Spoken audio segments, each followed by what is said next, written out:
Hi guys, Veggie Gamer back, and we're back to the Harry Potter book reviews, guys. A Goblet of Fire. Thoroughly enjoying this book, guys. I think already it is my favourite. I got to admit, guys, but we'll decide that at the end, guys. We'll decide that at the end. But it has been so good, and we got a couple of action-packed, well, at least one action-packed chapter this time, but another chapter with a lot of stuff. Both very long chapters, guys, but very good. We have a lot of things to discuss when it comes to the changes in the movie and the book, guys. A heck of a lot. I feel like there might be some... Nah, we'll get to it. But yeah, we got a lot to discuss regarding it. Especially regarding, I guess you'd say the absence of Neville in it. But I've got some thoughts about that. I can't wait to read your thoughts about it in the Harry Potter book club, guys. Which is something that we do during these book reviews, guys. And so if you don't know, guys, I'm Veggie. I do these very long, in-depth Harry Potter book reviews, guys. It's been an experience, to say the least. Absolutely loving it. And whenever I post these, guys, I also in the second half of the video, we do a Harry Potter book club, which is something that over on the Patreon, you can pay as little as you want, guys, as little as $1, and get access to everything that is on the Patreon, and you get access to this post, guys. And so what you do, you go there and leave a comment on it, like maybe thoughts, opinions, you know, theories, questions, anything you want. And then in the second half of these videos, I then read them out. Also on the Patreon, there'll be 2 more full episodes of this, guys. And so if you're watching the free ones on YouTube, and you get up to date, let's put it like that. Over on the Patreon, there will be 2 more episodes waiting for you, and they're all at this stage, guys. They're all over 5 hours, and so if you want 10 more hours of me waffling, then it's ready for you over on the Patreon when you're ready. If not, guys, don't worry, it'll all be coming out for free eventually. You also get to be a part of movie polls as well, which is something that we brought back, guys. I'm not exactly sure. I think. We need to get on with the next series of movies, but I feel like we will do one more standalone. I'll have a look at the results again, but I think I know what it will be. So if we do one more standalone and then start the series, the next series. But either way, guys, that's there as an option. Like I say, you're greatly appreciated if you do back the Patreon, guys. You're helping me get these videos out. But if you can't afford it, don't worry, it will be coming out eventually for free. That's the wrong thing. Right, guys, so let's get over it to it, guys. As always, thank you, Jonas, for the wonderful side panels, and Max, Raider Max, for the summaries that I'm about to read out for chapter 26 of Goblet of Fire. We're getting through it, guys. We're getting through it, and it is good stuff. It's really good stuff. A very different chapter. And I wonder if the third task is going to be completely different as well, guys, because obviously the first task was, and as is, the second task. That's the name of the chapter. I've switched my scarf around because it looks a lot better on that side. Harry tells Hermione and Ron everything that happened the night before, which was amazing. The night before, not Harry telling them. Ron is convinced Snape put Harry's name into the goblet, and they all ponder about the mystery around Mr. Crouch. Harry writes to Sirius and tells him everything, and in return Sirius asks him about the next Hogsmeade trip. The night before the task, as Harry and the other 2 try to figure out how Harry can breathe underwater, when the twins come up at Dumbledore's request to collect Ron and Hermione for an unknown reason. Harry falls asleep, still not knowing what to do. However, he is awoken by Dobby shortly before the task starts, telling him what to do: eat gillyweed and save his wheezy Ron. Now, I got to pause the summary right here, guys, because I got to admit, I didn't understand why Dobby was saying wheezy until I've seen it on the notes. And so up until just now, thank you so much, Max, I didn't understand why he's calling me Weasley. Weasley. I did not make that connection, guys. I thought he was talking about the Pokemon Weezy. Wheezing? Wheezy. It's Wheezy. Right. I don't know much about Pokemon, guys. I've only played a couple of the games. It's like Red and Shield, which is quite a gap. Oh, and Go. I played a bit of Go until you had to start doing raids and stuff. I didn't want to do that stuff, guys. I just wanted to walk around and find Pokemon. That's all I wanted to do. Anyway, Harry makes it to the task and dives in, now knowing he's able to breathe underwater. Assisted by Moaning Myrtle, which is we will get back to that. Harry locates Ron along with Hermione, Cho, and a young girl that looks like Fleur. Harry waits until all the champions get their person except Fleur, who doesn't show up. Harry takes his sister Ron to the service and after threatening the mer people who try to stop him. We'll get to it, guys. The bit of the movie really bothers me, but I know we'll get to it because there's something very interesting going on with Harry in this chapter. And it's something that we've had throughout this entire book. We're going to say the word, guys, prejudice. And he's in the movie, Harry sure as hell isn't being prejudiced, guys. He's really not. He's. We'll get to it. But the book one, yes. You know, which is interesting. We will get to it. Sorry, Max, I'm taking ages to get through the summary. After getting out, Harry realizes that the time limit was a scare tactic and he wasted time waiting for others. However, it showed moral fibre and he was awarded enough points to be tied with Cedric. The next task will be June 24th. Yeah, the whole moral fibre thing, guys. I'm not going to be an old school veggie where I'm just going to say, oh, Gryffindor and all that sort of stuff. I'm not going to do that. I do feel like they gave him too high a score. Not only because he could have completely ruined the task for everyone else. Or, no, ruined is the wrong term. Sabotage. It could be argued is more poignant. But yes, he definitely deserved to get more than Fleur. We will get to the order when we get to the notes. But anyway, Max, thank you so much for the summary. Thank you so much, Jonas, for the wonderful side panels. I just had 2 different kinds of peanut butter on 1 slice of toast. Let's get into it, guys. I need to pour a drink as well. Oh, dear. Some people do ask me, actually, what it is that I drink during these videos, guys. It's cordial. I know it's, I know that some people see it as being childish in a way, guys, but I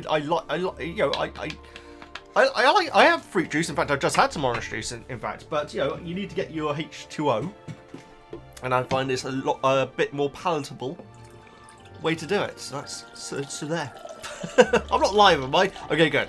Because long ago, when I was still getting used to OBS Studio, a couple of times when I would record a video, I'd click record, start recording the video and everything, and all of a sudden I would see a chat window appear in the footage, and I'd accidentally clicked live instead of record, which is embarrassing, guys. But that's the life of a YouTuber, I'm afraid. So Hermione is instantly complaining at Harry, which is such a good game, because I've been saying about how movie Hermione is like always like very. Not mothering, but sort of like, oh, Harry, you should do it's like probably having to go at him quite often. But this chapter starts off with Hermione being exactly that, and so it's good that the movie did take inspiration at least from part of Hermione's character from the book, because she is giving him earful, like say, I thought you said that you'd solved the clue, and I said, oh, I just need to fine tune it, which is a lie, quite frankly. It's so interesting, guys. I would love to know how early everyone else worked out the clue, because presumably Crumb did a while ago, because we saw him diving into the lake, didn't we? It could just be for fitness. Do Quidditch players tend to be fitter than other people physically? I mean, movie-wise, definitely. We know that the Slytherin team were all large, but I feel that's more stocky than anything else. I don't know. For some reason, that just looked exactly like Chun-Li's stage from Street Fighter 2 in my head. I'm clearly having a weird moment, guys. No chickens, though. Cool stage though, cool music. Anyway, shut up, Veggie. You're already sidetracked. Right. So what was I just thinking? Yeah, so because I was thinking, because Harry's main issue here is that he is literally at stage 1 of the entire thing. So he still has no idea what's happening until Dobby words it in the worst way. Because if Dobby, like, say, look, Ron's at the bottom of the lake and everything, right? But don't worry. Because it's all a setup. It's all a facade to make the thing more exciting, I guess. I guess that's the point of it. Or maybe it's just the way that mer people talk. And so you don't need to worry about it. But it's the worry that, I'm getting completely tangled, guys. But yeah, how early everyone else worked it out, guys. Because I'm surprised that if Crumb knew back then, it depends how big the lake is. Because if he can turn into a shark, kind of, transfigurate into a shark, presumably he would have been able to find out where the village/villages of the mer people are. I guess maybe he could have done. He may have gone to the wrong one, maybe. But yeah, very interesting. Unless there is just one village there, in which case I guess the lake is pretty huge. But if you're a shark and it's helping your swim speed, which is at least in the movie, then he could have done some, looking around to see where exactly the place is. Because obviously, even Harry has to be assisted on where exactly this place is. Fish bun. Right. So yes, but I'm getting way ahead of myself here, guys. So Harry has presumably told them about the clue, as well as the Moody and Snape situation. They're practicing banishing spells in charms. Flitwick's going flying around the room and everything. It's very interesting that they're doing banishing at this point, because it does state that the banishing charm is the opposite of summoning. Now that's interesting, because I would have thought if you'd said banishing to me, it would have been, I think, correct me if I'm wrong, D&D players or Buffy fans, but generally when something in media is a banishing spell, it basically takes them sometimes to another dimension, but like another place entirely. Whereas the banishing spell on this, it is literally pushing someone away, which is still accurate, guys. That's what banish is, to make something go away from you. So it's all appropriate. But yeah, when it said banishing spell, I thought it was going to be a little bit more,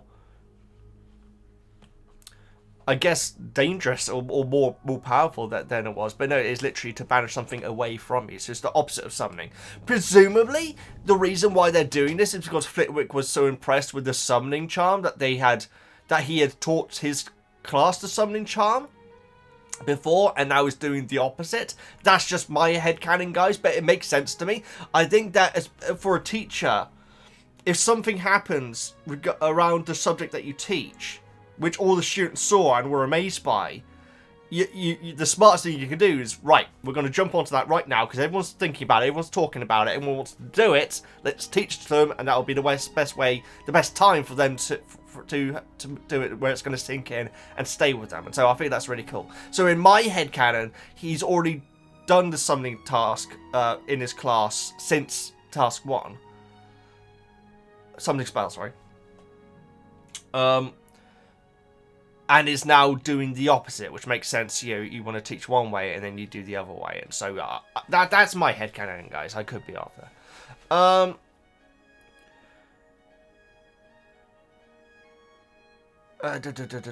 I've got down here, can you banish people? But then we find out that Flitwick is flying around as well. I'm surprised that we haven't seen more of that. I'm trying to think of has there ever been a bit where a professor has basically wanted someone to get out of the room and they just go banish, and they like just move out of the class and the door slams or anything. I can't think of a time when that happens, but I feel like this banishing spell is something which we probably do see a lot. But because it's not banisharium or anything like that, it's a lot more subtle. So yeah. So yes, Harry has told Hermione and Ron about Snape and Moody, or as I got down in my notes, because I'm trying to reduce the notes down to save space in the files and everything, guys. S&M. And so Harry tells Hermione and Ron about S&M, guys. That'll be an interesting chapter. mentions Snape's second chance, which is obviously a very intriguing part of this whole mystery. The whole Snape mystery in these chapters is awesome. Like, in both, and it wasn't the last one as well, guys, but it really is fascinating stuff. Especially with Black breaking it down afterwards as well, but we'll get to that later on. Ron suggests... Now, this is the thing, guys. Ron suggests that Moody thinks that Snape put the name in the Goblet of Fire. Now, Ron didn't exclusively say, I think that Snape put the thing in, because obviously they're talking about Moody. But Ron isn't as certain as I think it may seem. Hermione does then say how Snape had saved Harry. It took me a second, guys, but it's in the Quidditch match in Stone. Oh, hang on, guys. I've got my movie references out of the way in the wrong order. There we go. So cool. I do love this. Yes, I keep my my time thing in there as well as a lovely Wizarding World styled pocket watch. Looks a little bit like Moody's. No, it doesn't. On the movie, Moody has a stopwatch, which is, God knows why he's looking at it. No, yeah, the relevance of the time limit, guys, I'm sure will come up in a book review, because I don't understand. Why is it not just a race, you know? But yeah, you know what? There's several things about the task which I do question. Again, this isn't going to be old school Veggie where I just moan about Hufflepuff not winning. Hufflepuff did win this. Hufflepuff won. Yeah, Hufflepuff actually did win this, didn't it? I didn't actually dawn on me. But yeah, just like, I've got questions. I think that's the best way of putting it. But I really like the way that the book handled the mermaids, guys. I really do. I really like it. And it's this massive misunderstanding with Harry. But in the movie, they're threatening to freaking gut him, guys. It's completely changes the whole... It's fine. I just get the impression that Harry at all times has to be seen as this stoic hero. And everyone else has to be the opposite, you know. I feel like that's why when Neville is the one who gives him the polyjuice... I mean, we'll get to... I'm jumping all over the place, guys. But presumably Neville stole it from Snape. That doesn't sound like something that Neville would risk in a billion years, guys. And that goes for movie Neville as well. Because obviously his... Oh, Veggie. Why do you get so tangented? The cupboard monster. That was Snape, and so it is canon that he is terrified of Snape. And presumably, in the movie, after saying goodnight to Harry, he just goes straight there and goes and gets it. Jeez. I do love Snape's larder, though. I really like it, guys. I think it looks so cool. I love it. I love it. I love it. But I'm getting way too sidetracked, guys. We will get to that stuff when we get there. If we ever get there. Sorry.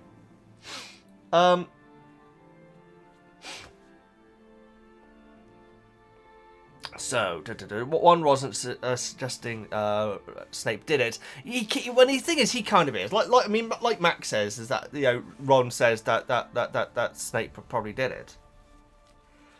But it is more that he is following Moody's logic. So I don't think that he is exclusively saying Snape did it. But it's more that he's following what we think is Moody's logic. I think it's probably the better way of putting it.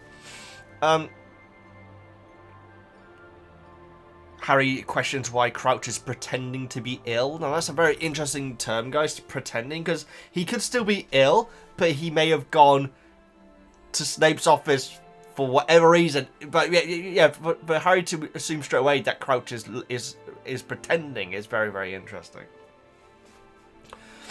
Harry writes to Black. He had told Harry and Ron about the clues. Sorry.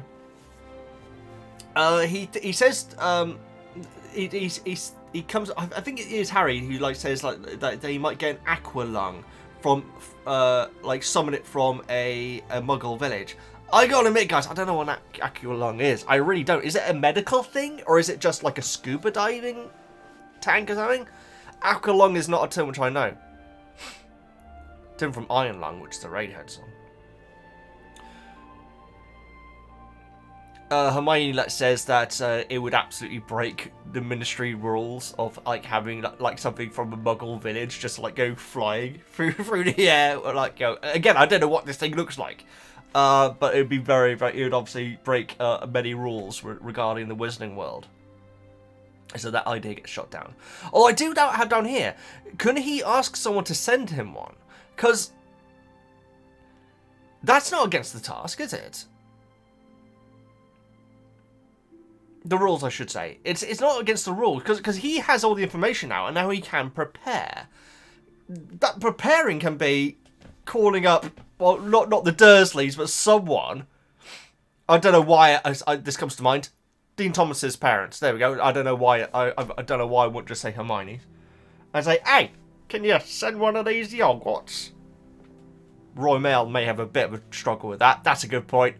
That's a good point. Or no, to say, get it ready, and then an owl will come along and get it. Because, the Grangers will be very confused and probably a bit scared, knowing what they're like. But I don't see a problem with that, because preparation is a part of the thing, you know. Granted, Harry doesn't have that much time at this point, but Hermione also says that learning to use it in an hour would be very difficult. But again, if he got it early, he could be testing out for weeks and go down and try and find out what the deal is in the lake without getting killed, of course. Anyway, not by mermaids though, apparently. Hermione, shame Harry can't transfigurate into a submarine. Now this is where I had to pause the audiobook, guys, because I got so freaking... It was a rabbit hole of confusion regarding transfiguration. Because my first note here is like, say, or turn into a fish or a dolphin, which would be more appropriate than a submarine. Because a submarine, presumably it turns into a submarine, it's not going to be a sentient submarine. Is it? If you turn a hedgehog into a pincushion, is it now a sentient pincushion? Because presumably without a crew, he may not sink, but he won't go anywhere. It makes me think of Red Alert whenever I think of submarines, guys. Great game, great game. But then I remembered, oh no, Animagi is when you turn into an animal, and so he wouldn't be able to do it. And then I remembered what Crumb does. So, I don't know, guys. If Crumb's transfiguration had worked completely perfectly, and he turned himself into a shark completely, because the fact that he wasn't completely a shark was the glitch that he got knocked down on points on, wasn't it? Which seems a bit unfair. In my opinion, guys, it does seem a bit unfair to knock him down that much. Knock him down a couple of points. 10 points? Well, no, he came second. So let's say 45 would have been second place, which is what Harry ended up getting. To knock him down 5 points for not doing the spell correctly seems very harsh to me. It's showing your workings, guys. This is the sort of thing which in maths, I was never very good at maths, guys. I don't think I'm dyscalculia or anything, or dyscalculus, or however you say it. But I know I was very, very good at maths. But sometimes I would work out the answer, and I'd be like, oh, there you go, worked out the answer. And then the teacher would be like, no, you need to write down how you got to there. And that part I just couldn't do. But I knew the answer now. And so it was very frustrating, guys, you know, working something out and then being told, well, no, you can't just work it out. You need to explain it. And I can't explain it. It's very difficult, guys. It's very stressful. So, yeah. I'm confused, guys. Human transfiguration, it starts in 6th year. I got down here, so turning yourself into a submarine is easier than Animagi. I guess we're... Animagis.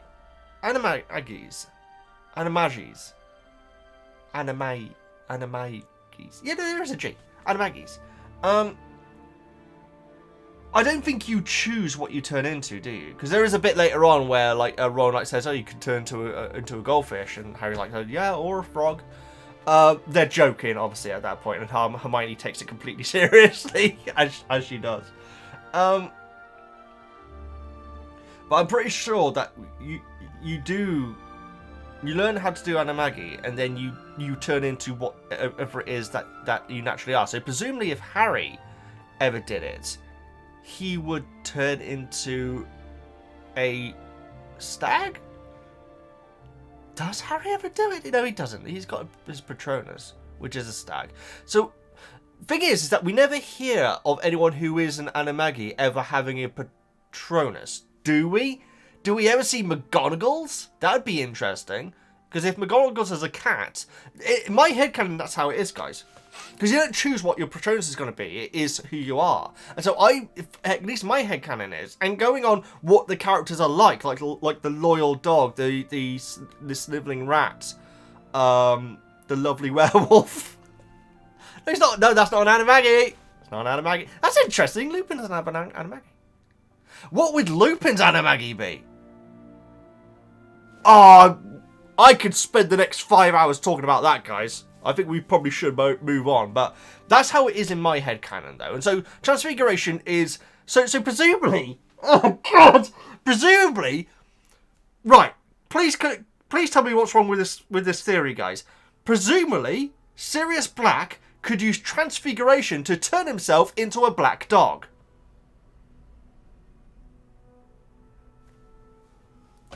There's something missing here, guys, and it's me. I'm not criticizing the book. I'm not criticizing the story at all, guys. I'm missing something here.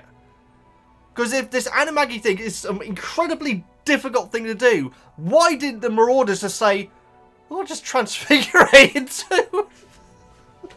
Oh, God, it makes me want to cry sometimes, guys. I'm clearly missing something here. But the thing is, this could be the rest of the video, guys, so we're going to have to move on, but there is something missing there in my brain, and I'm sure that it is explained, guys, but for whatever reason, I am not seeing it. It's something that is missing for me. And presumably, when you have learned Transfiguration in 7th year, 7th year? I think it was 7th. 6th year. Then you are able to turn into animals. Because unless the Transfiguration is only ever meant to, only ever affects part of you, and that wasn't the part which Crumb screwed up. Because I believe that Crumb, if he'd done the Transfiguration correctly, would have been full shark, right? Oh, let's move on. We need to move on, guys. But I am a bit confused regarding the difference between Transfiguration and Animagi. Because to me, I know I'm sure I'm saying that wrong still, guys. Transfiguration is a much easier and better version because it means you can turn into whatever you want. And I'm not saying that's what Harry should have done here because he hasn't learnt it. And Hermione hasn't learnt it. And obviously Ron hasn't learnt it. It's so rude to bring up Hermione before Ron. But you know what I mean. So yeah. Let's move on because I feel like if we go into it more, I'm just going to get more confused. So I'm going to put these glasses on and we're going to move on. You can turn someone else into an animal, but not yourself. That's the theory that I got here because they bring up Moody. But you can turn into an object. Regarding Hermione's comment about the submarine, which is such an odd option for her to say, but you know, she says it though. I guess you could turn someone into a sentient submarine opposed to just a submarine, but presumably you could do both though. I can't concentrate. These are no. I will endeavour to try. So yeah, that's when I say, because then they bring up Moody and like, and Harry like says maybe I could do something bad in front of Moody and he'll do it for me. And like say, well, it's unlikely that he'll turn you into the thing that you want, though. And so that made me think, okay, so you're able to turn someone else into an animal, but not yourself. But then we find out you can turn yourself into it, and that's when I get completely baffled regarding this whole animagi and transfiguration thing. Let's move on. Harry asks McGonagall for a note to the restricted area. I think she actually grants it as well, because it like says that, you know, despite the fact that Harry asked for a note for the restricted area, and despite the fact that they asked Madame Pince for help, they still couldn't find anything. So, to me, that suggests that McGonagall did grant it, which is pretty cool, guys, because presumably, and this is probably McGonagall and Pince's theory, is that presumably, as we know they're allowed to use the library, obviously, the other three are able to enter a restricted area without even requiring a note, and so it's absolutely fair that McGonagall would give Harry the permission, and I'm pretty certain that is what's happened here.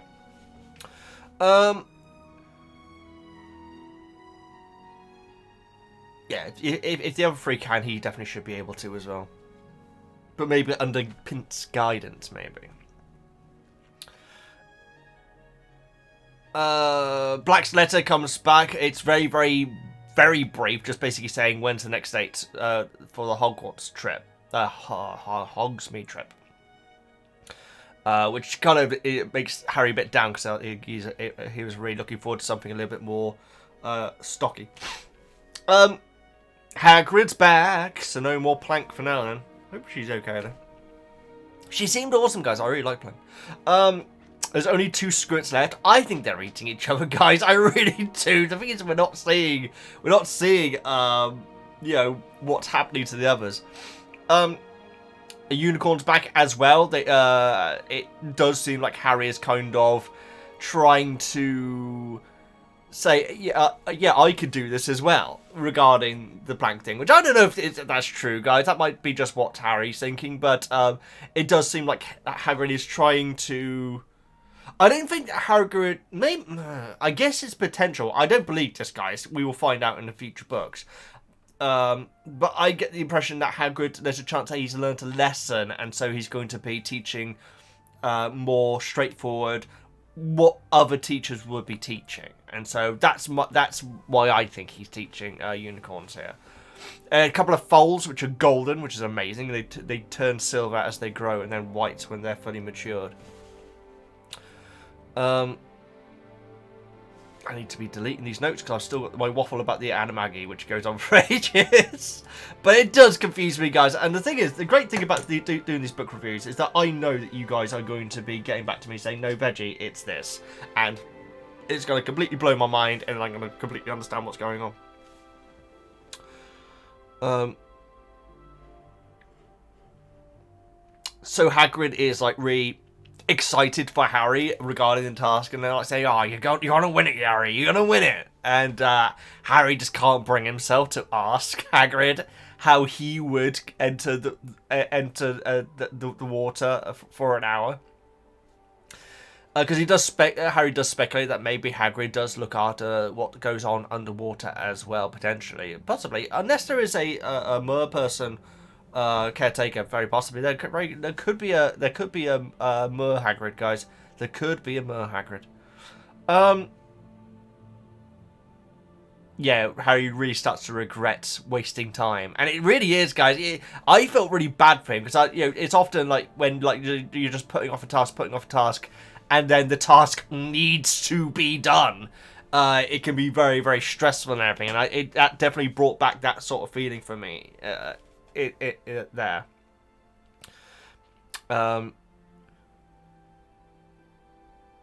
Yeah, now in my opinion, guys, the Wizarding World underwater, I just don't... It really interests me that it's such an unobvious thing. Are there no traits in the Wizarding World that require people to go into the water for longer than 10 seconds? There has to be. There has to be. No doubt there's like probably like some magical creatures under there whose bodies, let's say, can be used in potions and stuff like that. There has to be. I don't know if it's ever come up before, but I don't believe that there are wizards with fishing trawlers just doing it exactly the same way that humans do. Muggles. I always call them humans. Muggles do. So the idea that they're reading all these books, and all these books have such vague titles, guys. They're like, where there's a one, there's a way. What do you think that book is about? Because it's so vague, guys. It's just spells. That's it, right? It is a spell book, which is, it's like buying a book to learn a language, and instead of it be like, say, learn to speak Spanish and like that, or Moorish, it like says language. It's so big, you know. Some of the titles are so vague. But we get a lot of book titles, guys. I'm not going to run through them each this time, which I usually do. But I love hearing about, you know, radio shows, newspaper articles, book titles particularly. I just love them, guys. And there's an amazing one. Are we up to that point right now? No. Well, the thing is, I want to talk more about this underwater thing, guys, because, like I say. Or if someone drops some drops a ring into the ocean, I guess you could do a summoning spell, couldn't you? But still, there has to. I don't believe that all wizarding folk are all landlubbers that never even think about potentially going underwater. Oh, hang on. That would make sense. Okay, I'm going to take that back. Because the wizarding world generally would probably be able to transfigurate themselves into animals, wouldn't they? Into fish, I should say. That's it, isn't it? But then what is the big deal with Animagid then? Oh, I'm confused, guys. But still, to me, I would have thought it would have been very obvious.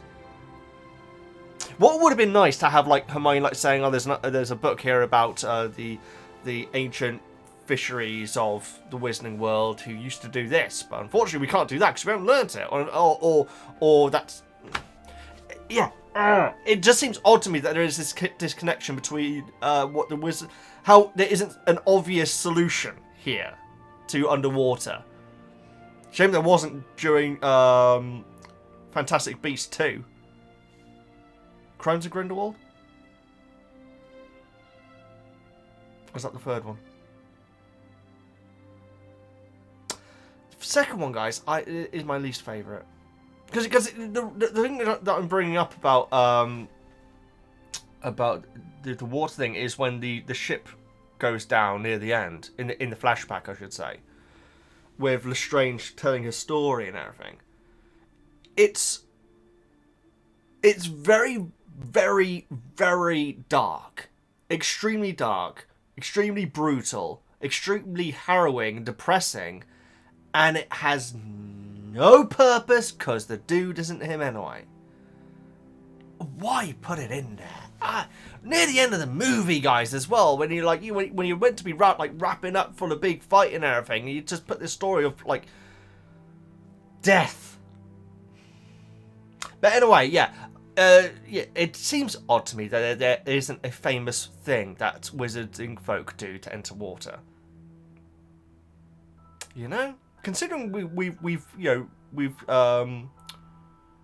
conquered the skies, but we haven't conquered the ocean. Then again, that's not a million miles away from what we're like in the real world. But if Muggles have come up with scuba diving gear and stuff like that, and the wizarding folk don't have an obvious way of doing it, unless it is transfiguration, in which case that does explain it. But then it comes back to my other question: is what's the big deal with Animagis? Animagis, whatever it is. Let's move on, because I could literally speak here for another 10 billion years about this. Ron suggests going to the lake and shouting into it, saying, give back the thing, which is obviously joking and everything. And it's really cool. In this chapter in particular, Ron is properly... He's a very confident Ron, to the extent where he's almost like Fred and George at times. But yeah, that's amazing. That would have been... I hope that that's a little sequence in the TV series where Harry does that. Just goes out to the lake and shouts into it. I think it's Harry is reading Saucy Tricks for Tricky Sorts. I mean, that's in the restricted section. Maybe saucy means something else in other places, guys, but it's means a bit kinky over here. And so yeah, Saucy Tricks for Tricky Sorts. I don't want to know. Go back to the S&M again now, aren't we? He's like saying, reading from a book, like saying, why would anyone want their nose hair to be tied into ringlets? Which is amazing. And Fred, I think it is, like says, well, I wouldn't mind it. It's a conversation starter or something like that, which is great. Fred and George come in and take Harry and Ron to McGonagall. Really nice for this moment. I know the thing is, this moment is in the movie, isn't it? But it's Moody like saying, hey, McGonagall wants to, or Dumbledore. I feel like it's dumb. No, it is McGonagall. I'm sure it's McGonagall. Moody like says, "Hey, McGonagall wants to see you, not you, Harry. Just the other two." And Hermione, in the movie, basically says, "But sir, we're trying to cheat." It's amazing. It's absolutely amazing. Now, granted, Moody's helped Harry out at this point, and Hermione knows that he has. In this movie, specifically. But she's basically saying, but sir, we're trying to help Harry, which is against the rules. It's amazing. And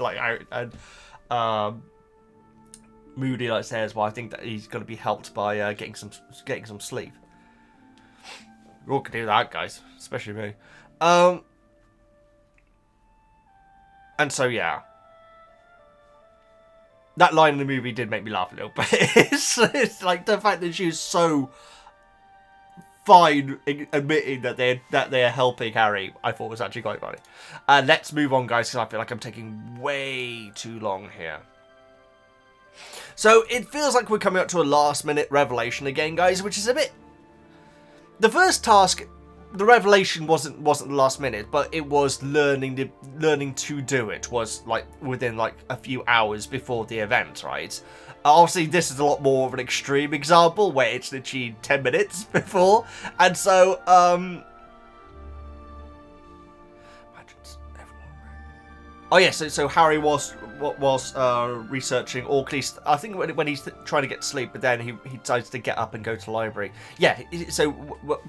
When he is getting ready for bed, he thinks about everyone's faces looking at him when if he forfeited, and he thinks of Hagrid, who looks like devastated. But I don't think Hagrid would be devastated, guys. I honestly don't. But you know, that's Harry wanting to do his best for Hagrid. That's why he's thinking that. And so he goes back to the library with the cloak. He's going, what happens to the blooming cloak? Does he just leave it in the library? Does he take it with him? Doesn't matter. Doesn't matter. Let's say he went and collected it later. There we go. So yeah, he goes to the library, and whilst researching, it's very clever. Whilst researching, it says the mermaid was holding the mermaid in the bathroom was holding his firebolt, and it doesn't say Harry fell asleep, and then it just goes straight into the scene, which is very cool, guys. I really like the way it did that. Took me a second to work out the relevance of the firebolt, because I was thinking it was taking... I thought the firebolt symbolised the one thing that Harry felt that he could do very, very well. But it isn't that, is it? It's the firebolt Harry is worried is going to be the item that will not come back. So, presumably it can be an item, guys, but it doesn't have to be a person. Could have been Hogwarts itself, imagine that. Got Hermione, Cho, Fleur's sister, and Hogwarts tied to the statue. I'm making no sense. So yeah, I really like the way that it just smoothly moves into the dream in the text. I thought that was very nicely done. Dobby wakes him up, 9:20 a.m. No one else there, I do question, but then again, with the event there, it does make sense that everyone's going to be at the event, and so that's why the library is still empty, presumably.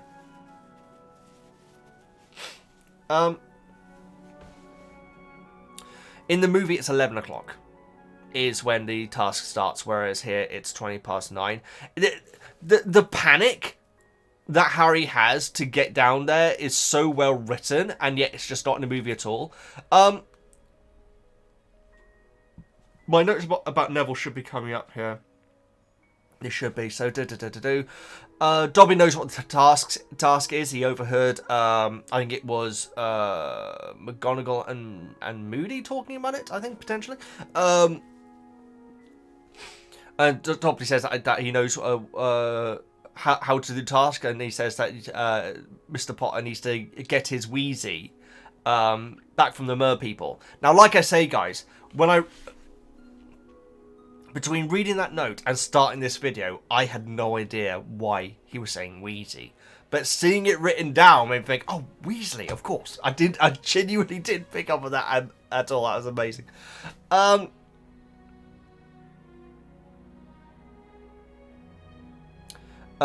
So yes, so Ron will presumably die in an hour. That's how Harry has read it in his mind, and I don't blame Harry at all for that. That is essentially what the task said. I've got down here. Surely the auras would step in, much like the dragon, but obviously there is more context, which isn't there in the movie. The context isn't there in the movie, and makes this it's. You could say that it makes it seem more dramatic, but it feels a lot less of a payoff. It really does. But again, you can't have Harry being made to look a fool. You can't have Ron calling him a prat, which is amazing. Such a shame. Ron, and we only get a little bit of Ron in these scenes in the movies, guys, because obviously I watched the movie scenes before recording these episodes. And he's back doing his face when Fleur is kissing him and stuff. Sorry, guys. I think he's great. The actor is fantastic in it. He's one of the best performances in the movies, in my opinion. But it ain't Ron, is it? It ain't Ron. In my opinion. Although Hermione does look like book Hermione at one point. when she's floating there, her hair is like bush. But then again, obviously Ron's is as well, because this is a Goblet of Fire, so they both have like long hair, Harry and him, and so Ron like has his ginger afro at one point, which is amazing. Underwater, of course.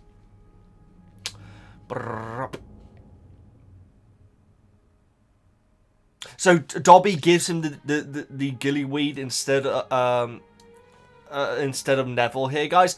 I honestly don't mind Neville getting that, because I think it really adds to Neville's character in a way that the books almost don't. Because sure, we'll hear, in this class Neville's setting fire to his hands or something. And that's kind of it. Obviously in Philosopher's Stone,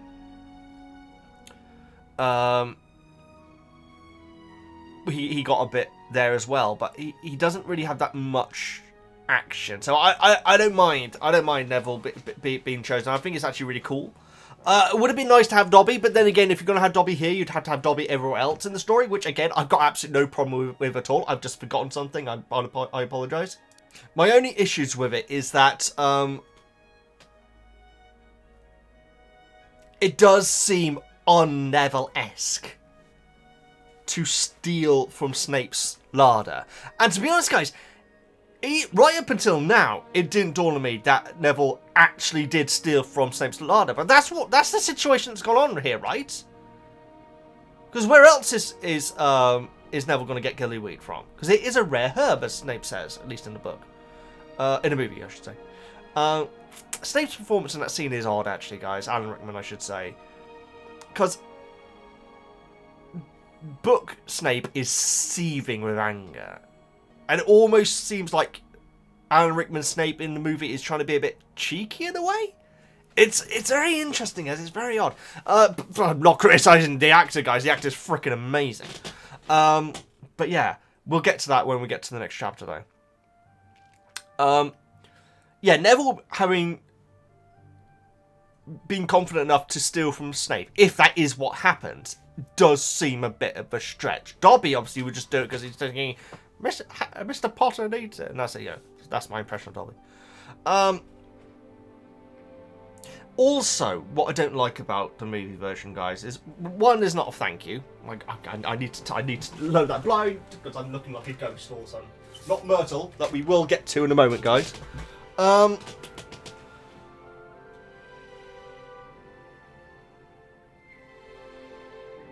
In the movie, despite the fact that Neville is absolutely saving the day for Harry, he's doing what Ron and Hermione couldn't do.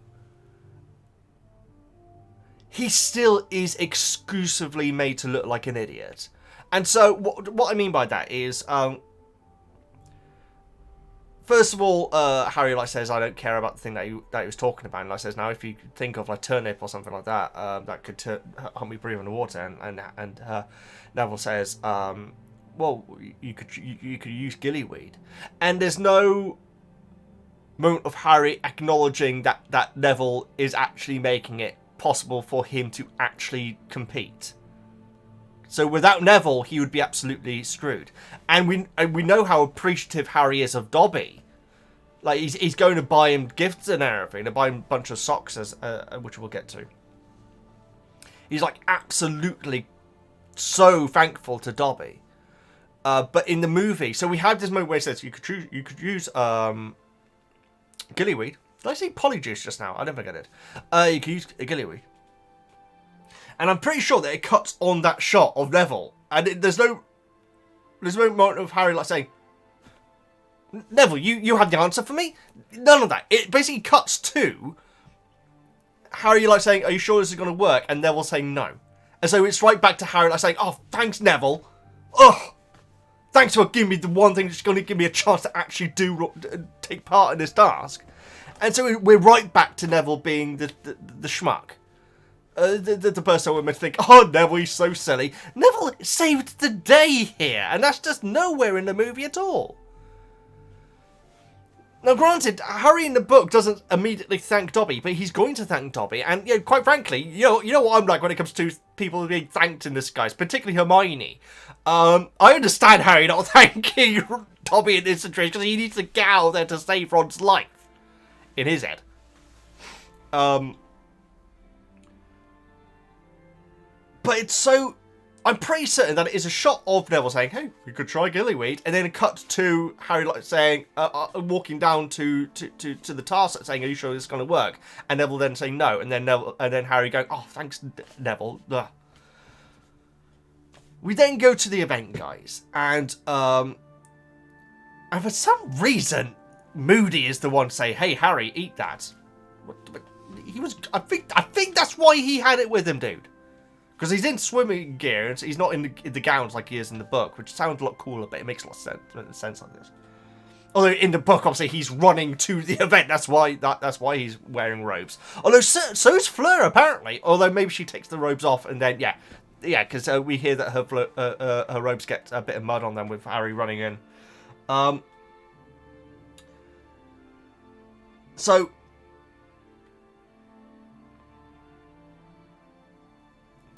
I don't know why Moody's the one to say, "Eat that, Harry." It seems odd. But anyway, that's neither here nor there. That's not what we're talking about. So we then have him going into the water, and we have, it's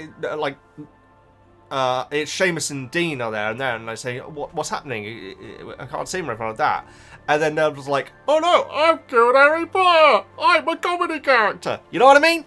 Because I really like Neville, guys, and I see a lot of him in myself. See a lot of myself in him, I should say. And so it does bother me where we get it. He's the comedy character, but he can have at least a couple of seconds, just 1 second of being the person who made Harry Potter be able to even take part in this event. But there's none of that, though. Oh, it's kind of depressing, guys. It really is. And we get it with Ron as well, where Ron has to, like, just be this constant tool. I don't want to call him a tool. But like, his constant, butt of the joke, constantly going, oh, I'll get you, butler.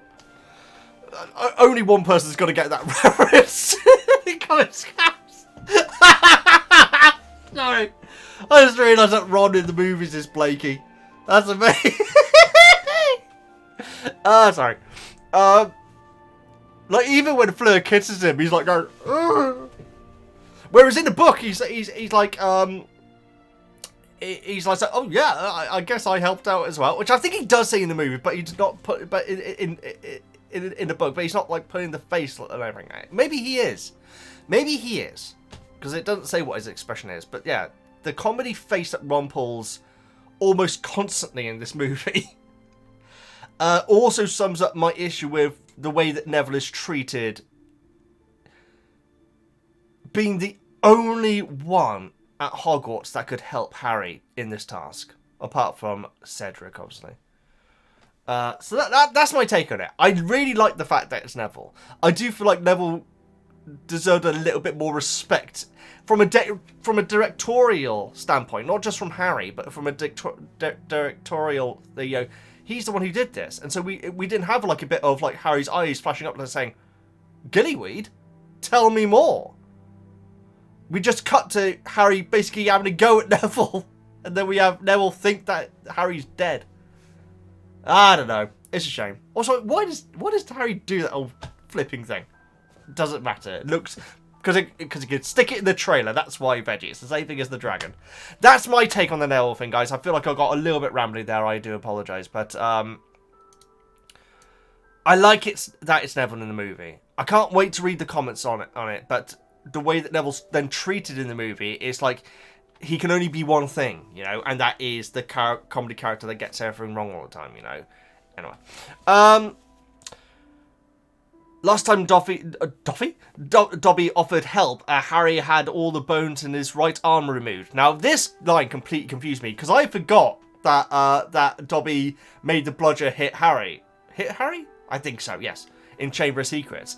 So I was thinking, hang on, I swear that was Gilderoy in the movie, because I knew it wasn't the book. I was thinking, was it Dobby in the movie? But it wasn't. It was Gilderoy who removed the bones. Horrible. But Dobby was the one who caused the injury, and so yeah, that did confuse me a little bit for a second. Sorry about the rant about Neville, guys. The thing is, that's my honest opinion of the movie scenes. It's sort of like, give him a little bit of credit. And again, I'm not criticizing Harry for not, because it's very possible that Harry like kissed him as soon as the scene ended, that he's so happy that he'd found an answer, but we didn't see it. That's fine. But from a directorial standpoint, just give Neville some flowers. But then again, I guess you don't want to, because you know what's coming up eventually. That's a good point. That's a good point. That's a good point. I do still think it's a shame though, but I think that is the explanation though. Come guys, we need to move on, because this is a big old chapter, and the next one is a big old chapter as well. And we still got a bunch more notes to do in this chapter. Yeah, we're an hour in, and my notes, I'm not even sure if I'm halfway yet, so we need to get moving. I like the fact that I say, come on guys, as if it's your fault in any way, and not just exclusively my fault for taking way too long. So Dobby did overhear McGonagall and Moody talking about it. I presume at this point that Ron and Hermione were told about what actually was going to happen in the task. Because in the movie, you really don't get any... Well, I guess you could say that Cho's reaction, because you didn't really see that much of people's reaction coming out of the water. But when Cedric saves Cho, or returns Cho, we'll get to that. She like waves to the audience and everything, so it does suggest that she would have known something, whereas no one else would get any inclination that they had any clue what had happened.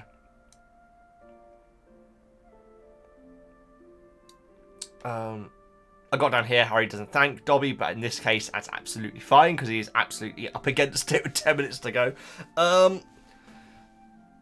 they're the same stands as the first task, but they've been moved over to the lake, which is awesome. What is also awesome is that Percy's back. I got down Percy's back in capital letters there. Asks Harry where he's been in like a very judgmental way, but obviously he's like, you know, he obviously wants Harry to win. And obviously he knows about the Ron situation as well, which we will get to because he obviously has a bit of a reaction to the task as well. The task starts. Harry is fully dressed. He takes his shoes off. He doesn't even notice what the other contestants do. In fact, it doesn't even say how they're dressed. Apart from the fact that Fleur did have robes on at least before the start of the game. Task, I should say. And so it's very possible that she had a swimming costume on, like we presume Cedric and Kron are. The panic in the book leading up to the task is amazing. It's really good. It really makes you anxious. It's very, very well written. So Harry's like in the water, like wading around without his shoes and socks on, and like just like I guess trying to work out what to do next. And the crowds, some of the crowds are laughing. He suddenly realizes that he can't breathe outside of water, and he feels the gills and everything. It's horrible. It says that he felt like he didn't have a mouth. No, he felt like his mouth and nostrils had been covered by a pillow. So at one point I was thinking, has that actually gotten rid of it? But no, it's just because he can't breathe through it. He looks and sees that he's got webbed hands and feet. It's very well. Yes, he's got webbed hands and feet, and so he then it does say that he flips down to go. But it doesn't say anything about jumping out of the water and flipping down there. That was a bit OTT. But again, it's something nice to put in the trailer for the movie. Very nice description of underwater, guys. It's very, very well described. As he's going, a Grindylow grabs his leg. Others appear around him.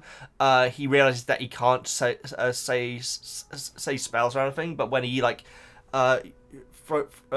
shakes his wand at them, a jet of hot water, so presumably it's a spark, it would just then turns into hot water that is travelling, hits the Grindylow, and it does hurt them a little bit. He's able to escape by kicking one final one in the head as he swims away, and as he looks back, all the other Grindylow are like shaking their fists, which is an image which I really want to see, like a bunch of Grindylow go, "I'll get you next time." I hope that's in the series. As he's going around, he suddenly hears, "How are you getting on?" Blooming Myrtle turns up, and so this is, knowing what Book Harry is like, and Book Harry is definitely more realistic than Movie Harry, I don't think that Myrtle's going to get any kind of a thanks here. But Myrtle is the sole reason. Soul! Fish puns, guys. Oh my goodness. Oh God, let's not start with the fish puns, Veggie. Jeez, you probably missed many already. But yeah, she is the sole reason that Harry gets the hostages, which we'll get into that term, guys.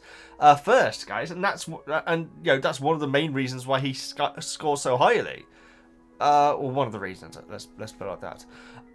Harry like tries to say Myrtle, but like in shock, but like bubbles come out, and like Myrtle has a little laugh, which is nice. She tells Harry exactly where to go. It says how the mer people chase her whenever she gets too close, which is interesting, guys, because as she's a ghost, you'd presume that the mer people can't really do anything unless there are any anti-ghosts. Not anti-ghost, but ghost spells that you can use on ghosts. Which you know what? There probably are. There probably are. Especially considering the Ministry got involved with the Olive situation, but that could have just been Myrtle being who she is and just doing what she's told. So it's possible that she could have continued to haunt Olive. But I get the impression that Myrtle is just scared of mer people, and so that's why she swam away. So as Harry approaches, he can hear mer people singing the riddle again, with little changes like saying half an hour is already gone and stuff like that. he sees a mural of a crude mural of mer people chasing what appears to be the giant squid. Very interesting, guys. It's interesting to know what the fact that the giant squid isn't that it isn't that is. I guess you could say it causes issues in the lake for other residents, or maybe they're trying to hunt it. I'm not sure. It could be either. Now I think about it.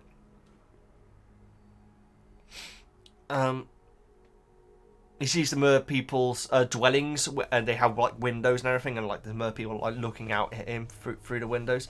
It says that they have a greyish skin with dark green hair, which sounds awesome. Very different in the movie. I feel like they do. I don't think they even have hair in the movie. I don't think they do. He gets to a village green, this is amazing, guys. I love this. I feel like this could have been something that would have looked so cool in the movie, but in the movie they decided to go for a more tense, horror-looking area. I feel like that is a mistake, because this sounds so magical. Like this little town square, which, like, you know, there's even like dwellings with gardens, and like there's like Grindylow tied up outside one of them, like a pet dog. Not that I would ever tie a dog up outside, guys. That'd be terrible for you. Yeah, I love the description of the mer people's dwellings, which is the term which they use.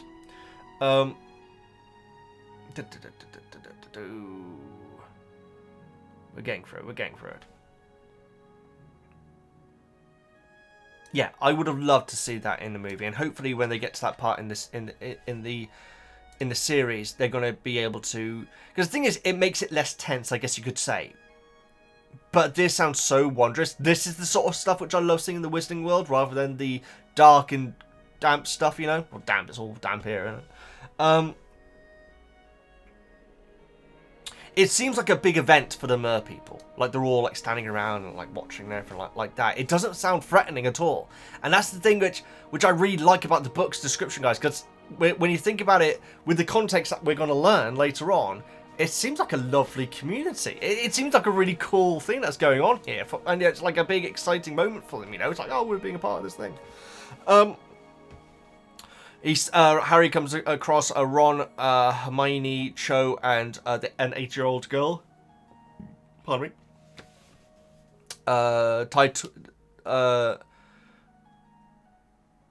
8-year-old girl who are tied to like a large statue of a mer person. Harry instantly assumes that it is Fleur's sister because of her hair, which when I first thought was a bit of a stretch, but it does make sense because Fleur is actually meant to be quite different, isn't she? Especially with her shiny hair. There's thick rope tying each of them to the statue. I gotta admit, guys, the image in the movie of them floating there with their feet tied to the statue, I think actually sounds really cool. And it's not the case in the book, because when Crumb comes along, Harry's worried that he's going to bite Hermione in half, and so suggests the rock instead. So which isn't a problem in the movie, because he just goes underneath her and breaks the rope just like that. And so it is a cool image, though. It is a scary image. Let's put it like that. In fact, it's a scary image of the four bodies there.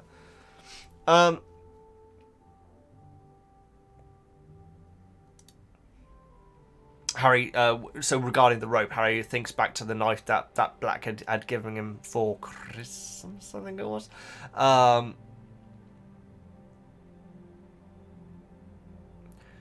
I do say down here, it's a shame that he doesn't keep it on him all the time, but I don't know what the rules are regarding knives in the Wizarding World. Presumably, you're not allowed to just carry knives around, much like in the real world in the UK, at least. The mer people are just watching Harry as he's doing this, which is and Harry like expects them to attack at any second, basically, but they're all just like watching them.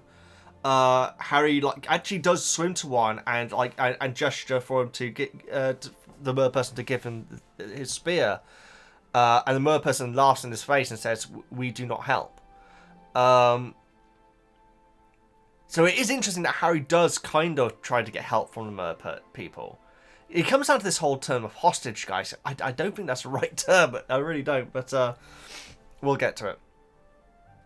But yes, the mer person laughing, and as are other mer people, which is such a different feel from what we get in the movie, like completely opposite. Harry tries to take it off him and fails, but then like swims down to find some jagged rocks and finds one after minutes, and gets to work on the rope. And after minutes of cutting, gets Ron free from the rope. Harry then like looks around to see where the other champions are, and he goes to start to free Hermione, but the other people like grab him, like pull him away, and they're all laughing at him, but like saying, no, you only take your one. And so this is a cool thing, guys, because when we get the context of what's happening, because the thing is, the laughing here sounds malicious, so like, ha, no, you're only allowed that one, you know. But when you know the context, it's like, come on, mate, you're only meant to take that one, right? Humans, eh? Yeah, that's what it's like, and so it's so cool, and so it's gonna be very difficult for the show to keep the suspense of worrying that. Oh my, I'm plugging my battery in. I'll do that in a moment.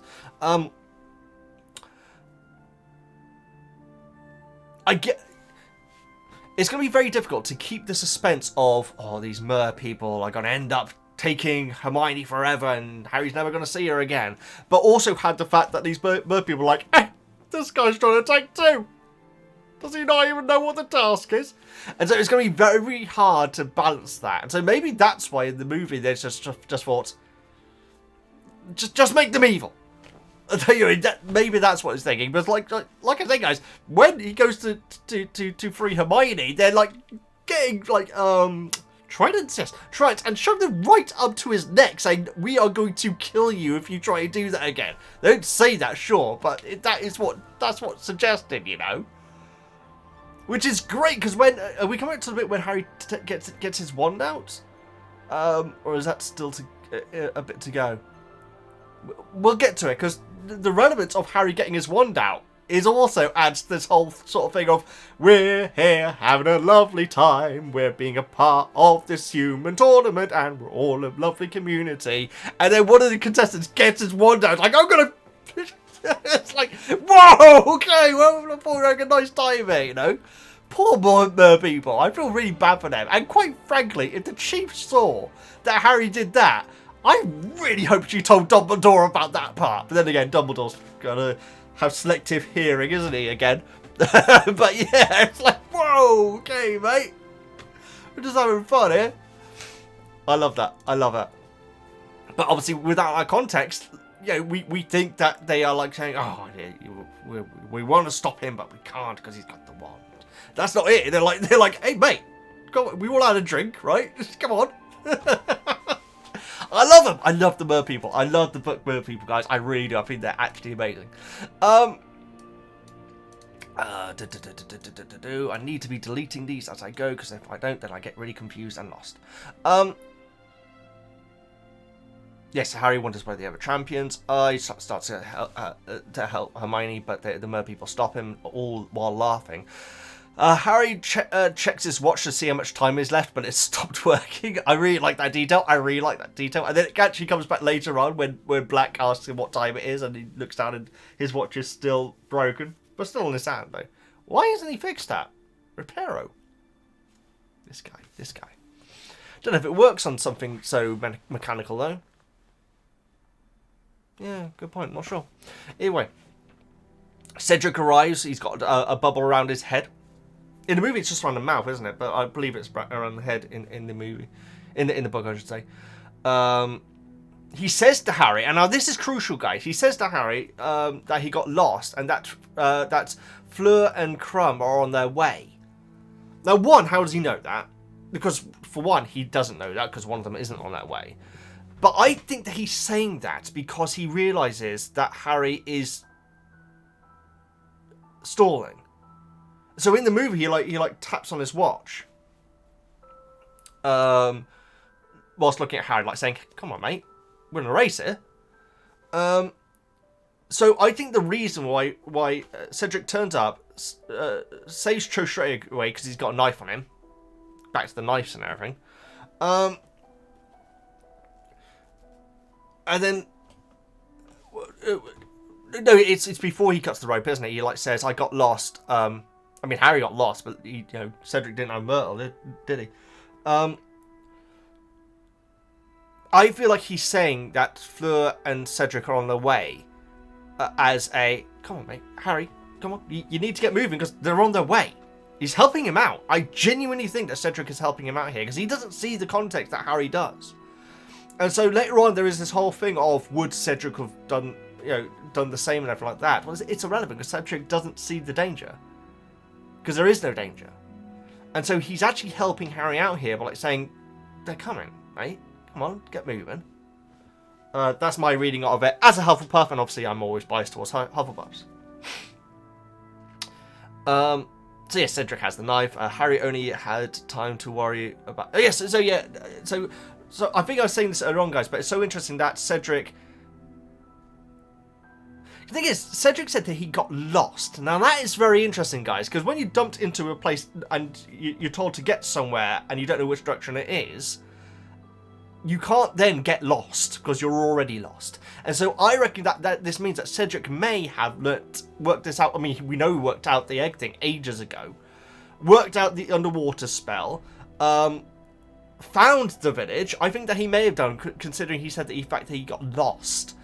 Found the village. And then thought, okay, so if we're going to come down here and there's going to be something that I'm going to need to retrieve back, I'm going to take a tool, because I'm not going to be able to use my wand, although the movie one does. He's not going to be able to use his wand on the ropes, and so if there is something tied, so I'm going to take a knife along so I can do that. So it's so cool to see him with so much preparation. So I do feel like Cedric did know where the village was because he'd had so much time to prepare. Which, when you compare that to Harry's situation, is like galaxies away. The fact that Harry didn't even know how to get into the water, he just knew that the water was significant, And so it's really cool to hear that Cedric did have this whole thing. And yeah, now I think about it, I think he absolutely did know where.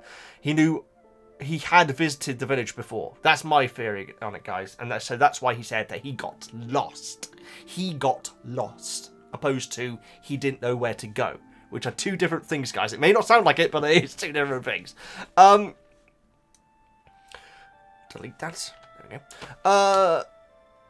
When Crumb comes along, the mer people are like visibly excited. It could be because of the transfiguration, but it could be the fact of, oh man, this is getting exciting now. But yeah, Crumb arrives, who has transfigured into a shark, but badly. I now got in capital letters and lots of question marks and exclamation marks, so you can transfigure into an animal. I am confused. It does confuse me, guys. It really does. Because if you can do that, what's the... Let's not get back to it. Harry refers to Cedric in his mind as Shark Man, which is amazing. Starts biting at the ropes. But Harry is worried that he's going to end up biting Hermione in half. And so, presumably, there is no... On the movie, there's a rope, and then the person is above, whereas these are ropes that just tying them to the statue. So I don't know exactly how that would look. But yes, that is definitely very, very different. And so then, hits... he, punches Cedric on Crumb on the arm. Not punch, but, gets his attention. And, shows him the rock, and not the wrestler. And Crumb then takes it and... cuts the rope and frees Hermione without even looking back at Harry, then swims off immediately. That makes complete sense. It makes complete sense, guys. Don't help your enemy when they're making mistakes. Why would Crumb stop to say, oh, by the way, thank you, at this point, often I have to say about Harry not thanking people, guys, but at this point, Crumb would be insane. He's come all this way to be a part of this tournament, and he's going to end up losing points because he wants to be gracious. It doesn't make sense to me. So it's good that he doesn't. Harry goes to free the final hostage, as it were. The mer people surround like the sister, and again, like saying no, you only take one. And he gets his wand out, and the laughter suddenly stops because they're all laughing their heads off at this idiot for not doing the task properly. And as suddenly he gets the wand out, it's like, whoa, mate, calm down. Which is amazing. I really hope that we get to that part of the series. It is so clear that these mer people don't understand why this kid is why this kid is acting like this, because I really want to see that on screen. I really, really do. As I love them. I love these mer people, guys. They sound great. I just feel really bad for them. It's like that suddenly this guy like pulling out this dangerous weapon and everything. Which again, I think that Harry should be deducted points. But then again, Harry, what can Harry do? He only knows the context of the riddle, so it's their own fault. You know, it really is actually. Interesting that they know the power of a wand, but they must get on with humans okay-ish. Yeah, now this is the thing, because obviously they're like freaked out by the wand, so that means they have had histories with wizards and everything. But they must get on okay-ish because this whole event must have been set up, presumably decided by a wizard. I don't know, guys. Maybe maybe the torch tournament or something. Or the goblets. But yeah, so obviously they must get on, but we then find out later on they get on like an house on fire. And so this is the context, isn't it? Because Harry wasn't born in the Wizarding world. He doesn't know that humans and mer people get on. That's the difference. That is the crucial point. And so it's that ignorance that at no point did Ron said, "Oh yeah, mer people are great. We get on with them really well." If we do get on with them really well, there must be a well-known way to get under the water, though, and stay under the water. I'm going around in circles here, guys. Let's move on. Who actually decides the task, but have it arranged with them, not only cause the eggs. Yeah. So yeah, at this point, I'm starting to think, oh, hang on, the mer people can't be that bad. Because, you know, obviously, when I was reading the book, guys, I was with Harry. It's like, oh no, these scary mer people and everything. But obviously, after I learned the context, I went back and thought about it all again. Whereas at the time, I was like saying, but hang on, the mer people must have been involved in this setting up of this task. It's not like we left the hostages on the beach and then they came up and grabbed them and then, well, now go down and get them, sort of thing. You know, there must have been some sort of dialogue here. And so even at this point, I'm starting to suspect that the mer people aren't as bad as we're actually being suggested. You got until 3. Oh yeah, so Harry says you got until 3 with just bubbles coming out again. And he goes, and I got down to here, Cowboy Potter here. Because when he says that, they scatter, guys. And so presumably they're thinking, this wizard is going to start killing us.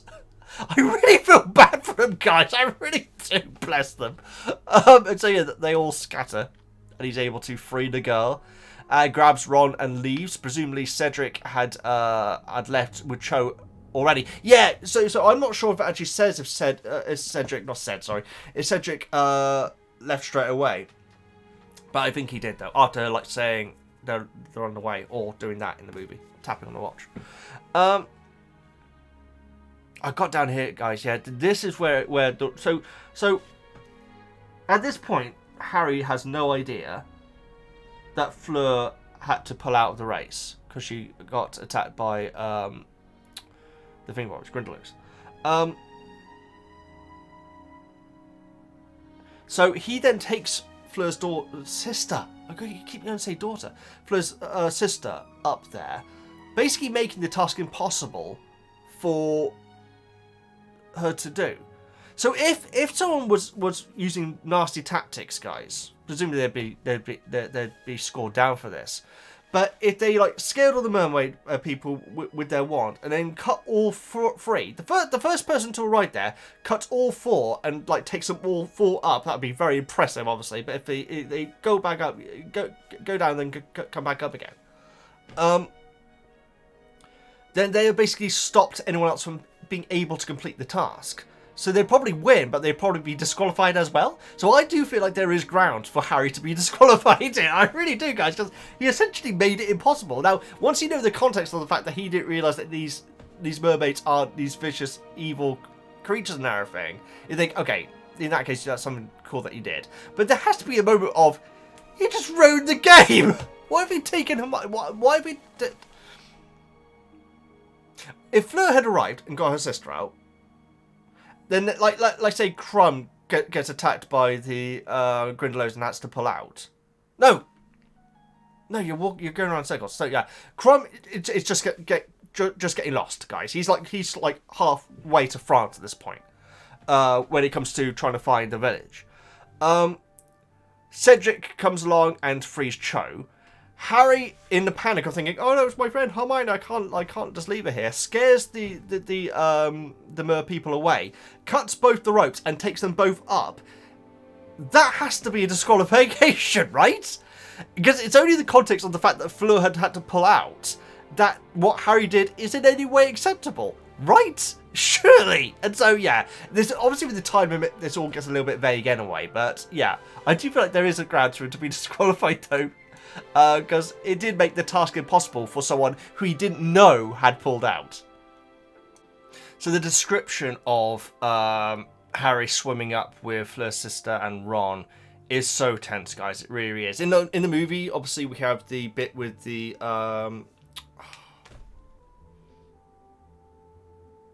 the things again, Grindylows, there we go. Which I get it. I get having the switch around. I think that's actually quite a nice switch to have that after filling them out. It's a bit OTT, obviously, because there's like a billion of them and everything, which is, I guess, fine. There's one bit which does make me think science isn't a thing, where Harry like just goes, and like apparently that shot Ron and Fleur right to the top of the lake, which is kind of insane. And then he sort of like goes down and everything, but it's all very, very tense. And then he used a spell to make him go flying out. Whereas this, it's so much more realistic, and it gave me, you know Sonic the Hedgehog, the old Sonic the Hedgehog games when you're underwater for too long and then the music starts going. That started playing in my head during it. So it's so tense. The fact that he's like saying he could see it getting lighter and lighter, and then he's like 10 foot away, and he just needs to get there, and then he breaks the surface, and like says he breathes like he'd never breathed before and everything. And well, I think he may have said that when he was going underwater, in fact. But the line that we get when he breaks through to the air at the end is "wonderful, cold, clear air." That is such a perfect. I really love the description of that, guys. You can feel it, you know. So I love the tenseness of the book. I don't mind the movie scene, but the way that he just like pushes the two up, it seems a bit strange. So why did Harry save the girl and said and Crumb didn't? I didn't. Did they know that Fleur was nearby? Now at this point when I make that note, I didn't know the context at all, so I still didn't know that the mer people are all good eggs, despite the fact that like as soon as he comes up from the air, a bunch of mer people all come up as well, but they're all like smiling and everything, like basically saying, "Alright, well done, mate, even though you're trying to murder us just now." Threatened to murder. So yeah, they're already happy for him, guys. So it's wonderful. So at this point, I still don't get why Ced and Crumb didn't do it. But now I really think about it, because Harry isn't of the Wizarding world until a couple of years ago. He doesn't know the context of the fact that mer people are lovely, and so he didn't see it at all. And so I do feel like there is this prejudice that Harry had, thinking maybe it was the green hair. Maybe that was it, but you know, the idea that these mer people are savage, and even when he's like swimming up, thinking, "Oh, what if I hadn't done this? Would they have eaten them?" That's one of the things which he thinks in his head, and so there's all this prejudice about mer people. I'm not criticising him at all, guys. It's completely natural for him to feel like this way, but it's so cool that we're getting another example of prejudice in this book, because we've got a boatload of it. It's so good, guys. It's so good. And so I love the fact that we even get with the mer people, Harry thinking, "Oh God, those savages, they nearly killed us." No, they don't. My best mate's a mer person. What are you talking about? You know, even though we have no obvious way of going underwater. I don't know, guys. I don't know. It just seems odd to me. It just seems odd. Maybe all the books with the obvious ways to go to water were taken out of the library. Maybe that was it because of the task.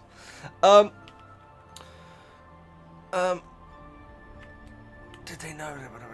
The mermaids emerge around him or smiling at him. So it is an amicable or amiable. I always get the wrong way around, but they're essentially the same thing. But an amicable thing. Both Ron and the girl instantly wake up, much like in the movie. Like as soon as Cho like breaks the watch, she's like immediately awake and everything, which makes sense. Obviously, you don't be like bobbing around there. Ron's first thing he says is the most Fred and George line ever. He like says, "Wow, wet this, isn't it?" That is such a Fred and George line. I love it. And the thing is, you know that he's saying it because he's happy that Harry has done the task. So he wants to have like a little joke and everything. He doesn't want to say, "Oh, Harry, well done," like Hermione will. Hermione will. You know, Ron's his best friend. He's like, "Oh, wet this, isn't it?" Like, I love it. That's such a Fred and George line. It made me smile, guys. It really did. I really like that. As does the next thing that he says. So Ron asks why Harry brought the girl as well. And so I got down here. Oh, does Ron know that she would have been fine? And then Ron just says, "Harry, you prat." Like I said, you didn't take the song seriously and everything. So obviously, again, so Ron probably was brought up with fairy tales of, you know, mermaids helping wizards out and everything. Because obviously, you know, mermaids are actually villainous, I guess you could say, in Muggle literature, guys. You know, they're the things with they're sirens that lure you towards the rocks when you're on ships and everything. And so that's what Harry's context would have been it. So because of that. He thought that these mer people were all bad. I love it. I loved that more prejudice was brought up, and Harry was essentially made to look a fool. Sure, he got really good points, but he still made a mistake, and it's probably a bit embarrassing, you know. And you know that Ron's always gonna, like forever, it's gonna be like, see that time when you completely wasted time during the Triwizard Tournament. I love it.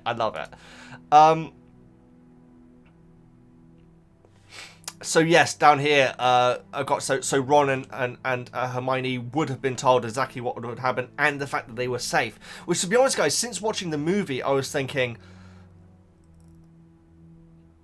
this tournament is evil, guys, and the professors that are allowing this happening are evil. But the fact that they knew that they were going to be completely fine, like, makes me look at the scene in a completely different light, and that's completely not addressed in the movie because we can't have Harry looking a bit embarrassed at this point. Now, there are bits in this movie where Harry looks embarrassed, obviously. Great bits where Harry looks embarrassed. The water coming out of his mouth is in this book, isn't it? In this movie, isn't it? But I feel like they needed the context, because I feel like with the context, it adds so much more to this task. I think it's awesome, and it feels almost hollow without that context. I hope you didn't waste time down there acting like a hero. Now, I really like that line, guys, because that's a bit of a Ron jab. Because obviously, earlier on in this book, Ron's like, "Oh yeah, Harry's freaking superstar and everything. Muggins over here, I'm nothing and everything." And so I do feel like there is a... It's 99.9% humour and jollity, or jovialness, or whatever the term is. Jollity? Doesn't matter. But like that 0.01% of Harry's acting like a hero. I do feel like there is a bit of that, guys. So I feel like it is actually a tiny jab at Harry, and I actually think that's really cool. And also, he's like saying, "You acting like that has hurt your time," you know. And so he's been a good friend. Does this mean that Harry had unwarranted prejudice against mer people? Yeah, there we go. I love it. And I've got down here, it explains why they were laughing. They weren't like, ha, ha, ha, ha. They were like, ha, ha. I love it. I cannot. You know what, guys? There's many parts of this book where I think I cannot wait to see how they do it in the series, guys. If done right, this might actually be at the top of my list. I can't wait to see the mer people, particularly like, you know, like standing between Fleur's sister and Harry, like saying, "No, mate, you only take one, mate." And then Harry gets his one down, going, "Oh no, okay, mate, just calm it down, we're all having fun." I love it. I really hope that that's the way that it's filmed. And Harry, like, you know, looking terrified, thinking, "Oh, these guys are gonna want to eat me," or something like that. I really, really hope that they have it with the full context. I really, really do. They're not going to, though, are they? Hope they do. Anyway, Percy splashes out to them, which is awesome, to try and help Ron to the sides. It's always nice to see a little bit of goodness in Percy. I think he's great, guys. For now, we shall see what happens with him. I really enjoy his character. So Fleur is there, shouting Gabrielle, which is obviously her sister. So this is the interesting thing, guys, because Fleur here may think that that Gabrielle could have died. But I don't think that is the case. Presumably even she was told that's Gabrielle, or Gabrielle is with them, which would be odd. Coming over to the Triwater tournament. So presumably she was told that Gabrielle was down there either before or after the task. And she's terrified. But I do feel like it's more that Fleur is ashamed of letting her sister down. Being the big sister, I wanna protect her and everything, and then not being able to, and like saying, oh, she hurt her, and that sort of thing. Because I don't think that she felt the same way that Harry did, that the sister would actually be gone forever. I don't. I could be wrong, though. Yeah, I feel like it's the panic in her. Because she must have known that the professors or the auras or someone are just going to go down there and get her. She must know that. And obviously, you know, she would, when during this panic, you know, Maxime would have told her, don't worry, she's going to be absolutely fine. This is all carefully being watched. In the movie, Moody's like looking at his pocket watch and like pacing around and everything. Why is he just looking at him? Because presumably, unless his eye doesn't work through water, it works through solid objects, so he should be able to see through water. He could have just watched the entire thing. Anyway, yeah, Percy went to check on if Ron was okay. So it seems Ron is really playing it down. Oh yes, so Percy's like panicking, like making sure that Ron's okay. So even he must have been thinking things can potentially go wrong during this. And so when he sees that Ron is there, and it said earlier on that Percy was looking particularly pale before the task started. But again, like Ron's like saying, I'm absolutely fine, mate. And so again, playing it down like the threat. Pomfrey wraps them all in towels, gets a hot potion to drink, which makes steam come out of their ears. I don't know, the sweet scene from Prison of Azkaban, where they're all eating different sweets and Harry eats one and like steam comes out of his ears. That's never mentioned in the book, is it? So I'm guessing that this might be a reference to that, maybe?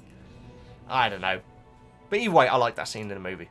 That's a nice addition. I'm pretty sure that's not in the movie. In the book, I should say. Harry's out. Harry's outside the time limit, so presumably doesn't place. Did Fleur just feel guilty? Yeah, I feel like it's the guilt that's having Fleur in this state, because she must have been told that her sister is going to be fine at this point. So yeah, I got down here that Harry is out of time, so presumably didn't place. But obviously, again, fish pun. But the time limit. I mean, as Max said, it's like kind of like a fear tactic or something. I think he said it's completely and utterly pointless, isn't it? Completely and utterly pointless. Why not just have it being a race? I don't see what benefited, unless it's the whole thing of, oh, we're going to take your item, which is, I guess, more tradition and storytelling than actual genuine. But obviously, you know, Harry, or Mark, as I like to call him, that's a wrestling reference, thought it was all legit. 8-year-old's not at Hogwarts, so how did Fleur know that her sister had been taken? Unless she was told afterwards. Yeah, I feel like that's the case. That going in, none of the four knew what it was. They may have presumed, but knew what it was that had been taken, and then she was told after failing that's her sister. Maybe, which again might explain why she's so emotional at this exact time.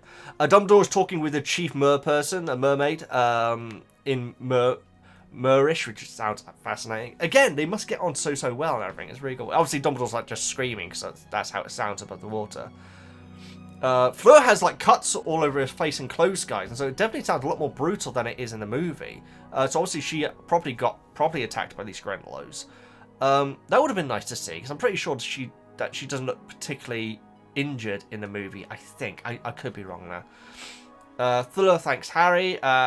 Harry now... Oh, yeah, so Fleur like says, oh, you saved my sister, even though she wasn't your hostage or everything. And Harry thinks himself that he now wishes that he'd left all 3 girls tied to the statue.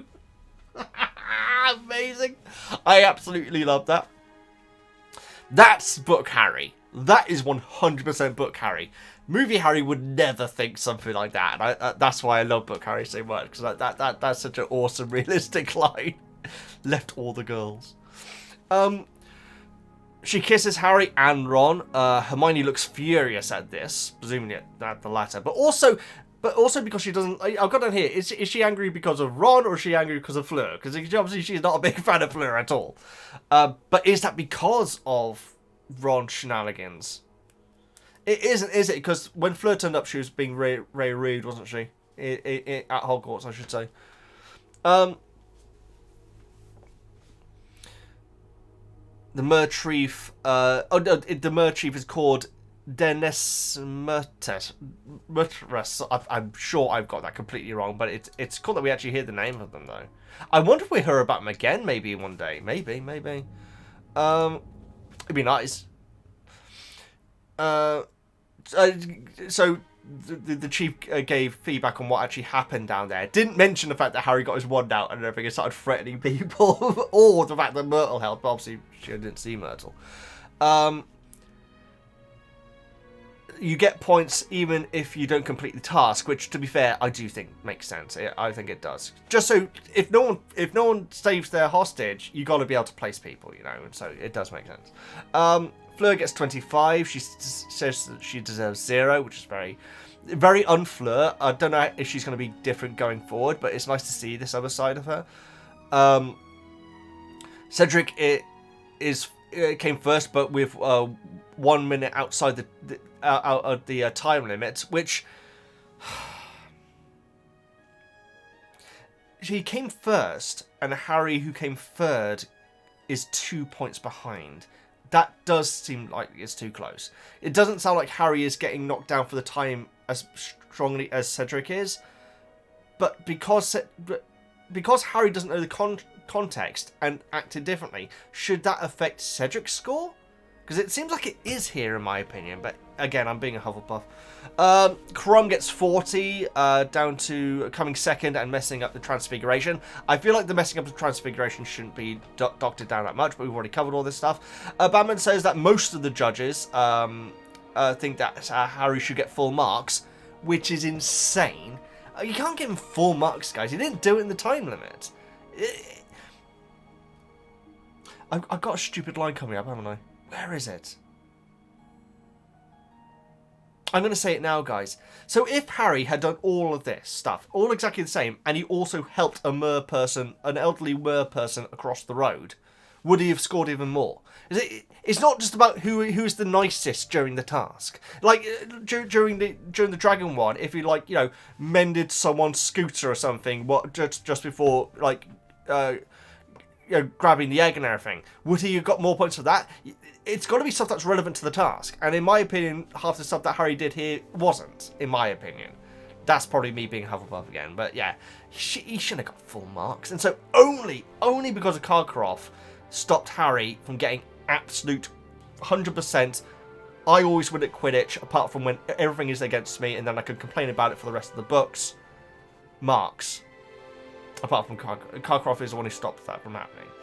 I do feel like that this goes back to the whole thing of, does the author really get how competition and sports work, guys? Because the fact that Harry was going to get full marks, even though he finished third, is insane to me. And it is this whole thing of, everyone's nice to Harry!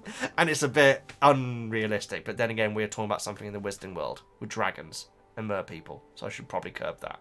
But yeah, I feel like Harry got too many points. That's probably me just being a Hufflepuff, guys. We are going to get through these notes, guys, because we're nearly up to 2 hours already, and we're only in 1 chapter.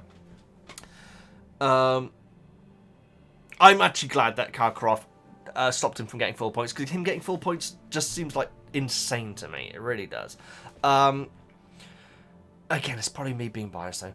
If he had also helped... Oh yeah, here we go. If he'd also helped a person across the road, would he have got 70? That's my little joke. That's my little joke, guys. It's my little joke. You can't change what the task is afterwards. You can tell the tone of how I typed all these out, can't you?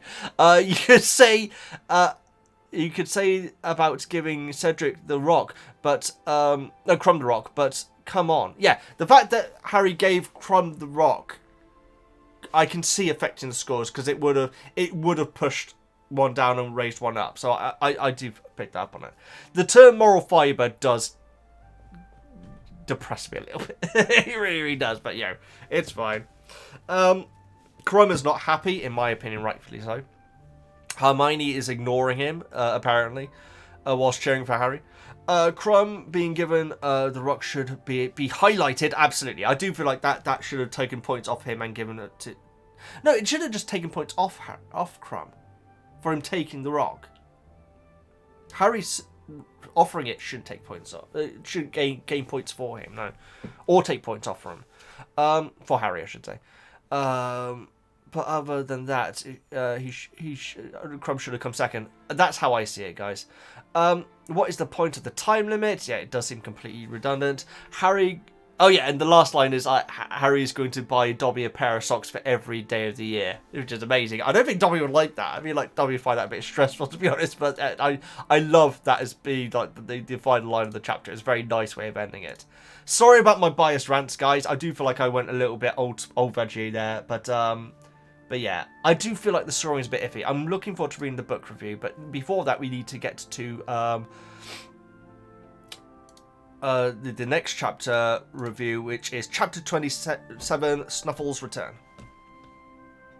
I'm sorry, Padfoot's Return. So we're already 1 hour and 45 minutes into the video, and we're just getting to the second chapter. Good stuff. I don't think I waffled that much. I think I probably repeated myself a lot, guys, which I do apologise, guys. I do that a lot. I think I probably repeated myself, which I do a lot, guys. I'm sorry, I do that a lot. Oh, hang on, that's my notes. I need to read Max's summary.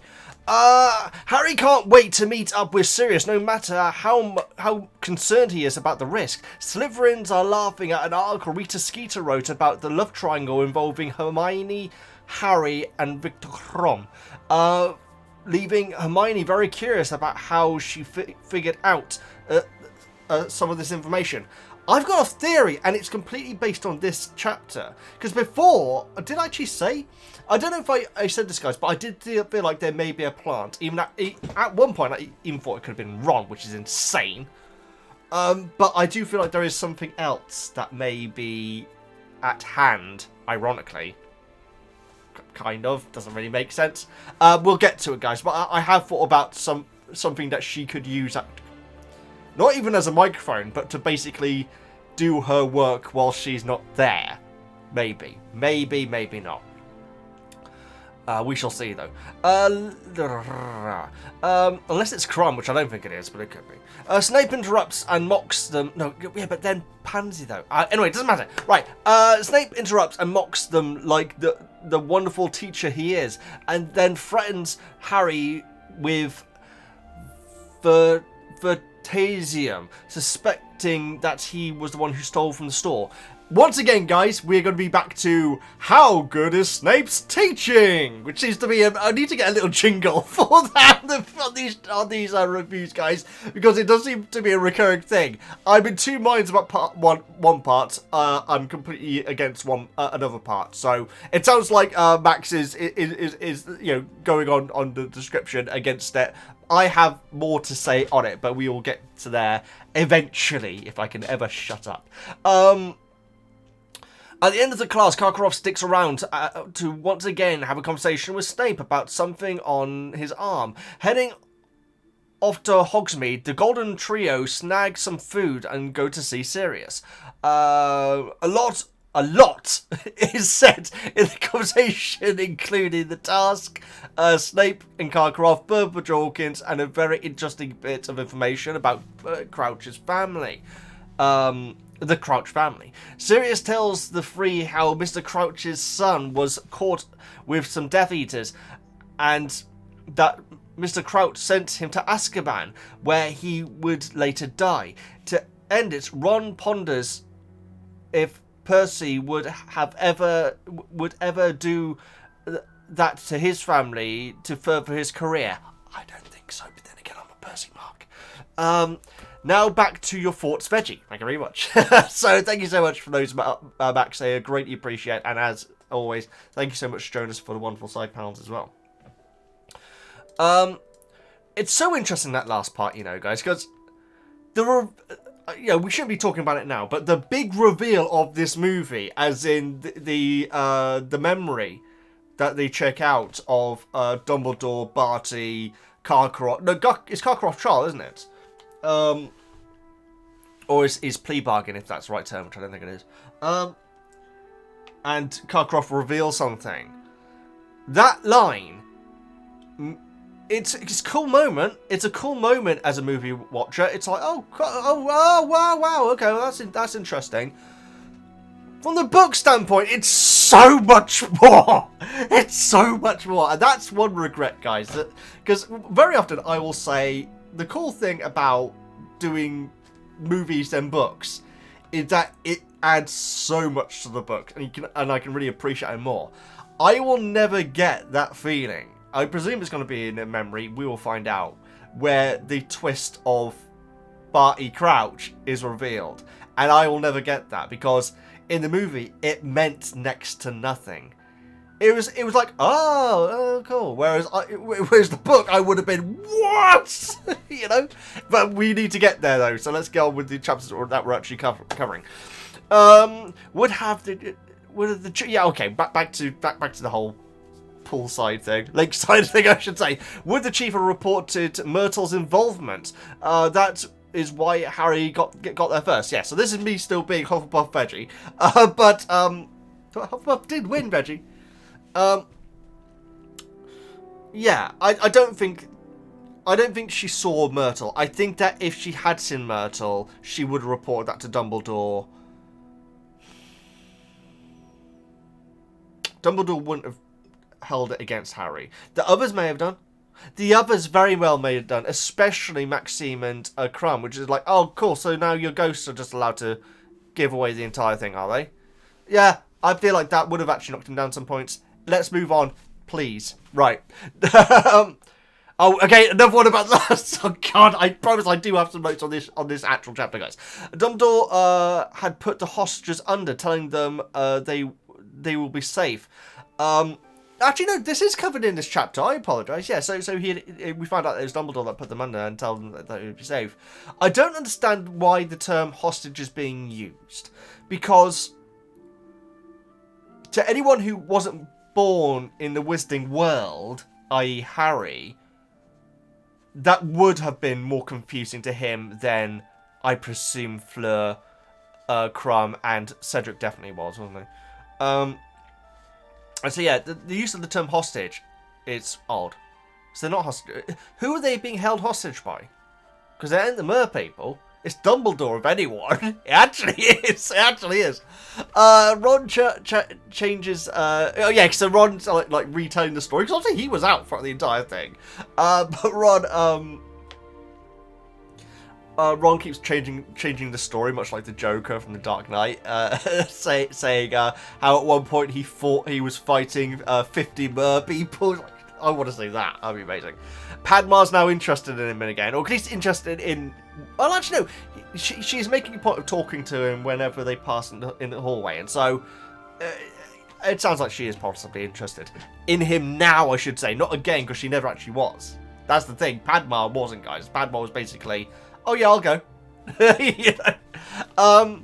Hermione Hermione's being teased about being Crumb's MVP, as I got down here, which I think she is finding embarrassing, guys, which is odd. It's very interesting that she's finding that embarrassing, considering her amazing attitude to what is coming in this chapter. I freaking love it.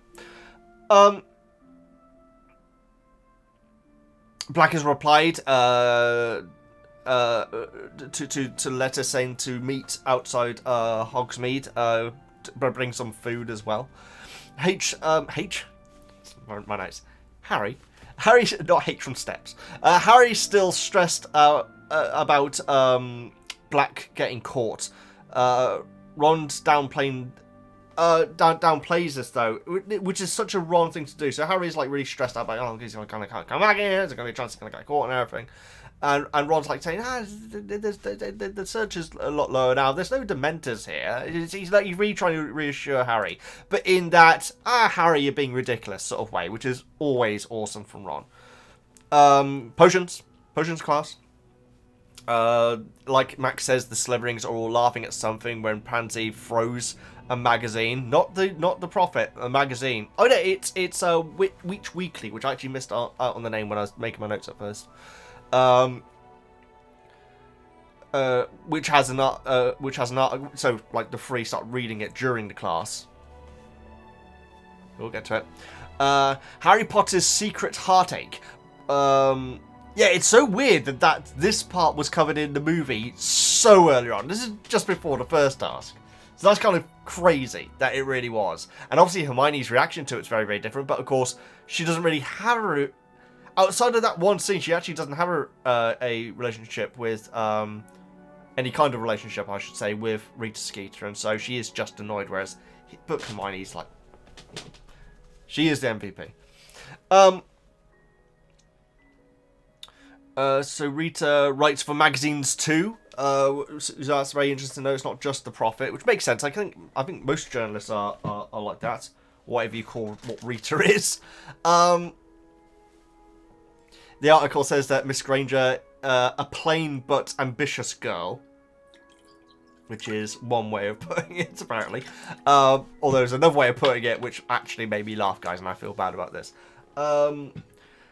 It does seem like Crumb has been interviewed, but even Hermione doesn't come to her mind at all. There's not like one point where she like says, oh, I can't believe he told her. So he doesn't believe that. She doesn't believe that Crumb would have been interviewed. Especially because he's at the school, and obviously Rita's been banned from Hogwarts. But not Hogsmeade, right? Either way. Need to get some more water. Crumb has invited Hermione to Bulgaria for the summer. Very, very nice. And then we get the bit, guys, where all of a sudden it just says the term, and I'm not laughing at, I'm not laughing with Pansy here. It's just the way that it came out of nowhere. It says she's really ugly. It's like, wow, okay. And I think that the way it says it at first it almost seems like it could have been Rita writing it, but then it says Pansy Parkinson, a beautiful and something student or something like that. Obviously, Pansy's appearance always has to be mentioned, guys. Always has to be mentioned. It mentions Harry thinks she looks like a pug again in this chapter. Pansy's appearance always had to be mentioned. But then again, Crabbe and Goyle's appearance gets mentioned a lot as well. I think I'm being a little bit doolally there. But yes, that took me off guard, I must admit. Pansy reckons that Hermione's using a love potion, which is banned from Hogwarts. I presume it's banned from... It can't be legal. How could that be legal? No, it can't be. Because it does wear off, doesn't it? It's not like an infinite thing, I believe. But does the Wizarding World know? Yeah, the Wizarding World does know what happens to the children of people who use love potions. So yes, they must know. God. So it must be banned, is what I'm saying. I got here, do magazines, if there's like a celebrity teenager, I don't read these magazines, guys, you're going to have to fill me in on this. Would they talk about teenagers like this in a magazine? Because it seems insane to me. So in the Muggle world, in the real world, I should say, are there magazines which talk about teenage love lives and stuff? Because it seems very... Almost... Yeah, it seems odd to me that would be a thing, if it is a thing, guys. Like I said, I have no idea. I just can't imagine it. Like, say if two of the actors from Harry Potter, like, started dating or something during Chamber of Secrets or something. Or, let's say, Azkaban. Would that have been reported in magazines? I guess it may have done. I don't know.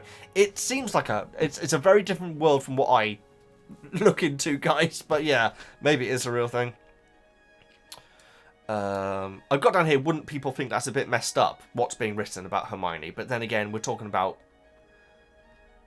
It's not the Prophet readers, but it's the readers of a well, let's put it like this. It's the readers of a magazine that has Rita Skeeter as a writer. There we go, that's a good way of putting it. So yes, love potions are banned at Hogwarts, it specifically says. But I've got here, surely it's a wider ban. I got down here, surely this would be slander at this point when it comes to Hermione, but it's Pansy that's saying it, and Pansy's saying it as an opinion, like a theory, and so... I mean, I'm not saying that Hermione should take them all to court or anything, but there's nothing that can really be done anyway.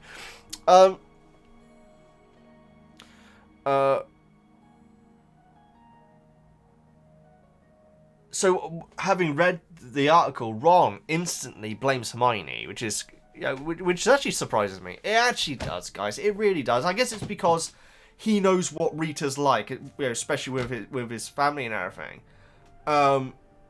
But he like instantly blames Hermione, like saying, "I told you not to pick a fight with that woman."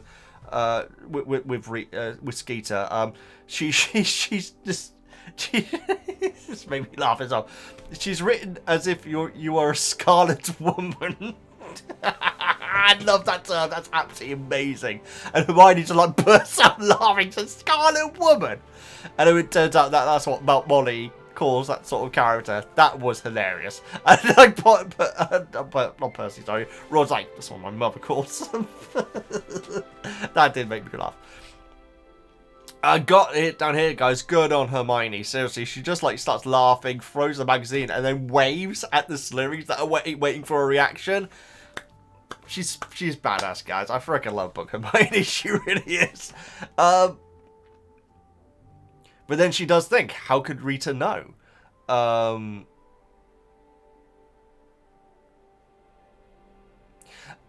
when she says that, I get the impression that Ron might think that... No, there's no way. I disagree with my note here, but I feel... But when I was making the note, I thought that maybe Ron's surprise or expression suggests that maybe Ron was thinking that... When Hermione said, how could she know, it was a reference to a love potion. I don't think that's the case, guys. I don't know what I was thinking when I made that note. I don't think that's the case. I should really write Victor rather than Crumb, because there's a couple of C's, aren't there? Anyway, I've started to shorten away that time when making notes. So it turns out that Crumb had asked her, and that's what she was referring to. When she I say admits, but when she says this, she actually avoids looking at Ron when saying it. Just so interesting, guys. It's so weird how... Okay, there have been telltale little... Oh, interesting. Well, there's a little bit of affection between them in the past. Whereas, since the ball, it has been all out. It's been all out. Oh, what's going on here? Sort of thing, you know, it really is. And so the fact that she's not looking around, she's just getting redder and redder. Apparently, I think it like says that she gets so red at one point that Harry almost could feel the heat off her. It's amazing. Also, Ron's ears go red, not pink this time. We don't know what colour his feet are, guys. I shudder to think, I should say. Hermione suggests maybe Rita has an invisibility cloak, which is a bit of a stretch. Well, no, I guess not. I mean, she's a very famous reporter. Presumably she's raking in the money. I don't know if you can really buy that sort of thing, though. Probably not. Ron wants answers. I got no idea. Yeah, he wants to know what's going on with Crumb and Bulgaria and all that stuff. But Snape then interrupts. And I'll be honest, guys... It brought back memories. I remember once, oh my god.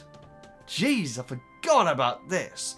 I was in geography, and I think I said yes. It was a young age. It was a young age in secondary school. And I wasn't doing it on purpose, but me and my friend were started to talk about something. when the teacher was talking, and it's not something which I was thinking. And now I'm going to stop listening to them and start talking to my friend. It was just something that just happened, and this geography teacher came over and screamed, and I mean at the top of his voice. I can't even remember what he said, but he just screamed and scared the heck out of like half the class. I wonder, did he apologize for that? But this was insane. I mean, this is like, I don't mean, I mean, sort of like scream. With anger. It was like, he wasn't just trying to make us jump or anything. He was, nearly swore then. He was furious. I feel like after the class, he may have written me a note apologising.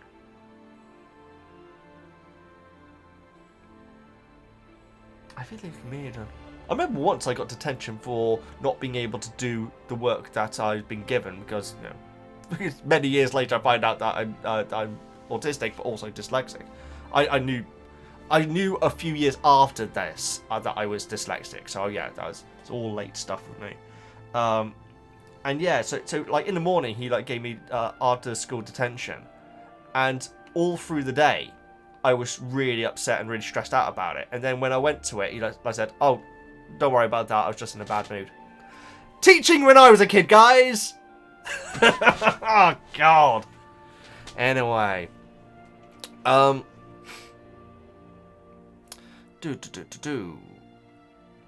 So yes, when Snape interrupts this, I actually did get chills, and he doesn't shout or anything. He's playing it cool, in fact. But it did it was a real memory of getting caught out, sort of thing, And you can't say, "But they gave me the magazine, so I had to read it." It's like, no, dude, you're in a class and you're not paying attention. 10 points from Gryffindor. I think it kind of makes sense. I can't remember. What's the smallest amount that has been taken away? Have we had 5 points from Gryffindor? Or is it always in tens? I honestly can't remember. I'd like to know if you could fill me in. But I honestly can't remember. Because I got down here. I got down here. That seems a bit harsh. But I'm not even sure if we've ever had anything below 10. And also, it's for 3 Gryffindors doing it. So, I think it's fine. I think it's to be expected. If you're talking in class, you're probably going to be losing points. You're more likely to lose points in Snape's class, granted. But is that necessarily still his fault? That's their fault. They shouldn't be talking. So I'm fine with that. There is stuff that we'll be getting to, guys, which I'm not fine with. I'm seriously not fine with one part. But I think that's fine. I don't know how you could really justify it not being fine. Even if Snape is more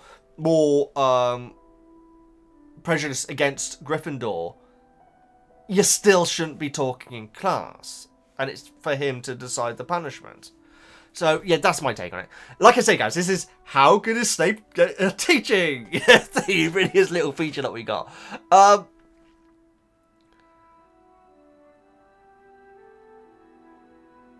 Oh yeah, so when Snape sees the magazine, he says, "Oh, of course," when he sees it. And I got down here, is Snape a fan of which weekly? I don't know if there's a magazine that these used to be around, guys. I don't know if it's around anymore, called Women's Weekly, and obviously that's a play on this, on that. But I don't know if that's outside the UK. I have no idea if it's still around.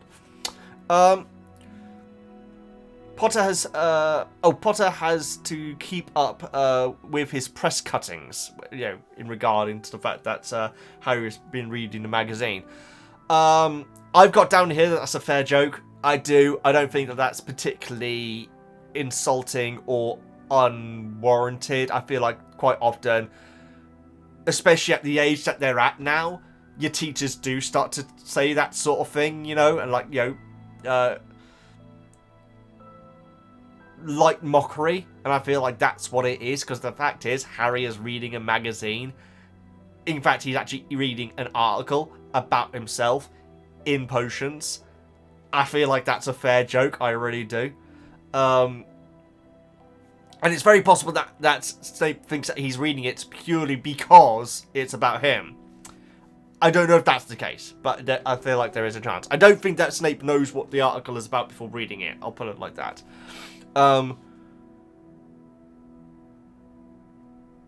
I've got down here that reading out the entire article, which he's doing very, very slowly to properly humiliate Harry, specifically Harry, not Hermione and Ron at this point, is not needed. That is too much.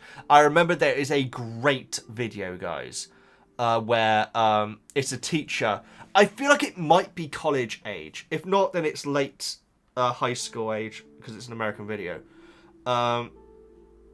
And this teacher has a policy of, if your phone goes off in a class, and he seems like a lovely chap, this teacher, he actually does. It's very like laid back sort of teaching thing, but he's like says, if you're going to if your phone rings in class, you have to answer it and put it on speaker so everyone can hear the conversation. Which obviously to a lot of people are like, okay, I will definitely turn my phone off. You know, that's the point of it. But there's a great video where he's like talking, and this young woman's phone goes off, and he says, "Oh well, put on speaker. Let's all listen to it." And the phone call is from. I'll say this now, guys. There's a happy ending to this. I should really point out, guys. Everything is not as it seems. Okay, I better say that because this will sound very, very dark.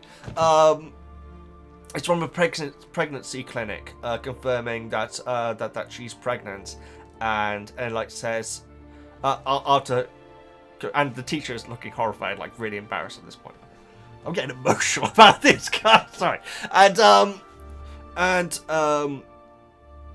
like it says that you're pregnant and everything, and like there's like just a little back and forth, and the phone says, and that's right that the husband isn't in the picture, and she says, yeah, that's right, but I've got support for that. I've been looking into my options with it and everything. And so like that, the phone call ends, and I'm getting emotional. It's ridiculous. Why am I getting emotional about this? It's not an emotional video, guys, and I'll explain why in a second. And when the young lady hangs up, the teacher's like, "Hey, I'm so sorry. I've heard it was that I would not have I would not have forced you to do that." And she said, "It's fine. It's something that I'm going through at the moment." And I've decided that. How does she word it? I can't remember how she words it. Damn it, I can't. It's such a good payoff. She basically says that I've decided that I'm gonna name it April after April Fool's Day. And the rest of the class go absolutely nuts. The rest of the class are in it because there's someone filming it, obviously. But yeah, it's amazing, and the teacher's like, "Oh, thank God for that." Ah, jeez. Sorry, I don't know why I got emotional about that, guys, but it is a hilarious prank video. I highly recommend looking it up because, yeah, the teacher looks very relieved at the end of it. Oh, man, I don't know why I got getting emotional about that. Anyway, but it's like the equivalent of note passing, which is like what that teacher was doing was like the equivalent of back in the day when people would like hand notes to each other during class and everything, and the teacher like said, "Okay, stand up, read that out for the class." It's that sort of like light humiliation to make sure that you stop misbehaving, because they are misbehaving, guys. The Golden Trio here are misbehaving, and so. Just because someone hands you a magazine at the start of a class doesn't mean that you have to read it. So, yeah. I do feel like the reading out slowly to properly mock Harry was unneeded. But maybe not as bad as some of you guys may think it is. There is something coming up which is definitely as bad as anything. Right. He separates the three, good teaching, obviously. Puts Hermione with Pansy, which is very interesting, because obviously he would have read the article. I don't know if he read the entire thing. He definitely read the stuff about Harry. But if he read the stuff about Pansy, maybe Hermione was put with Pansy to also, in a weird way, punish her as well? Pansy as well? So it's very interesting that she was put with Pansy. I feel like that was almost a, yeah, you shouldn't have been talking to the press sort of thing about Hermione. That maybe.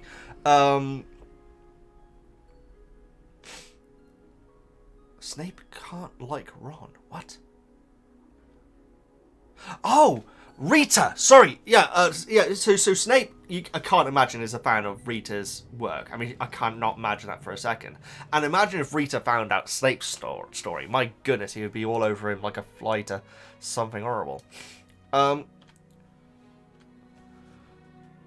So yeah, Harry's been moved right next to Snape's desk, and Ron's stayed where he is.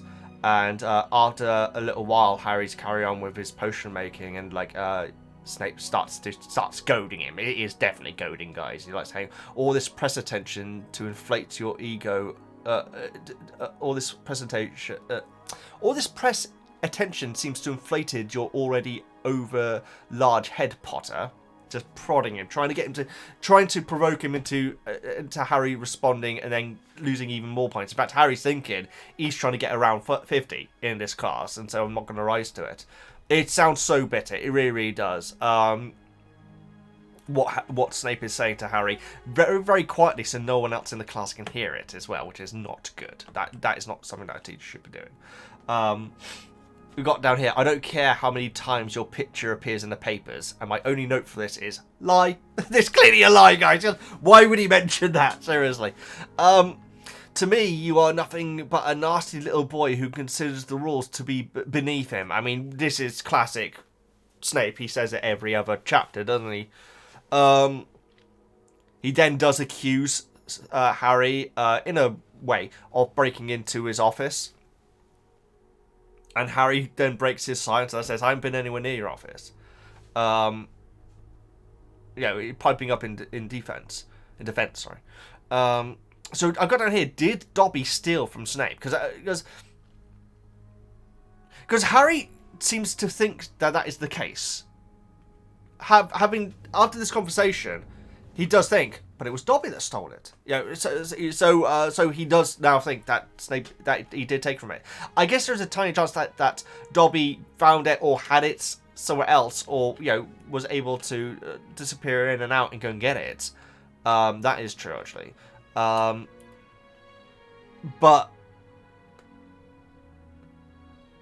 Neville definitely couldn't have done that, and so I do feel like Dobby did actually steal from Snape, and that's also kind of on brand for Dobby, doing something nice but doing it in a really bad way. So I feel like he probably did. Disapparate and apparate. There we go. But yeah, if the movie is trying to make me believe that Neville stole from Snape, I feel like that is a stretch and almost just not Neville's character, honestly. But I do still like that he's there, though. I just wish that they'd had half a second of praise for Neville. Not just he may have got it wrong. He looks like a fool when he thinks that he's killed Harry Potter, and then never speak of Neville ever again. That's right. And regarding this, I should say, Snape does have a reason to be annoyed, but bring it up like this. Not ideal. Yeah, exactly. So if Snape looked in his gillyweed collection and there was a Dobby-shaped hole, Dobby's hand-shaped hole in his stuff, he should be reporting that to Dumbledore. And knowing Snape, he can say, oh yeah, by the way, it's weird how Harry Potter you used that during the task, isn't it? And I feel like that's fair. And Dumbledore is going to be a good headmaster. He needs to make sure that students are not stealing from the potion cabinet, because it can be incredibly dangerous. Love potion again, So that's obviously the more professional way of doing it. Mad-Eye Moody may have joined your fan club. Very interesting that Snape refers to him as Mad-Eye Moody. I'm going to have to go back and listen out for when other professors talk about Moody. Do they ever refer to him as Mad-Eye? Because it kind of makes sense that Snape would call him as Mad-Eye, but I don't think McGonagall has called him Mad-Eye, has she? I'm not sure. I'm going to be listening out for it from now on, guys, because I'm very interested. It makes sense that Snape would call him that.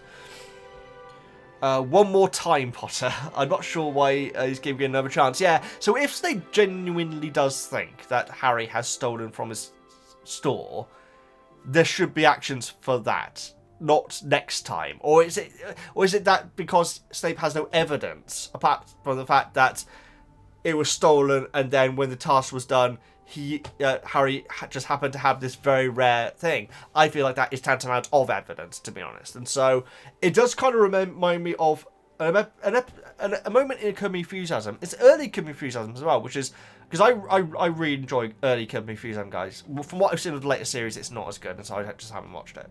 But there's one episode which starts in this really stupid way where Larry and Jeff are like walking down the street, and Larry's eating an apple, and when he's finished, he puts it in someone's bin that's at the front of their house. And the guy whose house it is like say, hey, don't put stuff in my bin like that. He says, well, I'm just throwing away anything. And then the house owner says, the next person who does that, I'm going to kick their ass. What? What does that mean? Yeah, and then at the end of the episode, Ted Danson, who is like in this episode quite a bit of a rival, has a bit of a rivalry with Larry, is walking past his house, puts an apple in the same bin, and then gets chased down the street by the guy. It doesn't really make sense as a joke, to be honest. It really, or an ending, it really doesn't. But yeah, the whole next time you do something illegal, Potter, then I'm going to report you. I feel like he's got grounds to report him now. It's what I'm basically trying to say. In this very long-winded way. We need to get going now, guys. We need to get through this. We're getting through a minute, so we're getting through them. So Harry, without even looking at Snape, like says, right, I'll bear that in mind if I ever get the urge to go in there, which is such a sassy way of playing. It's always good to see sassy Potter, guys. It's always good. So then we hear that Snape has this truth serum, which Max very kindly typed out the name of, guys. I was just call it truth serum, to be honest. We hear that it's controlled by the Ministry. This is the scene I was talking about in the movie where, like, when Snape like says that it's not allowed to be used on students, he raises his eyebrow and like says, regrettably, it's not allowed to be used on students. He ain't angry, guys. This Snape here in the book is freaking seething. I freaking love Alan Rickman, guys. I do think he is excellent as Snape. But he ain't angry. He ain't angry in the slightest bit, you know. Maybe a tiny bit, but we get the impression that Snape here in the book is so angry that he's actually not able to contain it, you know. Which, considering their history, is a lot more believable. But we find out that it's controlled by the Ministry. Obviously, completely makes sense. But he then straight up threatens to accidentally slip some into his pumpkin juice or whatever. Now that is absolutely 100% completely illegal, guys. You know, if he were to do that, even stealthily, Harry, having said all the horrendous things that he doesn't want to say, oh yeah, I've got him here. Harry worries about blabbering about Dobby, about Hermione, about Sirius being around, and worst of all, how he feels about Cho. That's like the last thing that he mentions. It's amazing.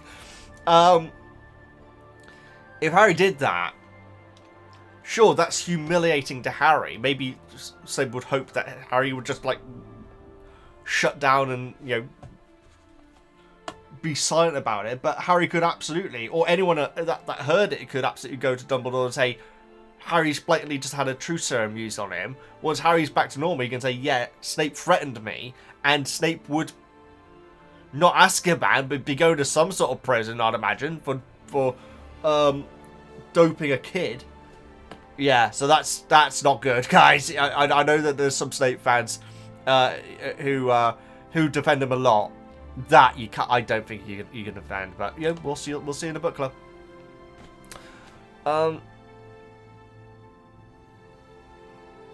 Harry starts thinking that he should take a leaf out of Moody's book and start drinking from a private flask, which is amazing. Karkaroff enters out of nowhere. Well, he does knock, but yeah, it's kind of surprising. Mid lesson, no less. So it's obviously pretty urgent. Everyone that's in the class must have been, what the heck is going on here? Snape apparently has been avoiding Karkaroff. Karkaroff actually stands there for the rest of the lesson, waiting for the lesson to end so he can stop Snape from running away. Harry very cleverly, with 2 minutes left in the lesson, purposefully spills some of his armadillo bile. Lovely. Just so we can listen with the conversation, which is ingenious. Karkaroff shows Snape his arm, which is... There's something which surprised me, which will come up later up in this chapter, guys, but it's very interesting that this is here. It's in the storeroom scene in the movie as well. Although you actually see what it is in the movie. he says to Snape, "It's never been clearer, and you must have noticed too." Very intriguing, guys. Because I guess it could be Voldemort. I guess it is, or maybe. It's a very nice tease for what I presume I know. So yeah, it's very, very nice. And Snape is like, "Put it away," which is a funny thing to say. So as soon as Harry's finished, or as soon as Karkaroff finishes, Harry wants to get out because he doesn't want to be left alone with Snape in this sort of mood. And he goes and fills Ron and Hermione in on exactly what happened. So awesome scene, guys. But yeah, we've concluded another lesson, another class of is Snape a good teacher? And I would say that it started off okay, and then he really went over the line with the threat. Hogsmeade. They have snuck some food from lunch. I've got down here. Is that allowed? I'd imagine it's absolutely fine to take food out of there, isn't it? In fact, Hermione's done before.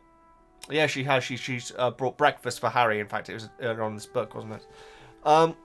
So yeah, I feel like you can take food out. Although it's quite a lot. I guess that it is a bit suspicious that way. So they would have to sneak it. They're off to Hogsmeade to buy Dobby a gift before meeting up with Sirius.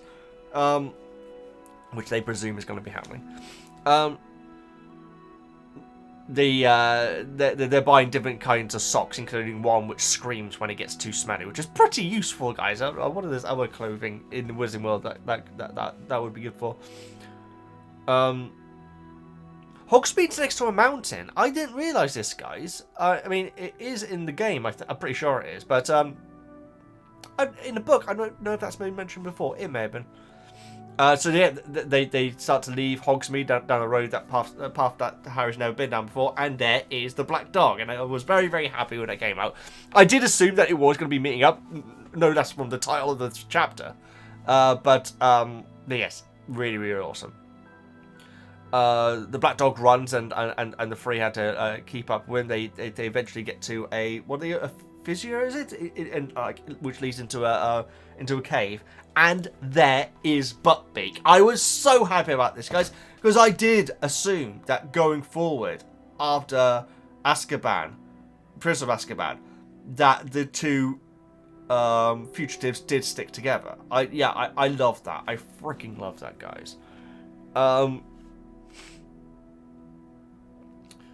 So once Black is transformed, of course, he's still in the same grey robes that he was before, presumably the ones that he was wearing in Azkaban, which is kind of insane, guys.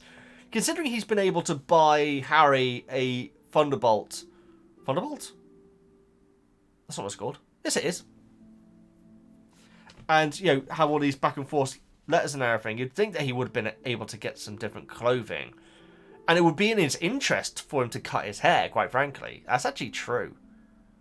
Yeah, but his hair is longer than it was before. It seems like he hasn't done anything to hide his appearance. Presumably because he's been hiding out as a dog for so long. I mean, you're not going to be able to ride Buckbeak as a dog, I would imagine. That would be a strange image.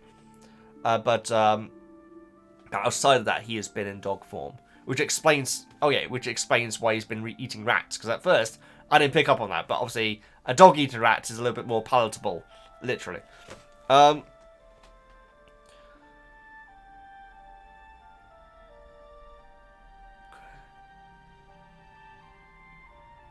Yeah, so yeah, dogs can't ride hippogriffs, question mark.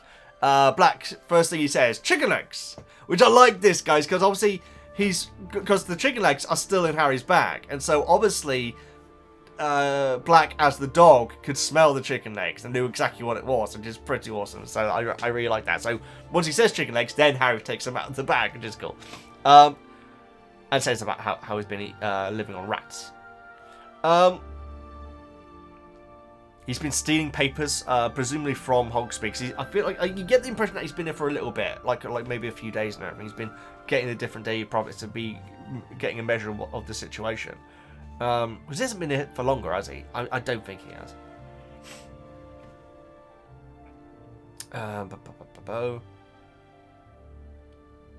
He says how Dumbledore, Harry, Ron, and Hermione are the only ones that know that Black is an animagi around here. I would have thought Snape would have done.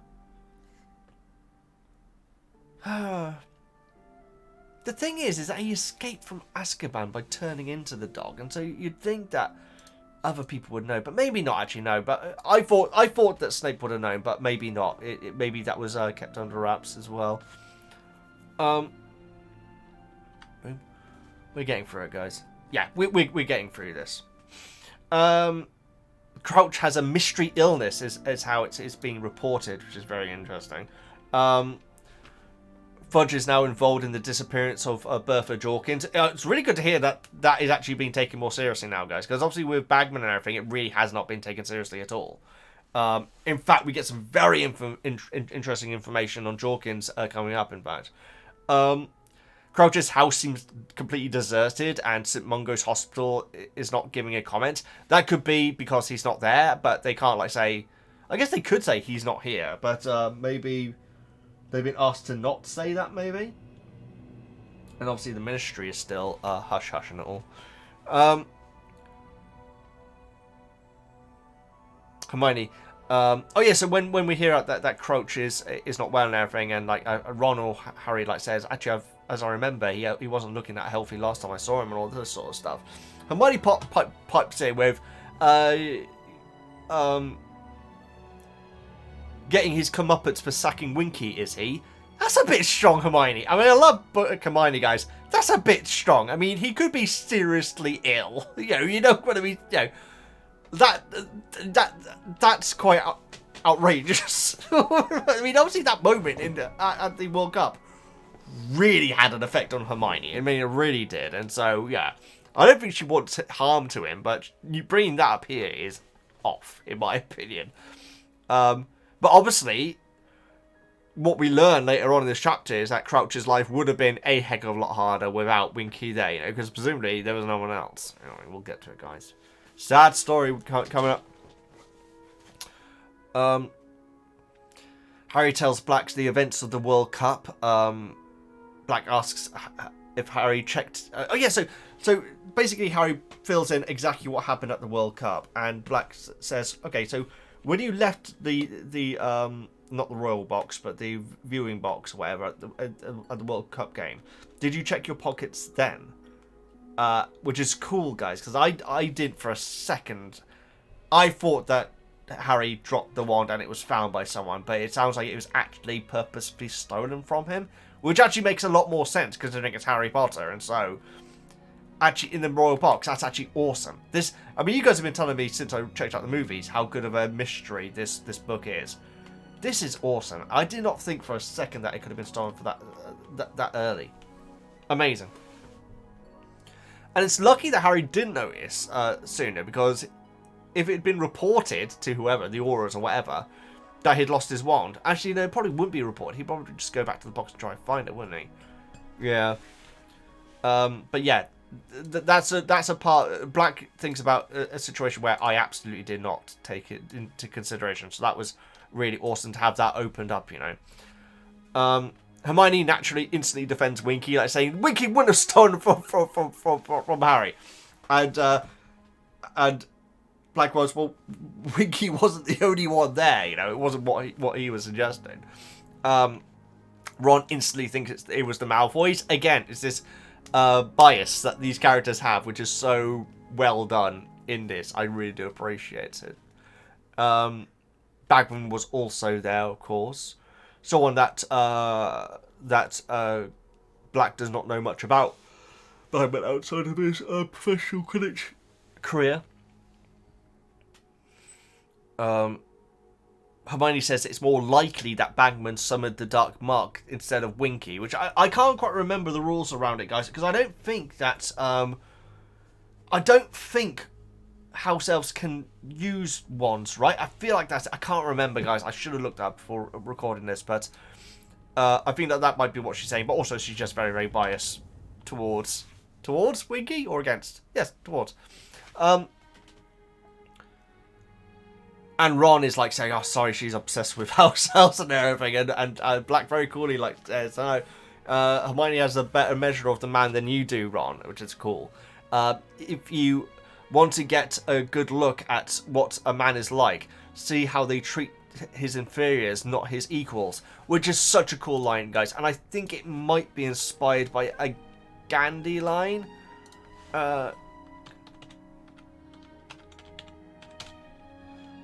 animals. Quote. Yes, it looks like it is. According to him, the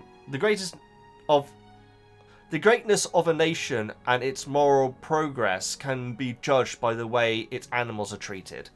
So, obviously, I mean, Black is saying inferiors, which is a strong term anyway. I'm not suggesting that house elves are like animals here, guys, but he's talking about inferiors, which obviously to Hermione doesn't see them as inferiors, and so that would be offensive to her. So I'm not saying that Black is referring to house elves as animals here, but I do feel like that what he said there is based on that Gandhi quote. I hold that the more helpless a creature, the more entitled it is to protection by man from the cruelty of man. Well, there you go, guys. Good quote, good quote. So yeah, I do feel like that is possibly a reference to that Gandhi quote. I think it actually might be. Black Nose Crouch. It was him that sent him to Azkaban without trial, which is, I'm pretty sure, the first time we've heard that, guys. That's crazy. But obviously, at the time, there was a lot going on, and from what we hear about what Barty's like, it kind of is on note to just send people to Azkaban, you know, even if they don't, even if it just looks bad for them, you know. Crouch was tipped to be to be Minister of Magic, very interestingly. A lot of people that were against the dark side were, well, you wouldn't understand, you're too young, which is essentially what Arthur said to them earlier on. I've got down here, is it that it's revenge? I don't think revenge is even the right term, guys. I think it's fear more than revenge, quite frankly. But I think, like, to some people, it could be revenge. In fact, what Barty does to his son, I feel like, is probably revenge in a weird way, but also fronting up, saying, "Oh no, son, nothing to do with me. I'm still good." You know, I feel like that was a big part of it as well. This is good stuff, guys. This stuff. So back when Voldemort could control people, Crouch actually gave Aura's license to actually kill people rather than just capturing them, which is very interesting, because presumably up until that point it was always capturing, which is interesting because now I think about it in Fantastic Beasts. But then again, the law could come in and out, obviously. But we do have people working for the British Ministry who are willing to kill, right? I think so. I think so. I could be wrong. But again, laws can come in and out. Oh yeah, of course. Yeah, so Crouch even allowed unforgivable curses to be used. So obviously Avada Kedavra and everything, but obviously there are other ways that you can kill people with magic. But the fact that other unforgivable curses were now completely fine, it kind of, in a weird way, is making the world what Voldemort wants it to be, you know? We're going to fight this thing by making us worse, you know? You see it all the time, guys. You really do see it all the time. It's kind of playing into the enemy's hands very often. I got down here that it sounds like Black kind of had it lucky, because considering what Black was accused of, he could have been killed on sight, quite frankly, you know. So obviously Azkaban was horrific for him as well, though. We hear that Crouch's son was apparently was found in a group of Death Eaters, which is a weird way of putting it. Who were able to talk their way out of Azkaban. Very, very interesting way of putting it. I presume that means that they didn't have to go to Azkaban. They talked the way out of going to it, rather than they talked the way out when they were in there. I'd imagine it's probably the case. Well, I guess we'll find out, guys, with a certain character. Yeah, I guess we will find out. Although we do find out that Barty actually did go to Azkaban. Barty says sarcastically about Barty's son potentially being a Death Eater. Nasty little shock for Barty. Should have spent more time with his family and like that, you know. Because the thing is that it's very clear. Black definitely holds a grudge. I mean, how could you not? When well, I don't know actually. But we know from the way that he talks about Snape and like saying that it would have been fine if Lupin had killed him. It wouldn't have mattered, I should say. Black definitely holds a grudge. He really, really does. But that's the loyalty of the dog, though, isn't it? You know. Black was in when the son was, so the son did go to Azkaban. In fact, I think he actually saw him. I think he said that he was across the way from him or something. No name mentioned at this point. But it's a shame he doesn't mention the name, isn't it? I presume. I shouldn't presume, but maybe if that happens, it would have been good if he mentioned the name. But maybe he just simply didn't know, you know. Yeah, it's very possible that Black wouldn't have known the name. I don't think it is. Well, no, he learned it all when, because this all happened when he was in prison. So I guess there is a chance that he doesn't know the name of the son. I guess there is.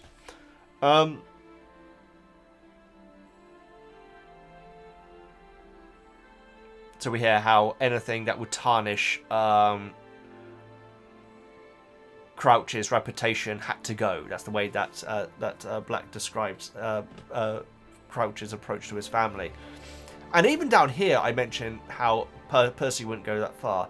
I don't think there is any mention of Percy at this point. There is at the end of the chapter, but I did think I definitely compare Crouch with Percy, and I think that Percy is too good an egg for that. But we shall see, guys. I really like him. The son. Oh, the son did get a trial, but it felt like a bit of a show trial. It was basically. Well, Black words it as Crouch showing everyone how much he hated his son. I don't think that's it. I think it's a distancing sort of like, I'm gonna put you down because you're the enemy and I'm still the good guy, right, guys? You know, that sort of thing. I feel like that's how I interpret it. But then again, I'm learning all this for the first time.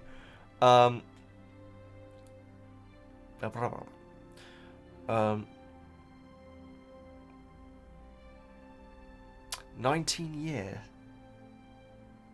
I'm not sure. I don't know why I've written down 19 years. It's either that the son was 19 when it happened, which I think it might be, or he was sentenced to 19 years. I'm not sure why I've got 19 years there, guys. I apologise, but it will be one of those reasons. But unfortunately, he later died a year after being in prison. Apparently, that is a semi-regular thing in Azkaban where people just stop eating and just lose the will to live. And when that's clearly happening, the Dementors are visibly more. They're like excited about the prospect of it happening. Which is really brutal, really terrifying. In fact, seems very dark. Don't know what that means. But yeah, yeah. It feels very dark of the Ministry putting people through this. I've always felt that with Azkaban, guys. Yeah, it does seem messed up to me. It really does, especially because these things are not good creatures, guys. These are not good creatures. That's the only way I'm going to put it. Crouch and the mother were allowed to visit the son on his deathbed. Shortly after that all happened, the mother died as well. It says that Crouch and basically essentially carrying his wife out of there actually went past Black's cell. Don't know if he said anything. Probably knowing Black, unless he can't say anything, it's very possible that there's a sound thing. But knowing Black, if he could do, he probably would have said something. And it wouldn't have been nice, quite frankly. But yeah, I do think he would have done. We hear that families do have the option to take the bodies from Azkaban when people die, but the son wasn't. And I think the Black said that he actually saw the Dementors actually burying the body outside the fortress, which is a terrifying image, guys. My God, seriously, imagine that. Obviously, that wouldn't be the case in the movie one, because the movie one is in the middle of the sea, right? I don't think there is any outside land, right? I don't know. We definitely haven't been given the impression that it is at sea in the book, right? I don't think so. But like I say, the body's been buried. Anyway, let's move on from this part. Crouch lost his son, his wife, and popularity. I can really imagine sacking Wiki was actually really brutal for him as well. That's where I'm at, guys. I actually have a lot of sympathy for this guy. You know, obviously what he did to his son and to other people is horrendous and everything, but at the same day, I do feel like that I do still have some empathy for him. I really do. Fudge became the minister instead of Crouch. It's very, very interesting, guys. I wonder who was minister when Voldy was around, because I think that in my head it would have been Fudge, but I mean, age-wise, that's doable, isn't it? I think so, but it sounds like it wasn't, though, and so I wonder if it was a different party, because presumably people are voting on this. I have absolutely no clue. Do people vote? The public vote? As in, is there a public vote on who is the which party? I don't even know if there are parties. But presumably, Fudge usurped Crouch in the same party. That's what I assumed it was. But maybe there isn't a part. There aren't parties. That's an aspect of it I've never really thought about. But I mean, Fudge is all about good press and everything. He's not just worried about his job. He's about his party, I presume, losing power. Right? I could be wrong. I have no idea. I want to see Minister of Magic questions, which should be on a Wednesday at midday. It's something that happens in Parliament, guys. That would be cool. But yeah, I want to know who was minister when Voldemort was defeated. Moody says Crouch obsesses with Death Eaters more than him. I think he in fact he said, didn't he? Which even when we heard it was like, what, really? Okay.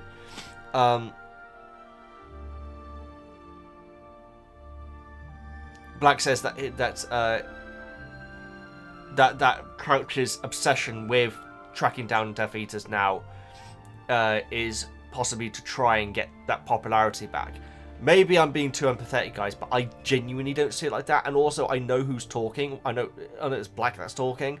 And in my interpretation of him, he is a very loyal person to a fault, and so sees those who have done him wrong as the worst thing.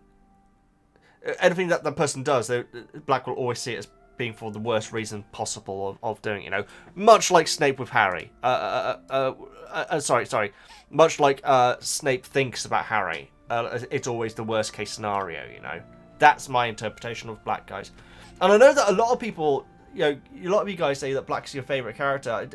I hope this isn't suggesting that I don't like him or anything. I think he's fascinating. But that's where I'm at with what he's saying about Crouch.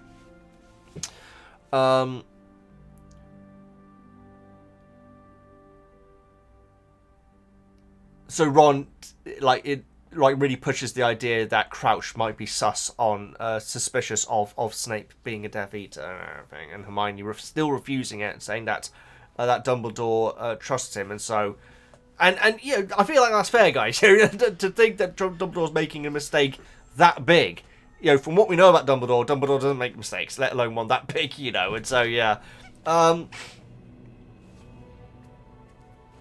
Black says that Snape was fascinated in the dark arts all the way through school. Apparently, when he started at Hogwarts, he already knew more curses than half the 7 years at Hogwarts. That might be him like bringing up the numbers there, but it's pretty astonishing. It's good to know how educated, I'm not going to say good, but how educated Snape was as a wizard at that young age. It's very, very interesting. We then get Snape's description of Black's description of Snape, which is slimy, oily, greasy haired, and everything like that. You know, and Ron and Harry instantly start smiling when Black is saying this. So they feel the same way about him as well. I got obviously slime was the first thing he said. I got to admit, when I first wrote it down, I did put smiley. That's not exactly accurate, is it? But yeah. So yeah, Harry and Ron both grin at this. Snape knew more. Yeah, but 7 years, very impressive. It is very impressive that Snape knew so many curses going into Hogwarts. But he's always obsessed with the dark side, though. Part of a game of Oh, sorry, yeah, so Black says that Snape was part of a gang of Slytherins who nearly all turned out to be Death Eaters. Now, that's interesting, guys, because I never thought that Snape had a particular friend group. I feel like that's possibly what Black is saying, or it could be saying that he was in the age group of Slytherins who turned out to be Death Eaters. I don't know if Snape really did have a circle of friends or not. If he does, and that's fascinating, guys. At least in my head, kind of up to this point, he didn't. But that could be me misunderstanding it. It could very possibly be the case that Snape did have friends. I mean, he's jovial with McGonagall about Quidditch and everything, and so I feel like it's very possible. And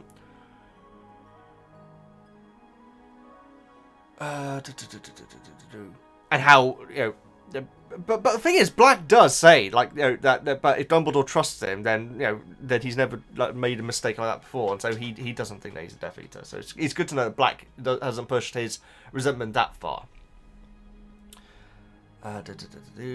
We hear about the Lestranges that were a married couple. Now that is something new to me, right? I think it is. I think it is the fact that that they were a married couple, because obviously I know one of them, but I presume that Black's relative. No, it would have been no, she is Black's relative. So yeah, the other Lestrange. I don't think I've heard anything about them before, apart from obviously, you know, what I know in Fantastic Beasts. But yeah, if that's mentioned in the movies, I apologize, guys, but I don't remember Bellatrix's husband being mentioned at all. I really don't. Harry tells Black Karkaroff shows Snape his arm, but Black doesn't know what that means. Now that does surprise me, because I would have thought that I think I know what it means. I could be completely wrong, but yeah, Black has no idea what it means. But like I say, he does trust Dumbledore in his decision to hire Snape. Black thinks Moody would have wanted to search everyone's office. So yeah, so when I think Ron says, well, why did Moody want to search Snape's office? Black's like, knowing Moody, he probably wanted to search everywhere. So yeah, it kind of makes sense. Very interesting though that Moody always avoids killing unless it's absolutely necessary, which is pretty awesome, guys. Considering he doesn't have all his scruples, I think is probably one way of putting it. The fact that he holds that line is actually pretty awesome. I actually really like that. It's very cool. Black asks Ron if he could ask Weatherby if I read down Weatherby here. If he has seen Crouch. If he could ask about Bertha Jorkins and so on and so forth. Ron's like say, oh, I can, but Ron is really associating Percy with Barty here, with Crouch, I should say. He really is, because even here he's like saying, no, he's ambitious. He probably won't tell me, and honestly. You know? But we do hear that Black doesn't trust Bagman, which is very interesting, guys. I'm still hedging my bets and thinking that's a bet, which is ironic. But yeah, that's where I'm at right now. But this whole thing of when Harry's wand went missing, that is a key which I did not think about for a second. So that's so cool. Quote saying how forgetful. Oh yeah, so Black doesn't like the fact that Bagman keeps on using Jorkins' memory and forgetfulness as a reason for why she's gone missing. Because when Black knew her, she was foolish and everything, but she really didn't forget stuff. She was very gossipy. And you know, yeah, so it's very cool to know that hear what the real Bertha Jorkins was like after all this time of hearing this one narrative about her. He tells Black tells the trio to not visit, which does make sense. It must be painful for Harry though. Says that if you ever talk about me, then call me Sniffles, which is amazing, guys. That made me mark out. I love that so much. Ron says Percy wouldn't care about Crouch's history. I feel like that is possibly true. It's all about, you know, thinking about yourself rather than the wider picture, isn't it, guys? And obviously a lot of people will do that. But we shall see. I feel like we are going to be getting some more good Percy stuff. Maybe this conversation is going to happen with Percy there. Which I really hope so. So they have then left at this point, and Hermione like says, well, Percy wouldn't throw his family to the Dementors, and Ron's like, I don't know though, he's very ambitious.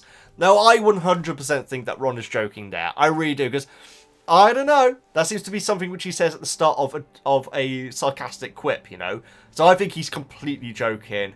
I feel like if Percy thought that Ron thought that about him, then Ron would feel terrible about that. I honestly do, guys. I know that Ron's always, you know, putting a boat in, but I think he really does care about his brother and trust his brother, you know. And I personally don't think that Percy would do that, but we have the rest of the books to cover, guys. Guys, we're just under 3 hours. My final note is there purpose irony in the fact that Black has been eating rats? Now, obviously, they're going to be the thing which is going to be the most around, especially in a place like Hogsmeade. But the fact that, you know, rats, Wormtail, is there something going on there? I don't know. Probably not. But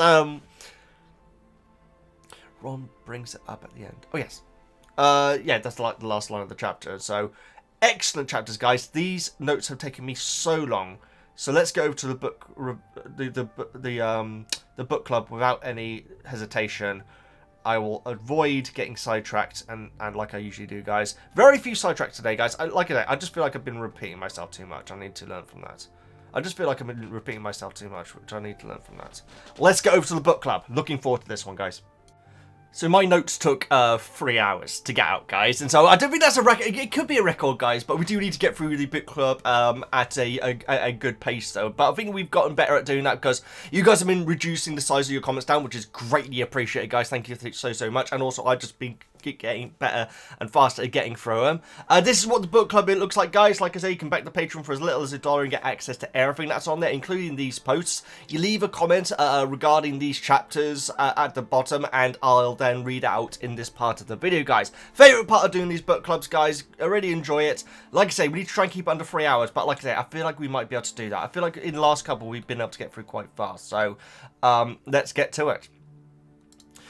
Benjamin is kicking us off. Hey, Veggie! I'm not 100% sure if it's this chapter. Uh-oh. I presume the comments have, like, you know, because I don't want people to be talking about stuff that's in the future, because obviously I'm still kind of spoiler-free to certain things, you know. If not, somebody will let me know, and I'll delete the comment. Okay, edit, it's safe, so read ahead. Thank you so much, Benjamin. I really liked, as we heard, the perspective of Ron and Hermione, what really happened the night before the second task. Dumbledore, Dumbledore assured them that they would be safe and that no harm would come to them. Yeah, and the thing is, Benjamin, is that I know exactly what the thought process of the movie makers were. It's all like, yeah, but there's less on the line then.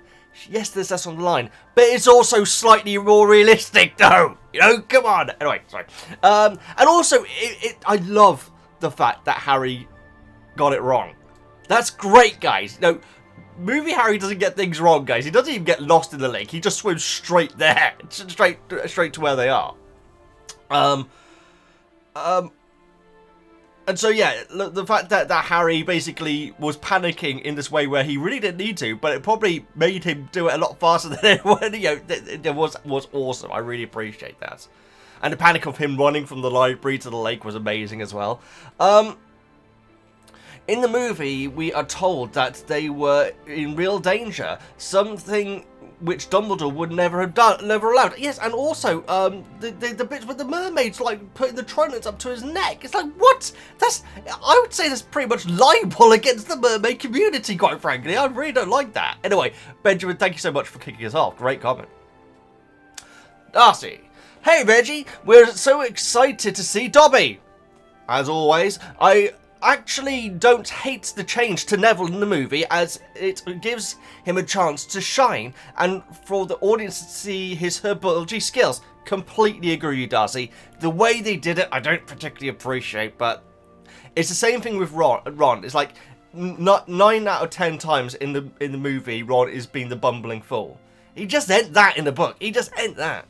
Sure, Neville kind of is that in the book, but I didn't appreciate the fact that Harry's immediately having to go at him after he's just helped him, you know. Anyway, in the edit, I should say. How do you think Rita Skeeter is learning personal information about everyone, or do you think she's making it up, all up, and occasionally getting lucky? That'd be amazing. I mean, the thing is, in the Wizarding World, there's several options. I thought about it yesterday, guys, and I wonder. The description of the quick quote quill was very. I don't want to say in depth, but it made sure we knew what it was. I wonder if the quick quotes quill can stealthily hide around and like write things and then take them back to Rita.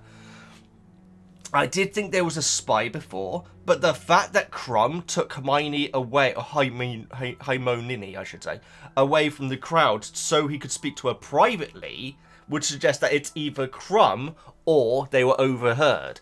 And I don't know who would have overheard them at that point. So I'm going to go with quick quotes Quill. Not Quirrell. That's my theory right now. Also, I've had this image in my head of Snuffles the dog in this cave for years, and I forgot it's from this chapter. Early in the book, when they were writing letters, you talked about where you thought Sirius was. You talked about picturing him on a tropical island somewhere. I was picturing him in the cave and I had no idea why. And now I realise the image from this chapter burned into my brain 15 years ago. That's really cool. Yeah, that's it's so cool that memory was revealed. He hasn't been there for that long, is he? But that isn't what you're saying though. He's recently come up to Hogsmeade because he wants to be, how he says, like, you know, he wants to be near the action, basically, if the stuff does kick off. That's how I take it, anyway. Anyway, we get some really important info here that Snape was doing dark magic as a student. I have strong opinions on Snape, but I don't get into them too much in the book club because other people typically cover whatever I'm thinking. I appreciate that, see. But I think it's really important to note this here. The 4-on-1 bully narrative is really not true at all. Snape as a child was not an innocent, nerdy kid getting picked on. He was teaching himself dark magic.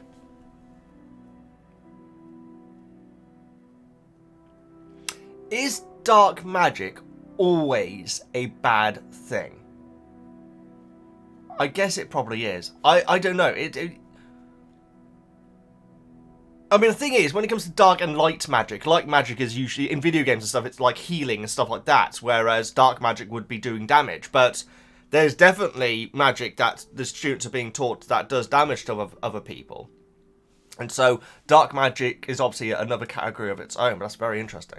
And also, it does say, Black said that Snape was a part of a group. I don't know what he really meant by that. I feel like he may have meant year group, maybe. You know, Slytherin year group, you know. Maybe. He was teaching himself dark magic. There's more to discuss about this that I'll save for later in the series. That's very interesting, Darcy. I will also say that just because someone who's... how can I word this? Just because someone is learning dark magic doesn't mean that they weren't bullied. And so I still have a lot of context to be filled in, quite frankly. But you know, those things don't cancel the other one out. At least from where I'm sitting, and I am sitting. Anyway, if you haven't seen the movies, who would you guess put Harry's name in the Goblet of Fire at this point?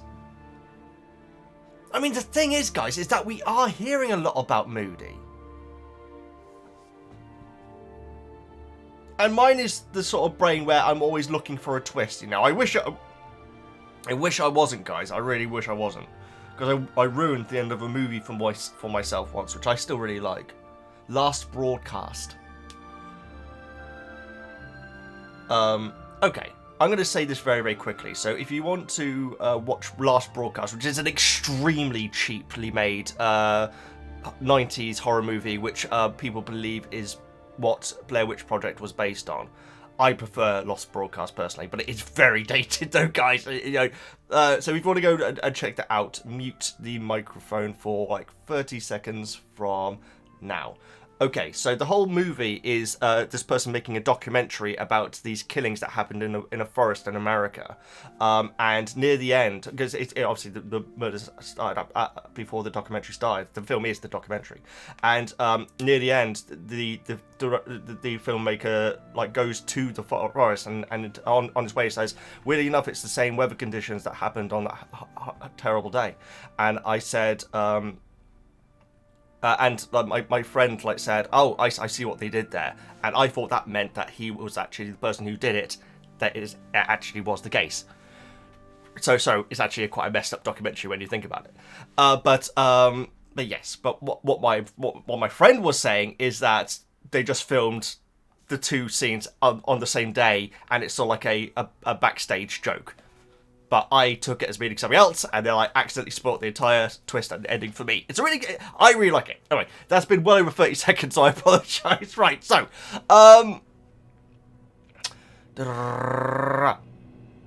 already getting sidetracked.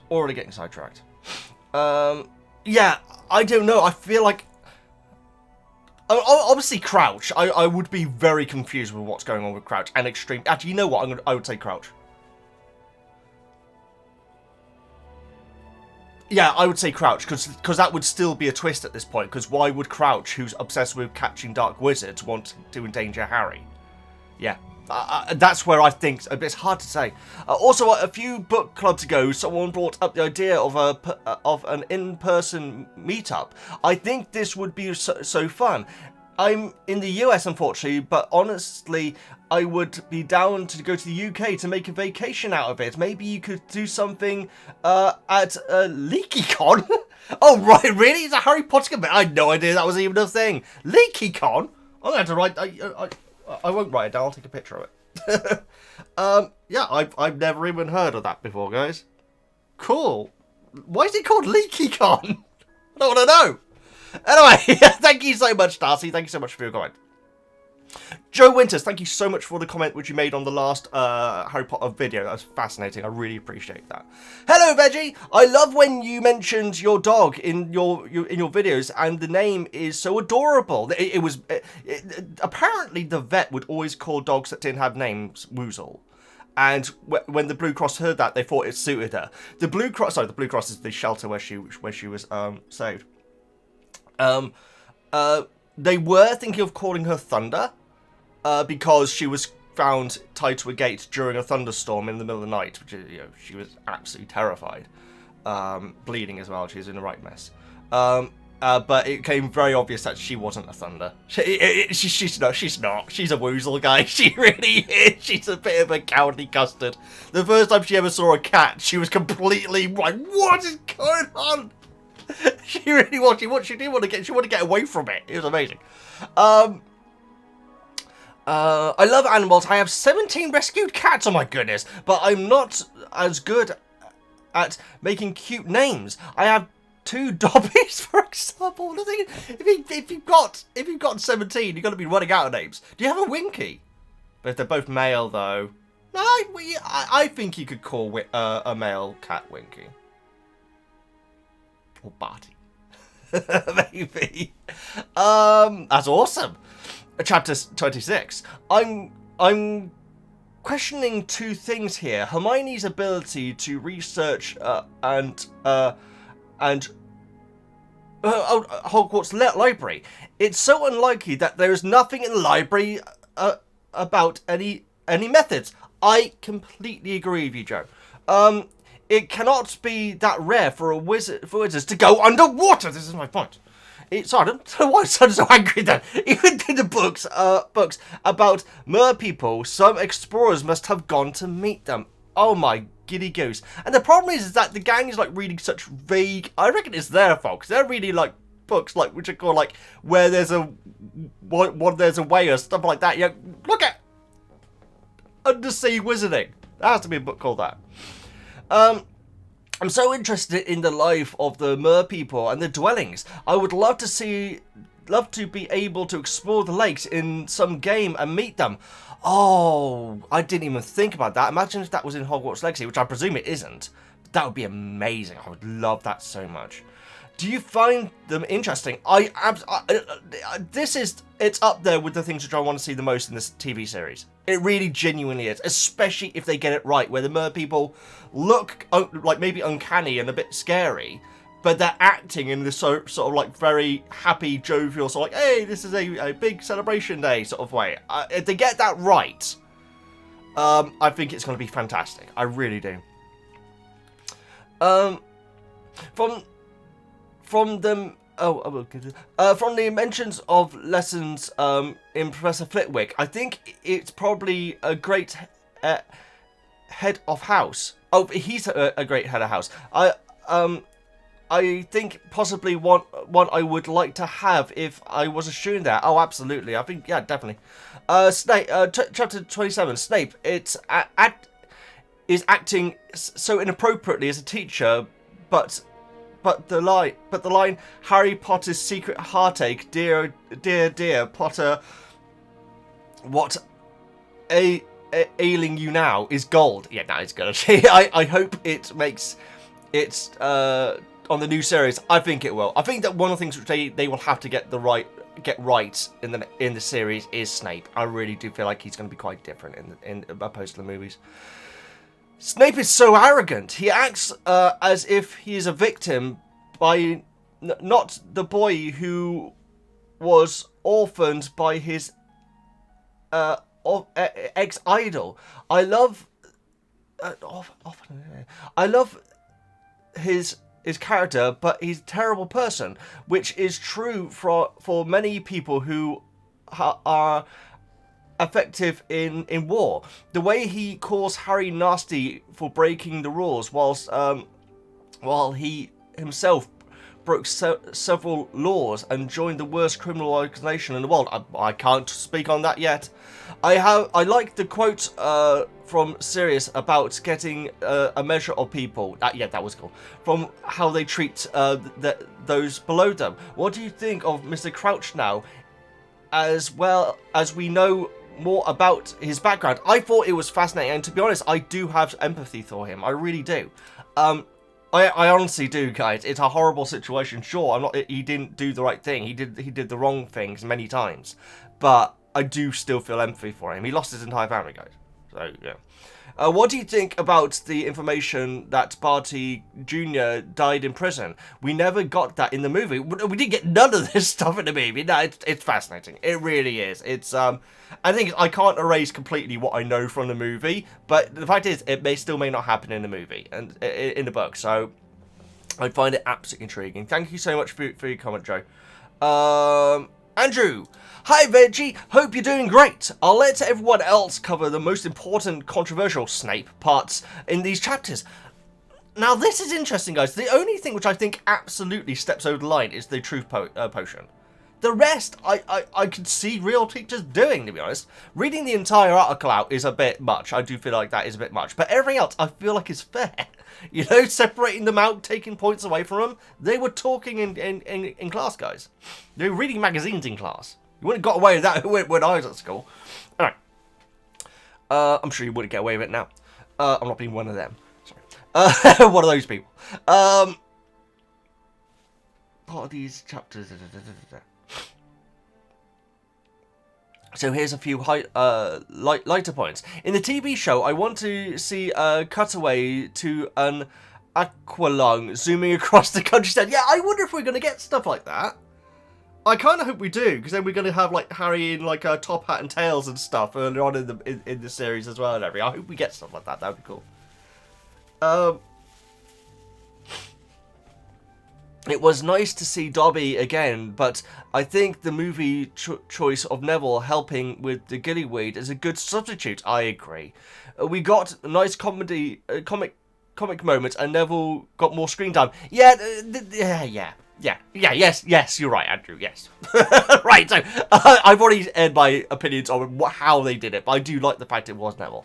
I'd love to hear Dumbledore speaking Mermish, yes, or it's just screaming, and it sounds like. Could you imagine Michael Gambon making all those weird noises? That would have been incredible.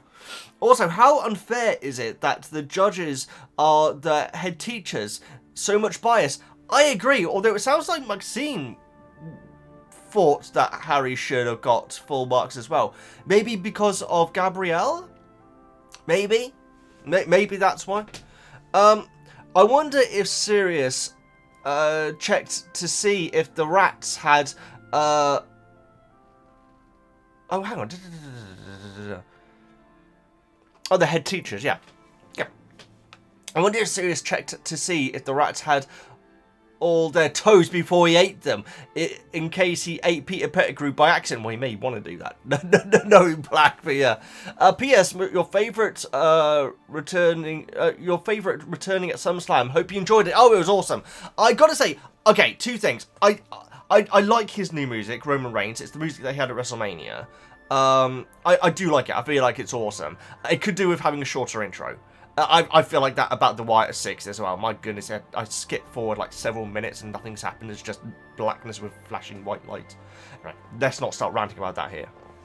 Although I do need to do my Bash at Berlin predictions probably today, actually, thinking about it. In fact, I do because it's on tomorrow. Also, I'm not a big fan of the OTC t-shirt because the crowd has started chanting OTC, and that's Roman Reigns is cooler than that. OTC! Oh. I'm a big Roman Reigns mark, guys, and so I'm allowed to have a rant, sorry, man. But yeah, no, the moment was awesome, and it's really nice. Well, he's kind of back. He hasn't actually said anything yet, has he? But either way, it was a great moment. So I hope you enjoyed it. I hope you enjoy Bash at Berlin. If you want to watch it, I will be. Thank you, Andrew. Great comment. Gavnob, greetings. Chapter 26. See, Hagrid is a good teacher. In my opinion, better unicorn lessons at least. He just needs to have a curriculum list assigned, as his judgment of what to teach is questionable. Do you reckon he would want the job if he had to follow a curriculum? Probably, to be fair. I do not get the amount of time spent on one creature. Unicorn, for example, one day interacting with the young ones, one day interacting with adults, and an essay on care, feeding, treating ailments, and the like. Best spectator event ever. Absolutely, and also the Blasted Scroots has been like a year-long project, hasn't it? Such a cool... I can't wait for that to be in the movie, in the series, guys. I really can't. Chapter 27. Is Snape actually teaching potions? He gave the list of how to make a potion and sit back. You can get that from the book. I guess well, the thing is that you can't... I would not trust students to do potions with dangerous ingredients, potential dangerous ingredients, without being supervised. And so supervision in science generally is actually a big part. At least when I was at school, supervision was a huge part of what science classes were, which is essentially what Snape is. So I see it, but yeah, a lot of it is just him sitting back, isn't it, reading Witches Weekly. You can get that from a book. He is just there to fix mishaps. We know he is very good at potions. He could be giving insights and tips, examples in later books. Oh, interesting. Okay. Yeah, okay, cool. They made a polyjuice by just reading the book. That's actually very true, but it was obviously dangerous though. Look at what happened to Hermione. Love potions are banned at Hogwarts. Should that not just be love potions are banned? I think that, you know what, Gavnob, I think it might be the case. It was just worded oddly. So yeah, because I can't see it being legal anywhere. Veritasium makes so many plot holes. Yeah, That sort of thing would do, wouldn't it? I see what you mean. But either way, Gavin, thank you so much for going. Thank you for keeping it a nice, good length as well. Much appreciated. Harry Potterhead, in early Harry Potterhead. You're usually one of the last ones, as I remember. Hi Veggie, not that's a problem. Hi Veggie. The Crouch backstory is so fascinating and obviously huge difference compared to the movie. Crouch sending people to Azkaban without trial and authorizing Aurors to kill rather than capture is crazy. It is. I mean, that is the worst part of what he's doing by far, guys. The sun thing is bad.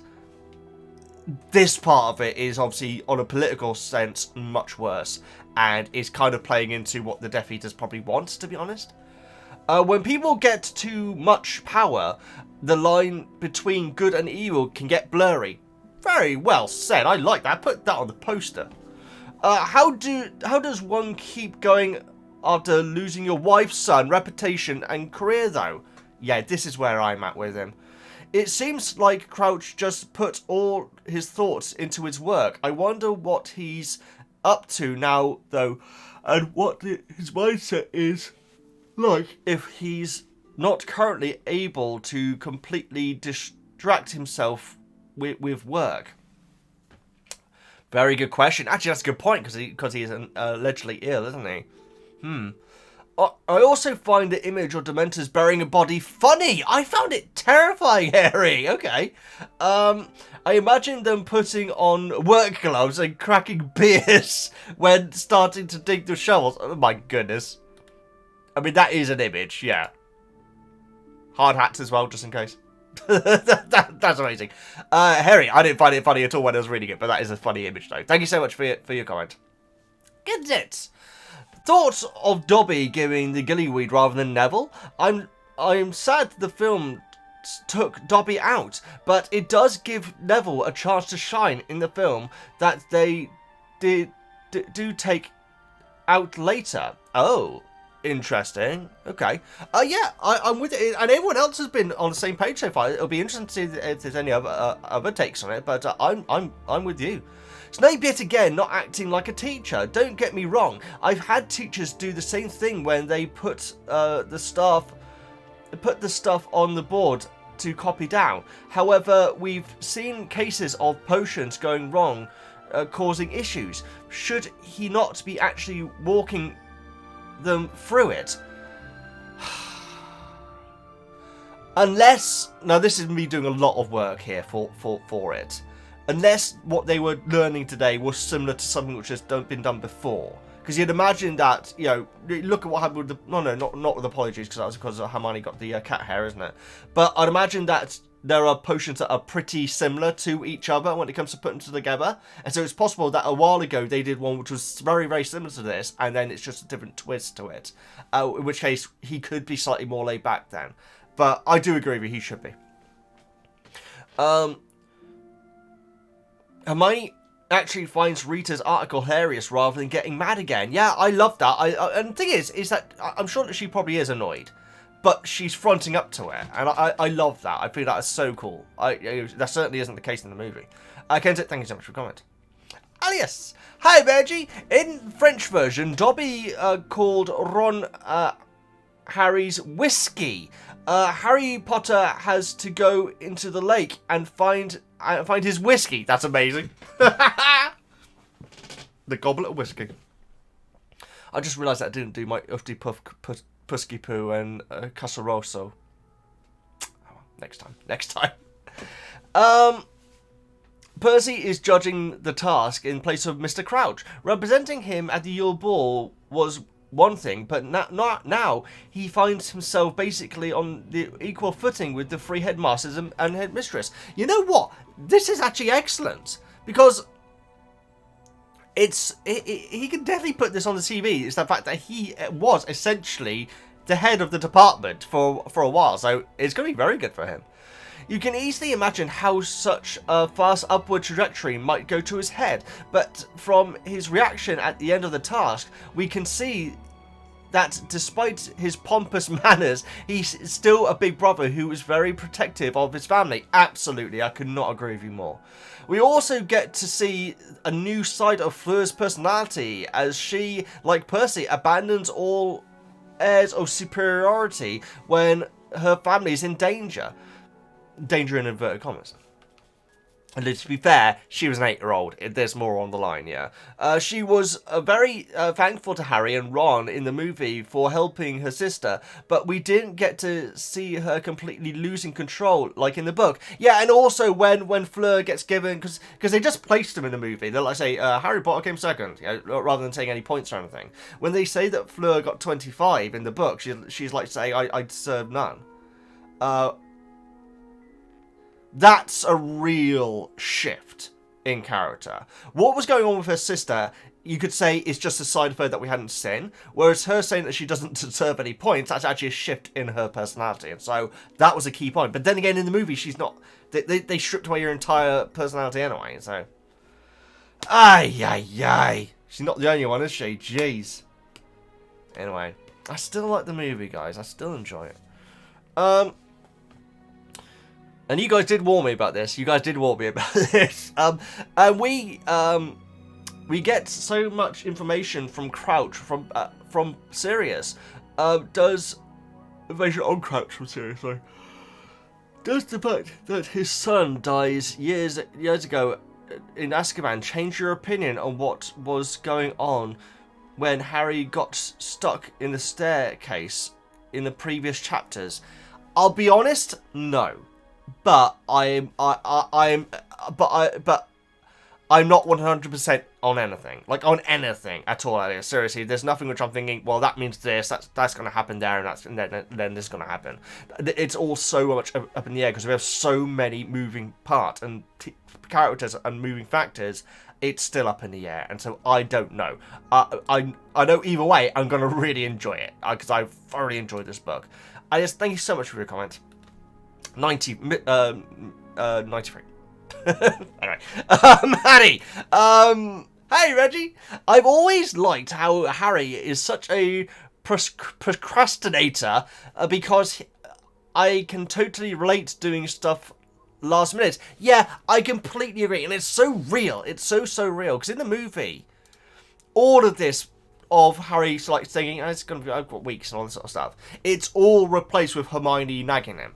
Like saying, Harry, you should have done it by now. And that's it. Whereas we don't have Harry, who in the movie just takes it. Just, like, takes Hermione having a go at him. Book Harry will actually say, Hermione, I got through the first task. I'm going to chill out for a little bit because it's very, very stressful. My best friend's back with me. I'm going to just try and enjoy myself. And then Book Hermione would have, like, say, backing down. Knowing movie Hermione from Goblet of Fire, she'd probably done a suplex on it. Fisherman suplex, that's a good one. Mr. Perfect. Ignore me. And like in the movie... Oh, here we are. So, it's been clearly stated that the Chiprians were basically just being trolled by the song. Oh, sorry, yeah, this is different. I thought you were going to say what I just interrupted your comments to say, but you're not, though. Yeah. And that the hostages were never in danger, which makes sense since it's a tournament and not the Hunger Games, which will be coming to the Patreon soon. I'm hoping it should be, guys. That will be the next movie series that we cover. You guys have been asking for it for so long, and so the next series, I think I might still do another standalone, but I'm not sure what the next standalone is going to be because. If you're watching this on YouTube, we just put out Encanto. The next one on the list is actually Coco. And then after that, it's the Wizard of Oz. Now, I've got no real problem with doing back-to-back Disney. I think it might be better to space them out a little bit. But also, from what I gather, Coco is about the Day of the Dead. And at the moment, I'm not so sure if I can really cope with that, guys. I've got Buffy at the moment, which is... brutal, to say the least. Actually painful. The last episode actually gave me a massive pain in my gut, which lasted several days. From stress. So I don't know. I might do Coco because obviously it's a kid movie. It's gonna be lighthearted and everything. I just don't know if I need that as well as Buffy and all other things, you know. So we might do Wizard of Oz next. I'm not sure, but the next series of movies that we will cover, I think it's going to be the Hunger Games. Back to your comments. Harry being Harry, of course, took it so seriously, and it's funny how he felt foolish afterwards. Yeah, I know, and that's the sort of thing which you never get in the movies. Sorry. I loved seeing Sirius again, and his narration about Crouch. It gave us more insight on how the mystery dealt with the whole Death Eater situation back then. Sorry, Maddie, I'm not yawning at your comment. It's a very good comment. But yeah, the backstory from Black was actually awesome. It really was. I greatly appreciate it. Maddie, thank you so much for your comment. Embrun, hi Veggie. I never minded Myrtle in both versions. She always amused me. Didn't find any other character bad. Gilderoy a bit over the top for my taste, but I admit he's one of a kind. Oh, he's one of my favourites. He really is. Maybe movie version of Madame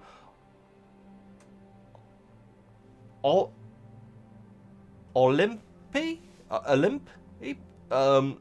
The weakest. I'm honestly not sure who that is. I'm sorry, but your comment's quite chunky, so I'm going to get through it. But my mind's gone blank. I'm afraid on that. I feel that people gobble up anything from they read because they're wanting to read that. Okay, so this is your comment is about the last book through, so we'll get through it. So common sense of something so basic like flubworms and the house witch likely knows off goes out the window, or they ignore it, find it amusing error within the article gossip. Dobby finding the gillyweed always made more sense to me. I feel Neville won't have the guts to break into Snape's office for one. You're the first person to mention this in the book club, Embrun, and I completely agree with you. Plus, even if he knows him far longer, Neville is ironically not as close to Harry as Dobby. Oh no, absolutely. I completely agree with you. In fact, the thing is, like, Harry and Ron in the book mock Neville privately. You know, it's often like saying, "Oh, imagine how Neville's going to do," and this, you know, they're not friends, unfortunately. You know, likely, poor Dobby still punches himself after doing the crime. Pardon me. Maybe that's what woke everyone up. Oh no, it was the egg that woke everyone up. Ignore me. Sorry about the burp there. Just some Vegemite on toast, which is very, very nice. I've gone full Vegemite now, guys. I like Marmite as well, but Vegemite is nicer, and it's easier to spread as well. I must admit to be on board with Murphy Napler, a YouTuber and fantasy book nerd. Oh wow, Murphy Napler. Napler, sorry, not Napler. Napler. In her opinion, how boring the second and third tasks must be for the audience. Yeah, but it's not really.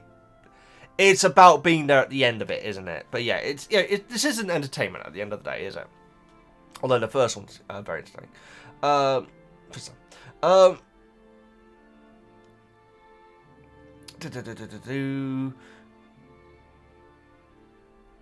Not knowing what's going on. As a kid, I somehow thought Dumbledore provided commentary, not just talking with the Merpeople's matriarch, and the participants not knowing how him doing so because of some magical barrier of sorts in place. I guess it's like people who like go to see marathons. Because you're not seeing the whole marathon, you're just seeing a bit of some people running. Even if you're at the finishing line, you're just seeing the ending, which is essentially what these guys are doing. And so I think like they're all there, one, because they probably have to, but also because it's a big moment in history. It's not there to be spectators per se. But yeah, you're right about them not being that exciting to watch.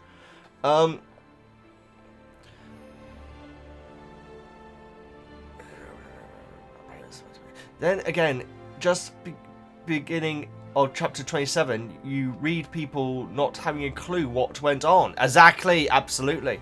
Yeah, Ron, that's how gives Ron an open door to start lying. During hours on waiting next to a dark lake. Yeah, audience-wise, Rowling really made a big oversight there. I don't mind it because, like I say, it's like going to see someone completing a marathon. It's not meant to be entertainment per se. In chapter 27, mystery surrounding Crouch Senior intensifies. The irony of Sirius remarking, "You know how a wizard is, the way he treats his workers." The irony. Yeah, I'm guessing that is a reference to Creature, maybe? Maybe. But he treats Bubby well, I hope he does anyway. You can't mess around with hippogriffs, guys. As Draco found out. You and Precious Woozle have a good one. Thank you so much. You have a good one as well, Embren. Greatly appreciated. Florin, hey Veggie. As Joe Winters already mentioned, I think it's incredibly unlikely that Hermione could not find anything in the library about how to explore underwater. Yeah, I'm so glad. You know what it is, guys? Very often with these book reviews, and let's face it, in my life in general, on YouTube particularly, I will say something and be completely sure that that is completely watertight, ironically, and then people will say, well, what about that? And then realise that I got everything wrong. Oh, guys! In fact, I was talking to my brother a couple of days ago, and I said to him, it's so interesting that the latest Buffy episode, which I just watched, I Was Made to Love You, it's called, it doesn't have a body count in it. And then he says, well, what about the last scene? And that pain in my gut came right back, guys! It came right back! Gordon Bennett! So yeah, it's like that. It's like me missing like the most obvious clues, you know? So I'm so glad that you guys are confused by this as well. Two champions used bubble head charm, both from different schools. It can't be a secret spell, only few people know. The thing is that Cedric and Fleur do get on, but they wouldn't be sharing tips, they would, though.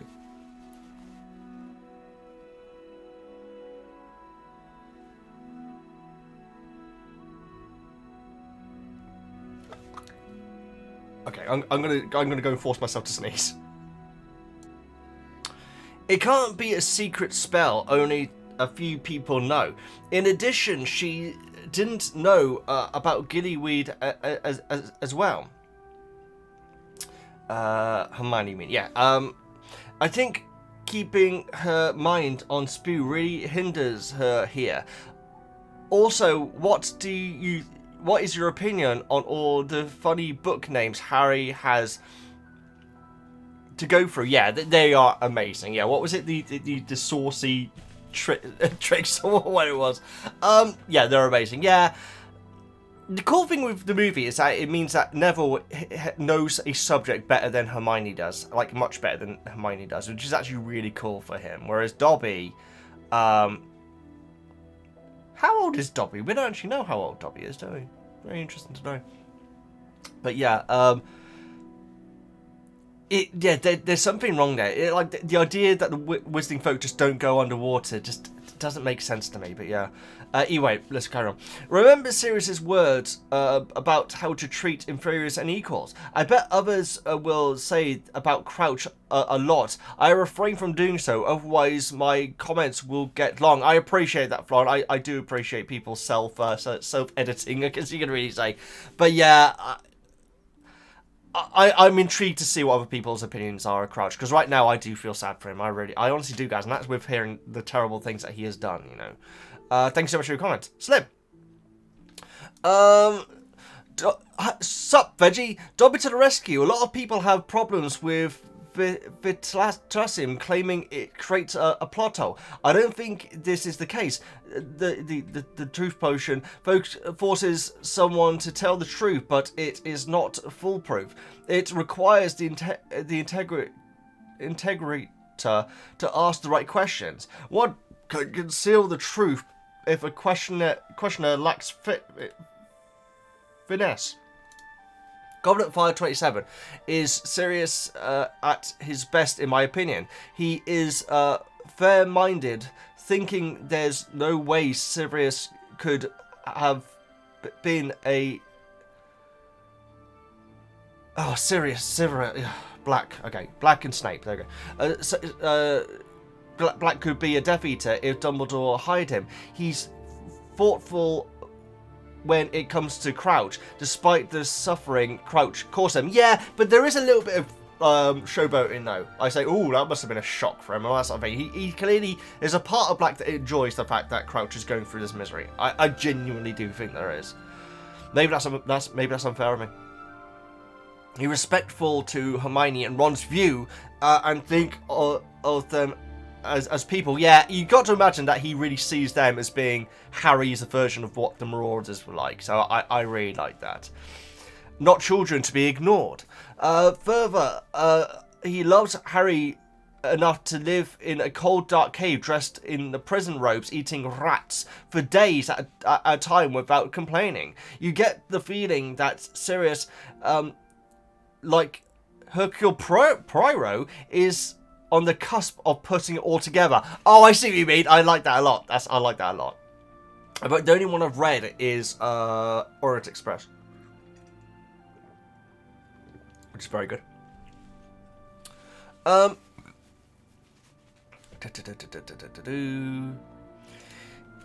This chapter contains some interesting information. Black was not friendless. He was part of a large gang of us. Snape. Yeah, this is why I always call him Black and Snape. Snape was not friendless. He was a part of a large gang of Slytherins, and most became Death Eaters. We don't know how true that is, and if it, I think that I feel like the term that he used is group rather than gang. I feel like it was. And so that could be that he just was a Slytherin at the same time as some other Slytherins, But I don't know. I need more context to that. This is like a revelation to me in these chapters. Even in this company, Snape's fixation of the dark arts stood out. He was famous for it at school. Snape arrived at Hogwarts. I find it hard to believe Snape acquired a reputation for knowing a wide variety of curses and being usually interested in the dark arts, as if he wasn't using them on his peers from the word go. Everyone is free to disagree, though. Yeah, well, I mean, we have no evidence that he is, but it definitely is a bad sign, though. I need to get through this comment. Sorry, it's quite long. Do you enjoy hearing about the first Wizarding World War? Oh, absolutely, I do. Whenever it comes up, does it make you more sympathetic to Fudge's attitude in the fifth film? Yeah, I guess so. Yeah, because he's just completely not believing it, isn't he? He's choosing to not believe it. Were you surprised at the length of the Crouch went to head of magical law enforcement? I am surprised. Does Bertha have a good memory or a poor one? I'd imagine that what Black has said is true. How the hell is Rita doing it? She's a complete menace. I think it's the quick quote squill. That's my prediction here. Because I don't think because the fact is, Hermione and Crumb were presumably completely alone, or at least what they appear to be, unless Fleur heard them then. But no, Fleur wouldn't be paying attention to that at this point. No, yeah, absolutely. Do you think Voldemort knows how to make his nose hair grow into ringlets? Probably. It's probably the first thing you blooming learn at Hogwarts. You come up with some interesting theories, better than the truth in sometimes. I appreciate that. I do appreciate that. Yeah, sometimes my thoughts are kind of out there, and often, like I say, I get corrected as being incorrect. Very obvious corrections and everything. But yeah, I do appreciate when somehow I come up with something which is at least interesting. Thank you so much for your comments, then. Sandra, hi Veggie. I wonder how the second task was created by the judges and why the mer people agreed to do it. This is all stuff. Is it the judges who create the task? Because that's what you're saying here, Sandra. And if that's true, that's very interesting to know. That's very interesting to know. Because obviously you'd have people trying to do tasks that play to their strengths and everything. Because obviously a Quidditch-style flying one would obviously help Crumb out more than Harry, in fact. Is Dumbledore just friendly with mer people, speaking Mermish, and gaining their respect? Yeah, probably. I mean, that's obviously a good big sign of respect about learning someone's language. But yeah, how this all worked out, I'd love to know. It's probably Dumbledore going down there with some amazing underwater spell and just like very, very politely saying, "Hey, is it okay if we tie some of our students to your statue? You can watch and participate. Make sure that they only take the one student and everything, and it'll be great fun. And you know what? We'll throw in I don't know what mer people like. A crashed boat. There we go. I don't know what mer people like, but yeah, that's a side that I'd like to see the political and the office stuff behind that, and how exactly it all got agreed, because that is a fascinating aspect of it. Sandra, thank you so much for coming. Dara, so excited for this. Hello you all. Did I mention I really like the unlikable characters? I do not find them pleasant, but I do find them fun to read. Oh, absolutely. I've gone into it before, guys, about like go away heat and an actual heat in wrestling. Heat in wrestling is when you want to see the bad guy wrestler get their comeuppance. Go away heat in wrestling is when you just don't want to see the bad guy wrestler. There is a huge difference. It's all down to how good you are as a heel. Rita is such a little piece of dragon tongue. That's a nice way of putting it.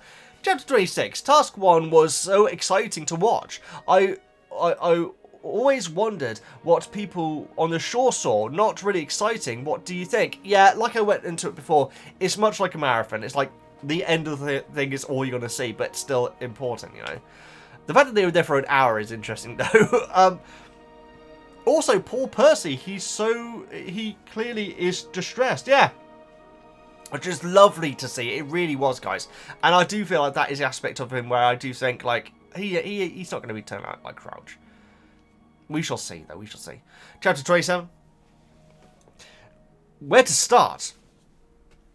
Again, not a big fan of Snape's interactions, but because they seem unnecessarily cruel.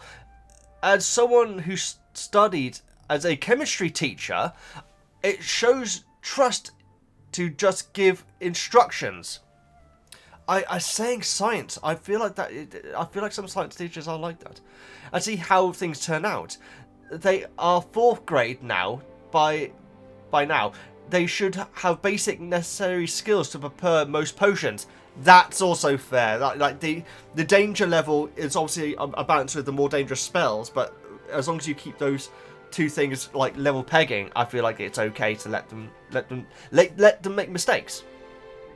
I feel like that's an aspect of it as well, guys. It's like if you tell someone how to make like a cake or something, that's fine. But if you allow them to make the mistakes of it and then improve the cake over time, then it's going to be even better. And so I feel like there is logic to his madness. I also would like to throw in teaching is actually a calling, and to have to teach kids who are not willing to learn and have to, yeah, I can imagine that would be impossible. In fact, yeah. Also, I hate what Black tells the trio. Let's listen to one of the bullies and believe them. Seems legit. I think that is an absolute fair point, Dara. That is kind of... I do take everything that Black said about Snape and to a lesser extent Crouch with a pinch of salt, because I already know he is this very loyal to being vindictive sort of person where you're one of us or I'm against you, and if I'm against you, I don't care if you die, which is essentially what he said in the last book. So yeah, I do take it with a pinch of salt. I appreciate that you brought that up. Sorry for the length of this comment. I restrain myself a lot. I appreciate it, Dara. The thing is that there ain't that much text. It just looks long because it's spaced out. But I feel like this is an okay length. We have had some longer comments today, guys. I don't want to bring it up too much. But if you could bring those comments down, you are really helping me out, you know. Like if your comment is about or has a part of it which is about the previous book review, you can leave that on the comment section of the book review. But I guess if you want them to be read out, then this is the way to do it. But yeah, it helps me out if you keep them shorter. Either way, Dara, thank you so much. And I feel bad about even saying that, guys, because you guys are like a huge part of this. I mean, you absolutely are. There you go. Something that occurred to me for the first time when rereading these chapters for the book club. When carrying Harry and Gabrielle up to the surface, Harry thinks that the mer people are swimming around him to drag him down once the time limit runs out. He even says, do they eat people? But knowing that the hostages never were in danger, and the mer people were on good terms with Dumbledore, I think there might actually be escorting Harry to keep an eye on him and help him if he has passed out before reaching the surface, as they'd probably recognized that Harry used gillyweed and therefore would understand that the effects could run out at any moment. There you go. That is awesome. I really like that. Now, you know what? My headcanon is not that. My headcanon was Harry was the last to go up because they'd already been reported that Fleur somehow the mer people knew that Fleur wasn't coming. And so we're like, you know, it's just like following the person at the end of a race and everything, you know. I feel like that's what it was. But I really like the fact that they were there for health and safety. I really like that. You say, what do you think? I love it. I absolutely love it. Also, I always forget that Myrtle tells Harry where to go in the lake. That sounds like an insult. but I have to say, I really like it, as it shows that being nice to people pays out, and also nicely explains what Harry would be so fast than his competitors. Yeah, again, because in the movie it's because Harry is Super Harry, and that's how he gets there first. Whereas it's actually explained here. Because the fact is, Harry is meant to be a less talented wizard than the other wizard. That is absolutely important to remember, guys. But not in the movie. He just is better. You know? And so, yeah. But the thing is, I just don't think that we're going to be getting a thank you Myrtle. I just don't think we are. And yet Myrtle, you know, gillyweed or not, if Myrtle hadn't told Harry right there and then where they were, Harry would not have, he would have passed out before the end of the task. And presumably saved by mer people. And so Myrtle potentially saved Harry's life there. But I just don't think, in the book at all, I do not think that we're going to be getting a thank you Myrtle at any point. Just shame, guys. Anyway, moving on. Great comment, Deagle. I really like that. I really like that. Connor. Hi, Veggie. I took a short break from reading the book, but I've caught up and I'm back. Nice to see you back, Connor. I am also sending this via laptop for better judge of length. I appreciate it. On my notes, chapter 26. I have that. I like that the movie gave the Gillyweed story to Neville, giving him more screen time. Seeing as Dobby isn't in the movie yet, because Dobby wasn't in the movie, I feel like it's a good choice. If Dobby was in the movie, it would be an insane choice. But yeah, I completely agree. I love that Harry waiting for the other competitors to arrive before leaving with Ron. It shows his compassion. Yeah, yeah, it does. But I do feel like if any of the other contestants thought what was happening, they would also probably have stuck around as well. That maybe I'm wrong. Maybe I'm wrong. Because Harry thinks that everyone's going to die. So, you know, whereas no one else has that extra stress. But you got to give it up to him. It is awesome that he did stay. Chapter 27. Rita Skeeter would be a journalist for The Sun or something, wouldn't she? Yeah, or the Daily Mail. I feel like the Daily Prophet is a parody on the Daily Mail, in fact.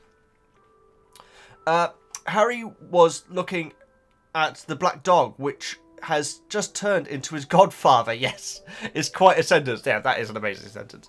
I love all the backstory with Crouch. It's brilliant. It really is. And it's and you know what? It teaches us so much about Black as well as Crouch. The way that he tells it. It's so fascinating. And I hope that I'm not giving Black too much of a hard time in this, guys. I think that he's excellent. And I feel like this is one of his best scenes that I've had, if not his best scene. I really liked it.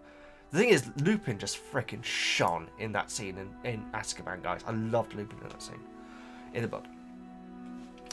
But yes, to clear up some confusion from the last book club about the prefect's bathroom, it is a luxury bathroom for the prefects. The bath is described as being as large as a swimming pool, but it's still a bath, so it is perfectly fine for Harry to be naked, as it would be unusual to bath in swimwear. So you're saying that it's only ever used by one person at a time? Right? Have a bath. Well, the thing is, Harry didn't know it was going to be that big. So that does make sense. I appreciate that. Thank you, Connor. Great to see you back. Jake. Smile, Veggie. Hello. If you forgive me, there's one quick point from the last chapter. Harry spent a lot of time learning Accio to summon his broom from a mile away, but didn't think to use it in the Marauder's map he dropped a few feet away from him. I guess we can see why he's not a Ravenclaw. Well, also he would have to say Accio, wouldn't he, right? And it was... And also, if he made the map come flying towards him before they... I guess you mean before they noticed it. He could have done it on the egg. Oh, jeez. But then again, people would have still coming, though. Be coming out. Yeah, interesting. Okay, moving on. Chapter 26. I don't understand how two of the champions could have used Bubblehead Charm.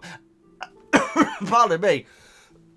And yet the trio found nothing in the library that would help Harry breathe underwater. Yeah, it does feel like an odd situation here. Did Karkaroff pilfer all the recent books from the library or something? Well, there is that as a possibility, yeah. I did actually say maybe they purposely took away the books that would help them out. I don't think that's the case, but it does seem odd. The fact that the Madame Pince couldn't help either. Of all the times they could have used her, I think this is the first they've actually bothered to ask. Makes me question how qualified a witch she is, unless she's keeping stum to stick to the rules about staff not helping champions.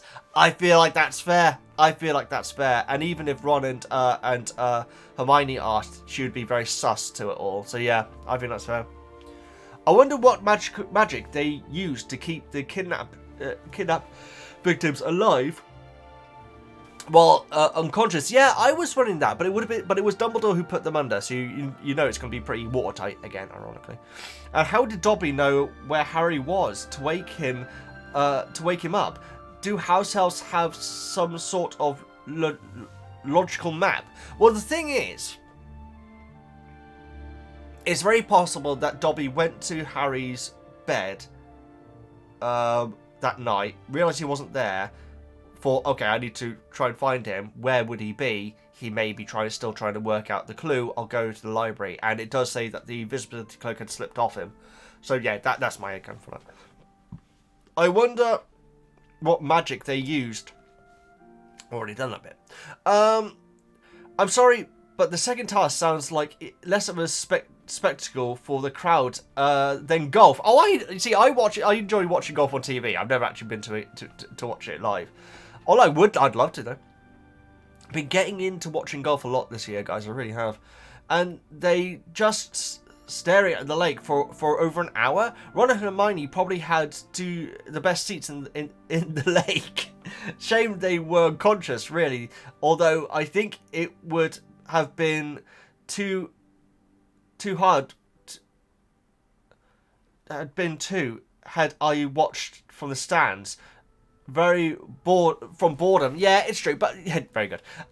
There's one stupid line in the movie where Hermione comes running over to Harry, like say, "Oh, Harry, you must be freezing."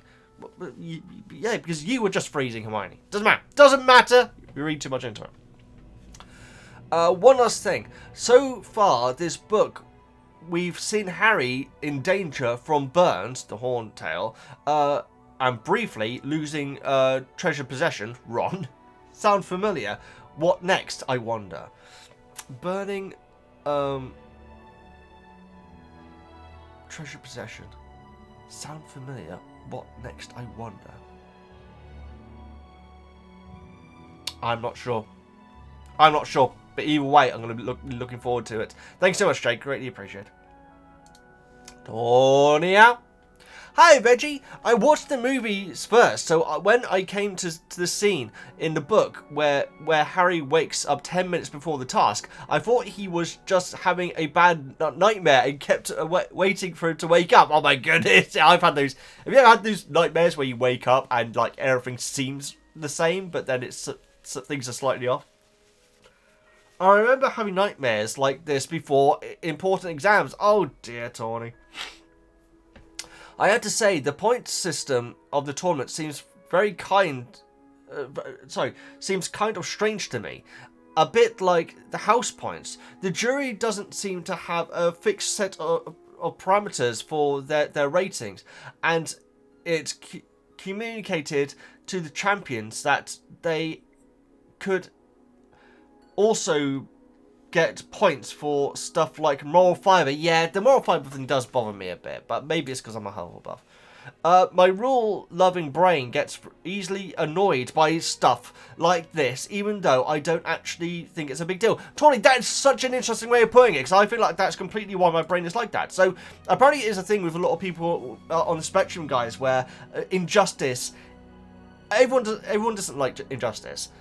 For some people on the spectrum, it is like the worst thing ever, and I am often like that, guys. I really am. I can't let things go sometimes, you know, so I think that might be why. But if something doesn't seem fair, it will just linger forever, you know. It will always annoy you. So interesting, Tawny. I greatly appreciate you making that point. The point that you made, not the one I'm trying to say. But Tawny, thank you so much for your comment. Love the icon, by the way.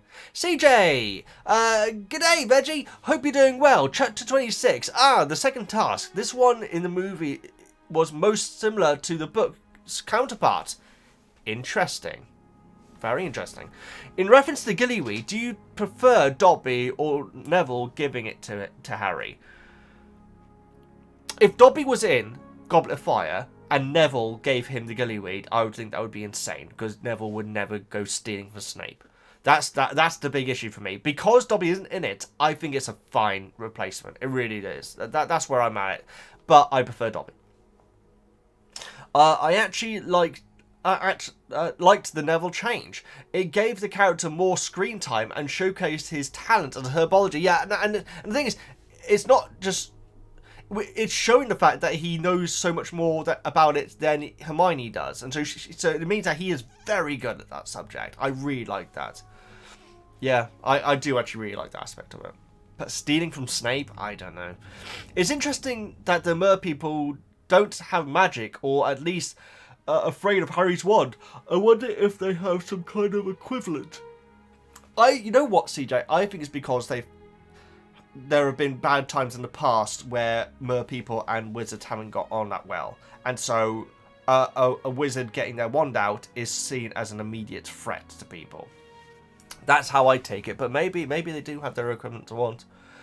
I wish Ron had shown a little more gratitude when they came up out of the water instead of berating Harry for saving Gabrielle. Now that's interesting, because I think the thing that he says about, oh cool, wet this, isn't it, is actually him congratulating Harry in this weird boyish way.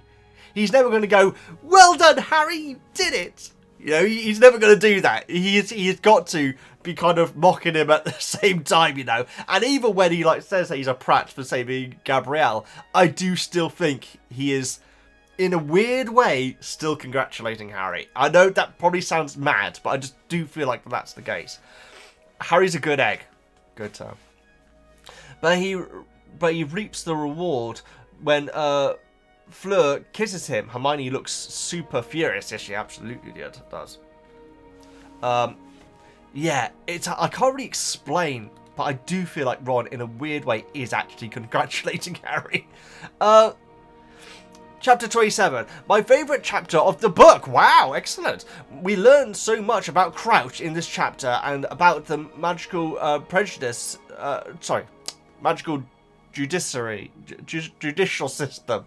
I was furious when I learned Sirius never got a trial. The way Sirius talked about Crouch fought violence with violence, and many people thought he was going about it the right way, shows the dangerous mob mentality and how easily dictators can arise.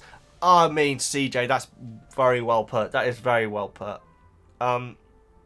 I don't want to equate anything to real life situations, guys, because obviously we all have different backgrounds and everything, but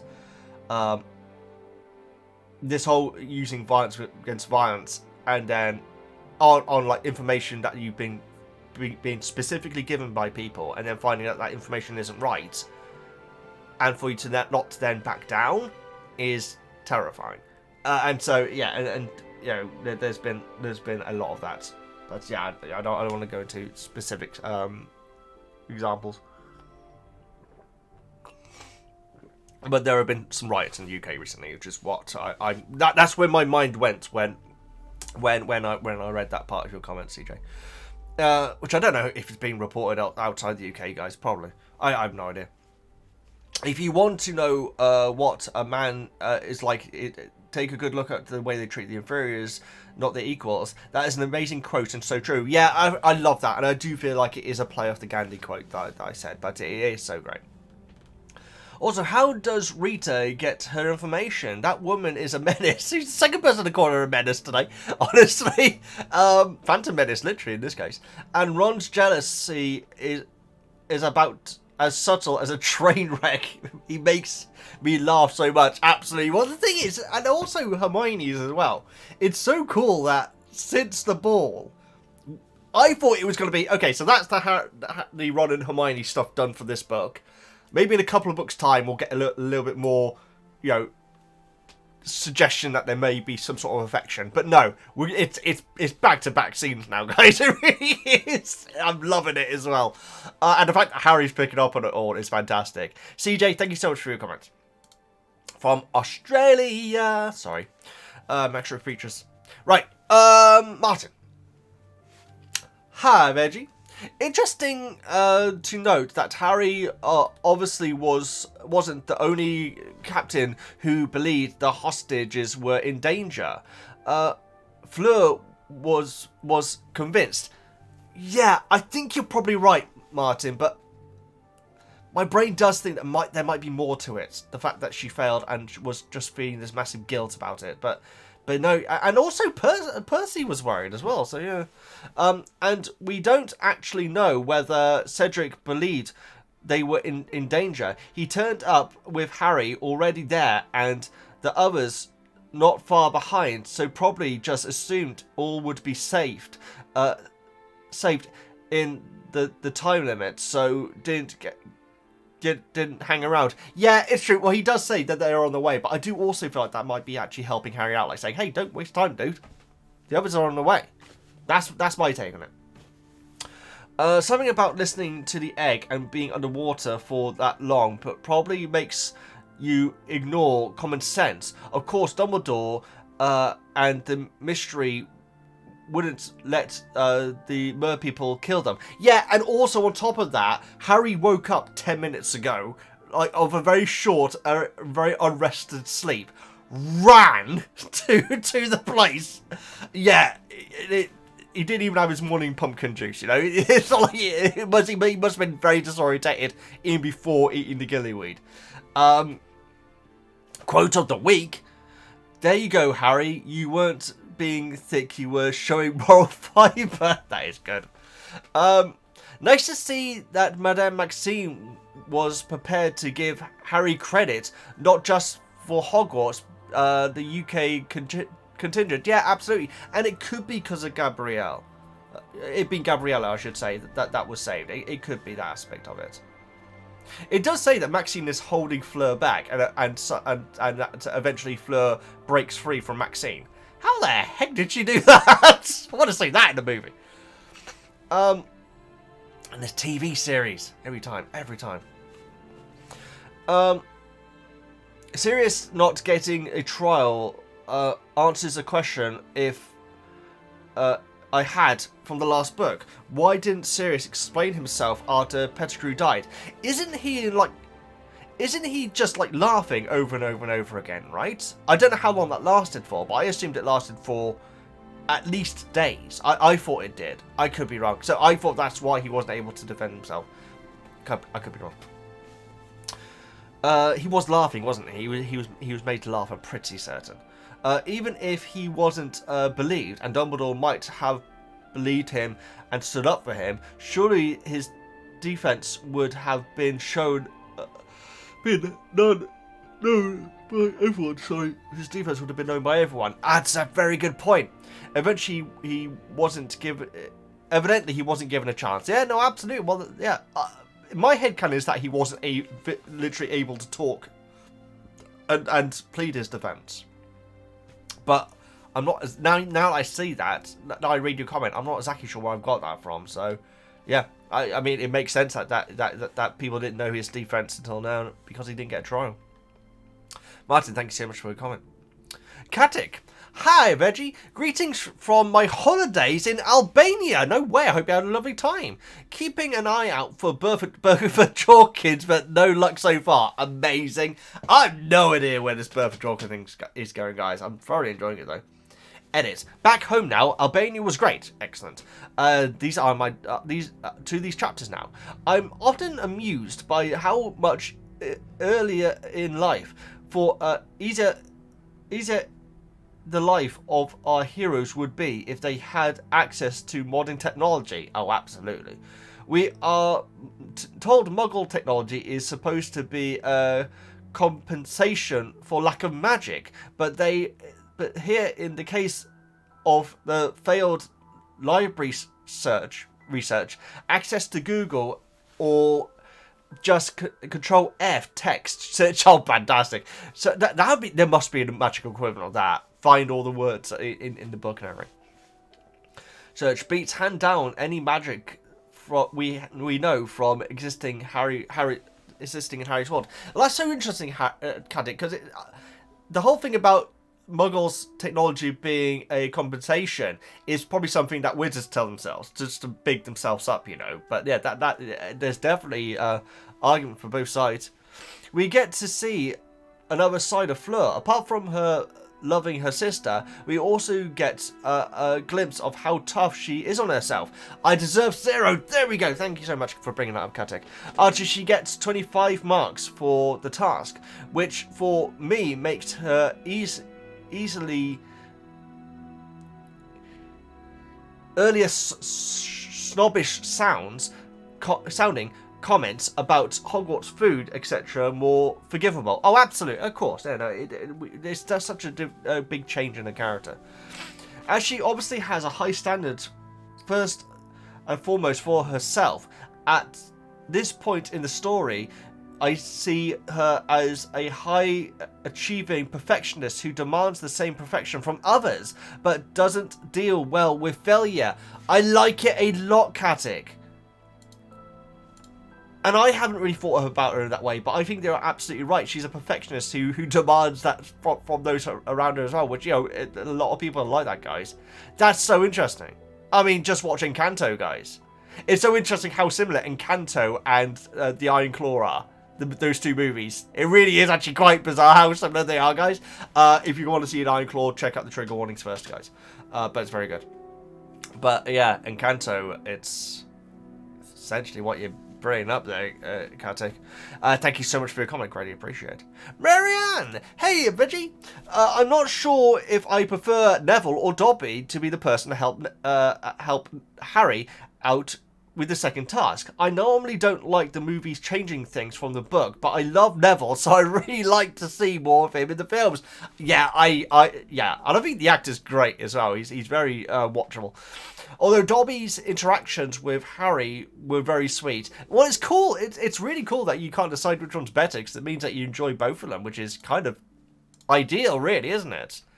I do land on the side of Dobby, But because Dobby isn't in Goblet, I think it's the perfect choice. If they'd had Hermione come up with something, it would have been a shame, because it would have been essentially doing the last one over. Well, not really, because it was Moody who came up with this solution last time, wasn't it? No, but having, and the thing is that you get the impression that, oh, hang on. Okay, I just realised something, guys. So in the movie, Moody is the one who clearly is trying to get Harry to speak to Neville about the solution. It's also Moody who gave Neville the book on herbology which had the answer. So to me, it is Moody setting it up again. But with Dobby doing it, it's not. So you know what? That's actually very clever. Because we see Neville with the book that he gets given in the movie. From Moody.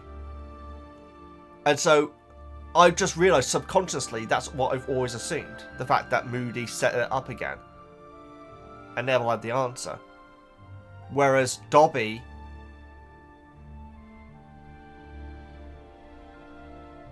Unless Moody... Well, I guess it's possible that Moody did purposely loudly say what the task was when he knew that Dobby was nearby. That's a possibility. But yeah. I feel like that's actually really cool what they did in the movie with Neville. If it was that Moody gave him the book, knowing that what the next task would be, so he could plant, ironically, the seeds in Neville's mind to help Harry out when he needs it. Yeah, I really like that. I really like that. Great comment, Marianne. Greatly appreciated. Roween. I'm so sorry. I feel like I always say that wrong. Hello. I don't have much to add for the main discussions of these chapters, but I did want to say that I love Dobby referring to Ronnie as Weasley. He really said, go get your bestie. Yeah, exactly. Well, yeah. I was so baffled when he said it. I didn't have a clue what he meant, but it is amazing, though.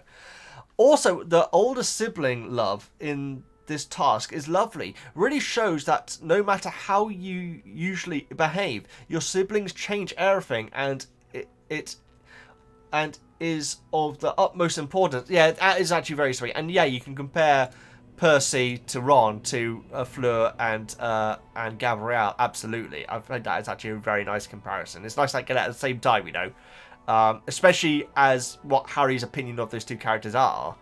It's actually really cool that we got that back to back.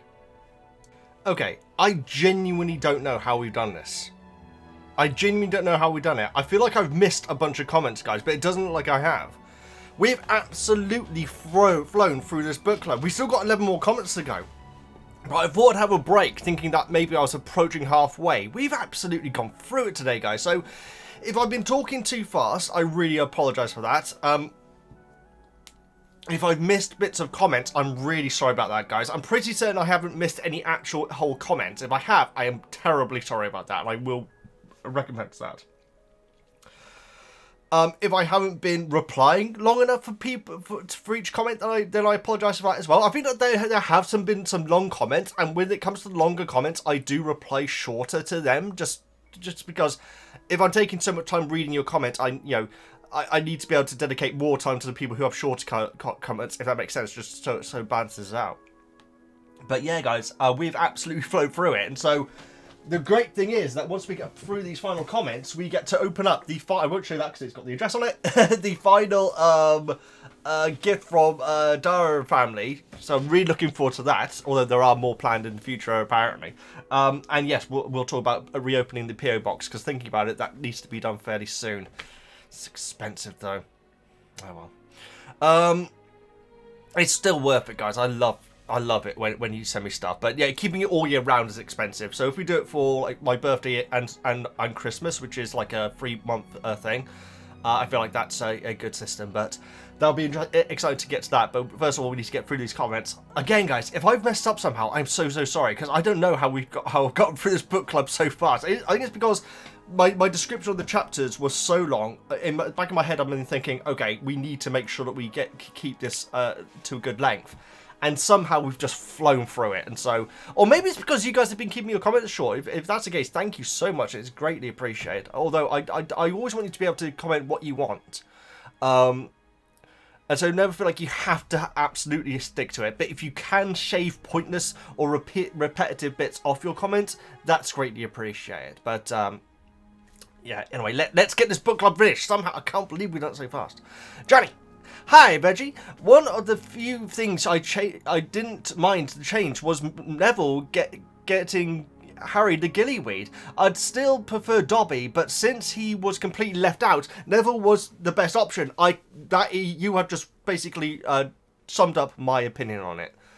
Although the Snape bit still messes me around, guys. It even makes sense because he's good at herbology, absolutely. I really hope there was some kind of entertainment for the spectators and they didn't just stare at the lake the whole hour. Well, the thing is that the Triwizard Tournament is such a rarity and it's such an honour to be chosen for it. It probably still felt like a bit of a festival attitude. I genuinely think it would have been. Over an hour is a long time, and it would have been cold out there as well. But yeah, I'm not against it. Oh, you know what, guys? One criticism of the movie here: I don't like the stands that they're on. The stands kind of look, considering this is the Wizarding World and how cool some things can look. The stands over the lake look so basic, in my opinion. Am I being OTT there? I feel like I probably am. Yeah. Anyway. Again, Snape is being very unprofessional as a teacher, trying to humiliate his students by reading the magazine aloud. Yeah. But again, I can see people doing that. I can see teachers, at least when I was a kid, doing that sort of thing. As a reminder of, don't bring your magazines to class, I'm now going to read out the thing that you were reading, you know? I feel like that's okay. When he threatens to essentially poison Harry, that's a bit different. Or dope, I guess. Really, the quality of some teachers at Hogwarts is quite appalling. Oh, absolutely. And you got to include Hagrid in there. We've had this discussion a lot. Anyway, go on. On the other hand, we see that Hagrid is capable of being a decent teacher when he makes some effort. Okay, good. So it sounds like you are kind of agreeing with what I just said there. That's good. And that's why I need to stop pausing comments mid-comment and then giving my opinions, because then things like that happen.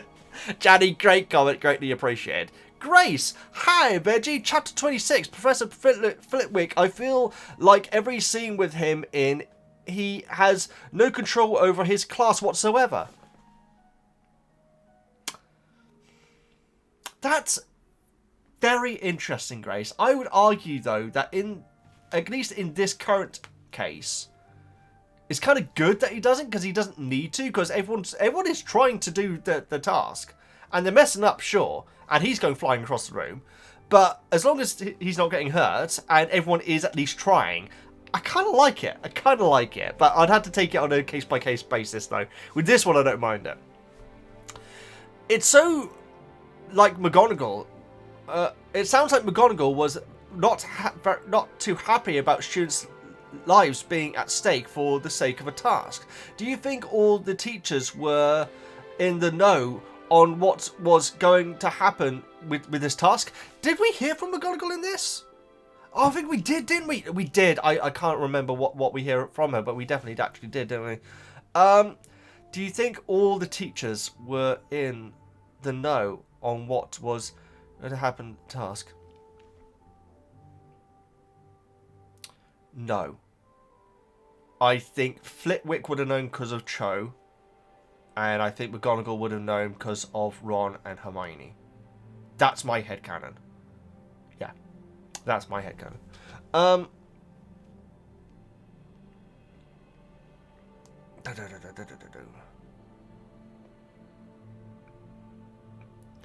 Which I think is right. I feel like the head teachers should know. They swapped Dobby helping Harry to Neville in the movie, which I'm not too mad about, since Neville is interested in plants. Also, they kind of got their information the same way if you really think about it. Are we talking about Moody? I feel like we are. That's a great point, Grace. I'm glad you brought that up.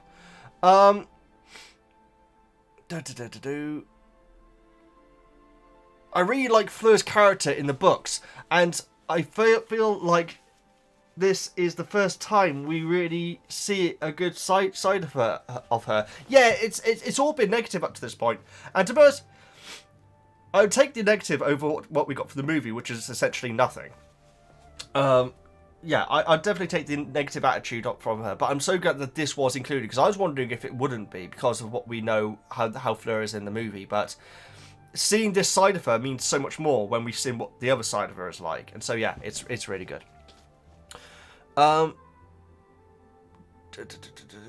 Chapter 27, notes. Yeah, so I feel like Snape was quite a bit out of line here, with publicly humiliating and threatening his students. Yeah, the threatening is unacceptable. The public humiliation is just something that some teachers do, unfortunately. I should have mentioned the name of that video, guys. I'm so sorry. I should have done that. The video with the prank. It's called something like Best Teacher Prank Ever or something like that. It is called Best Classroom April Fool's Prank Ever. And it has 77 million views, and so I'd imagine some of you have already seen it. But it's a great event.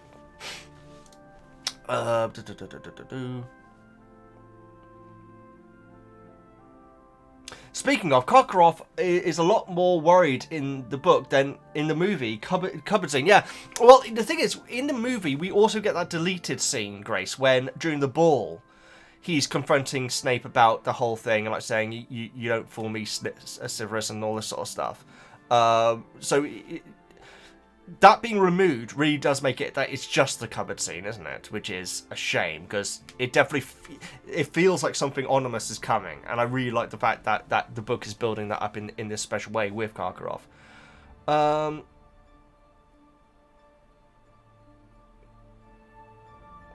On a completely different note, Sirius is back. We were robbed for his content, and I was so upset when he was barely in the movie. I really like that quote about Crouch too. If you want to know the measure of a man, take a look at the way he treats his inferiors, not his equals. On that topic, it's insane to me that Crouch had the power to send people to Azkaban without a trial. I feel like an easy solution to all of that confusion would be to give the suspects some truth potion and see if they are lying or not. Well, the thing is that if it was out of ambition, Crouch wouldn't want that to be the case. He would want to just be sending people to Azkaban. It doesn't matter if they're guilty or not. If they look guilty, send them to Azkaban, then I look good. But yeah, I get the impression that the Ministry definitely do use the Truth Potion because it does specifically say that it's under scrutiny of the Ministry when it can be used. And so that definitely suggests that it has been used and probably is getting used fairly regularly, maybe. Still on the subject of Crouch, being sent to Azkaban sounds like a very painful death sentence. Yeah, absolutely, for many. It's crazy to me that Crouch would send his son there so easily. Yeah, I know. It's true. It's true. I feel like I probably am giving Crouch a lot of more sympathy than I should. It's just that we don't know the full context of what their relationship was like. But even so, it's messed up. I like that even though Sirius hates Snape, he still trusts him and Dumbledore's because of Dumbledore's judgment. Absolutely, yeah. I really like that side of Black because it shows that he is this guy who usually takes sides and sticks to it no matter what, but he isn't completely blind to what's going on. That's really cool. That's very, very cool. Lastly, Sirius really is a good guy and cares about Harry. I can't imagine having to live in a cave in the winter, surviving mostly on rats. Ugh, unbelievable. Hope you and Woozle have an amazing day. Yeah, I hope that maybe he's using some sort of magic to make things a little bit more comfortable for himself. I think that there probably are some things. He should have got one of those tents, shouldn't he? But yeah, it is brutal. But, you know, he loves his godson, and he's trying to make up for lost time as well. I feel like that's probably the case as well. Grace, great comment. Thank you so much for making it. It's a nurse thing. Oh, sweet, sweet Dobby. Dobby cannot let Harry Potter lose his Wheezy. So wholesome. I can't... did I say it's a nurse thing? I can't even remember if I did. I'm going to say it again, just in case. It's a nurse thing. Oh, sweet, sweet Dobby. Dobby cannot let Harry Potter lose his Wheezy. So wholesome. I can't remember if it says later in the book or not, but how did Dobby know about the gillyweed? I assumed it's just from general knowledge.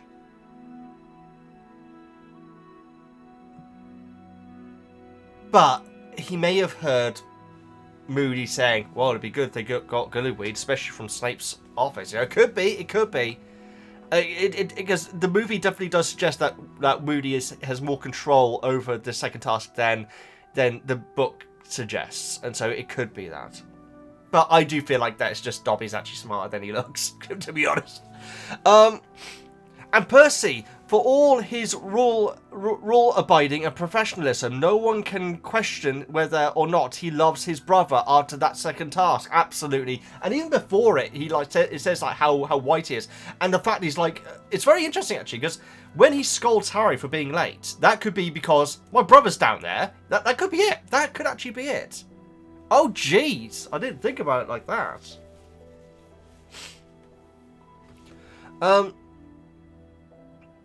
It's very odd that Percy is being a judge. He is being a judge in it, isn't he? That his brother's best friend is one of the contestants. But either way, I think he's judging. Could be wrong. I must say, I prefer Hermione's reaction to Rita's article in the book over the one in the movie. Oh, night and day. It's fantastic. Also, who calls anyone Bonbon? So weird. Who calls anyone Bonbon? I think I may have missed something there. I apologise. I think I have actually. I'm sorry. Or was that in the article? It could have been. Bonbons are sweet, isn't it? Love Snuffles coming in with his wisdom. I love the use of the name there. If you want to know, yeah, but also the details of what it's like in Azkaban, it's kind of chilling. Yeah, I found this description to be probably the scariest, to be honest, of what it's like. And we've had a few at this point, but that was actually terrifying. Sorry about skipping the quote, but I appreciate that you like it, but I've reread it a lot of times during this book now. But yes, it's awesome. Like I say, I feel like it's got to be a connection to the Gandhi quote, but yeah, the description of Azkaban, I think this is the best description of Azkaban we've had, to be honest, because it was personalised, you know. It's the next thing. Thanks so much for your wonderful comment. Jonas, of the side panels. Hi, Veggie. The idea of how Harry could survive 1 hour underwater are really cool and fitting to the characters. Hermione thinks of Harry transfigurating into a submarine, and Ron, who might not even know what a submarine is, thinks of draining the whole lake. That's a very good point. There is no way that Ron would know what a submarine is. Like, absolutely no way. That is such a good point. And draining the lake, yes, that would have been amazing. It's all these mer people, like, oh no, mer people can come above the water, can't they? But like, that would be amazing. You'd imagine that the mer people would not be happy about it. It's like, what have you done to our town? Oh my goodness, that would have been brilliant. Which I think would be a most genocidal move, even by Harry, effectively killing everything in the water. I don't think it would have killed the mer people, because we heard that the chief is, I believe, out of the water talking to Dumbledore. But yeah, it would have been brutal. Just imagine the audience just looking in horror as every creature in there just slowly dies. Oh my god. And the giant squid, jeez. That was hilarious. Hope you and Woozle are doing well. Can't wait to hear your thoughts. Thank you so much, Jonas. Great. I just love to hear your thoughts. Maria. Hi, Veggie. These chapters are great. I love that we get so much more detail here than in the movie. I find it a little strange that Hermione is the person that Crumb would miss most in the world. Yeah, I do agree with that, considering, but again, presumably Gabrielle was not here in Hogwarts all year. It is kind of bad, actually. But he's obviously a very passionate fellow, so you know it might seem quite shallow, not literally when it comes to the lake, but it may be from a truthful place, maybe. He hasn't known her very well, and I imagine he has a lot of family and friends in Bulgaria. However, I understand why it made sense to use Hermione for plot purposes. Yeah, it's possible, Maria, but also it's maybe possible that he doesn't have much family and friends, especially because he is this professional Quidditch player. He might have a very, very strict approach to life, which has been given to him by Karkaroff and his coaches and everything like that. So it's possible that he may even not. And so meeting Hermione and taking her to the ball may have been an absolute revelation to him. That might be me doing a lot of footwork for the book there, but I don't personally mind it. But you've definitely provoked something in my mind there, though. That's definitely food for thought. Also, I love that we get to see more Dobby and Sirius, two of my favourite characters. What do you think of the additional information of Sirius revealing about Crouch and his family? I think it's excellent, and it definitely adds a lot to the mystery. It really, really does. But I find Crouch... You know what, guys? After listening to the audiobook, obviously I then go and watch the movie scenes again, and I actually did cover a movie scene which I don't rewatch, I should say, a movie scene which I'm not sure is actually going to happen. It's just after the second task, and Barty it comes up to Harry and it's like saying, "Oh, you did really good" and everything, and then Moody comes along, and in the movie Moody has this licking action that he has, and suddenly Barty Crouch, played by Roger Lloyd Park, his face completely changes, and knowing the context from the book, that actually hit me hard. Now, I don't know if that is going to be in any way comparable to what's going on in the book, but that scene actually did hit me a lot harder because of this context that I'd heard, at least from the book, which could have no relevance to that scene at all. I should make that very clear. Maria, great comment. Thank you so much for making it. Stephen, hi Veggie and Woozle. There's not a whole lot for me to say about chapter 26. That probably hasn't already been discussed, but it was great, a great chapter. More Dobby is always appreciated. Dobby Appreciation Society. Chapter 7, on the other hand, completely cut from the movie, which is a shame because it's so good to see Sirius again. Oh yes, the Sirius stuff is absolutely cut from it. Which is so bizarre when you think about it, because he is in the movie, briefly. Rita's article about Hermione is so petty. How do you think Rita is finding out? My only guess is a quick quote quill at the moment. Yet again, we see even more corruption within the Ministry with Barty Crouch Sr.'s approach to Voldemort, including how he didn't give Sirius a trial, as well as granting the Aurors to use unforgivable curses. Yeah, that shocked me. That actually really did shock me. And maybe it's something which I should have known up to this point, but that really did surprise me. Fantastic chapter. This book is so rich in detail, and I understand how difficult it must have been to adapt into a 180-minute runtime. No, literally impossible. Which was a biggest question, and you're surprised you had when listening to this. What was the biggest question and surprise you had when listening to this? The mer people being good eggs. I loved it. It had me with a big smile on my face. I love the fact that Harry is like freaking out and thinking, "Oh no, these creatures are gonna kill us all." When the creature's like, "Hey, he's gonna confess now. What's going on, mate?" I love it. That's my highlight of these chapters. I loved it so much. Steven, great question, great comment. Thanks so much for making it. Kevin, first, I want to take some time to acknowledge Neville in these two chapters. It's established in the lore of the franchise that it's very hard, if not impossible, to use Accio and Depulso on a living being.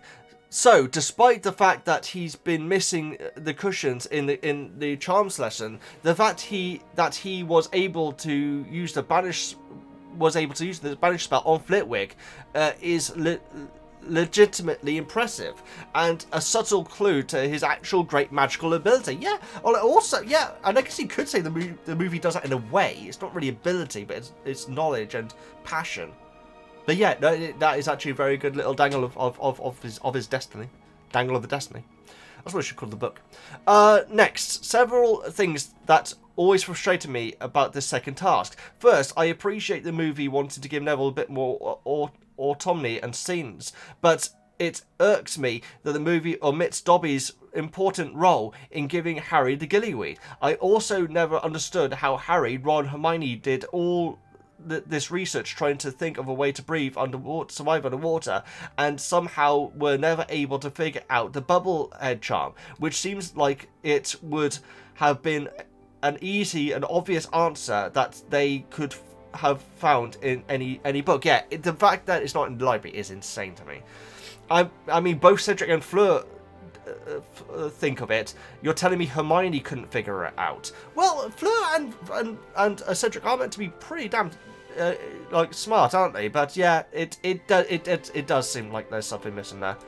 Lastly, I always found it really depressing that for the second task, the person Harry would most miss is his best friend Ron. Completely understandable, as he has no parents or siblings. Cedric person is his girlfriend, again understandable. Fleur's person is her younger sister, obviously understandable. But the person that Crumb would miss most is Hermione, a girl from a completely different school and country that he only just met a few months ago. It shows how isolated and lonely he must feel as an introverted Quidditch superstar.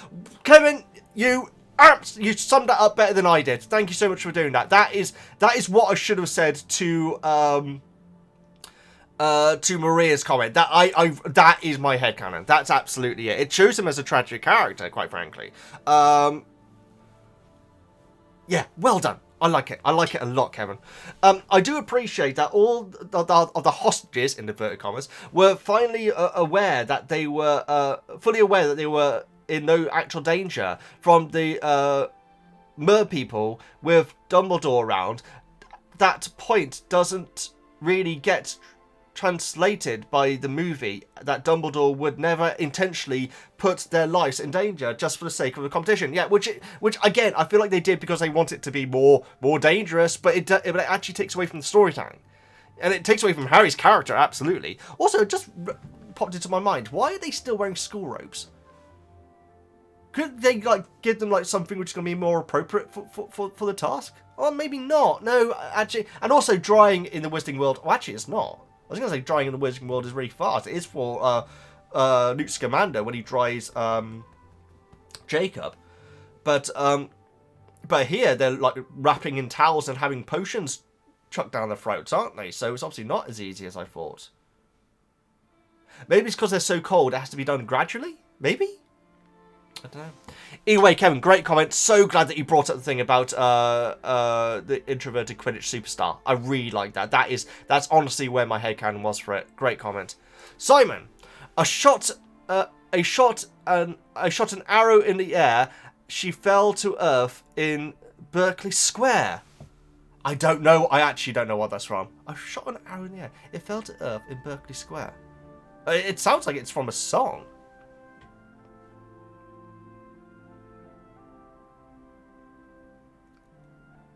Shot an arrow in the air, fell to earth in Berkeley Square. I don't know. You know what? I'm actually going to look it up now. I shot. It's not from a comedy, is it?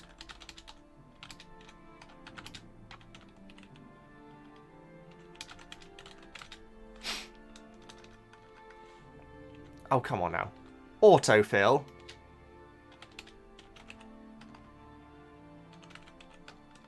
Thing is, if you spell one word slightly wrong, it just gives up the ghost completely with autofill. Kind hearts and cornets. Is that what it's from? I've never even heard of this. Would you recommend, Simon?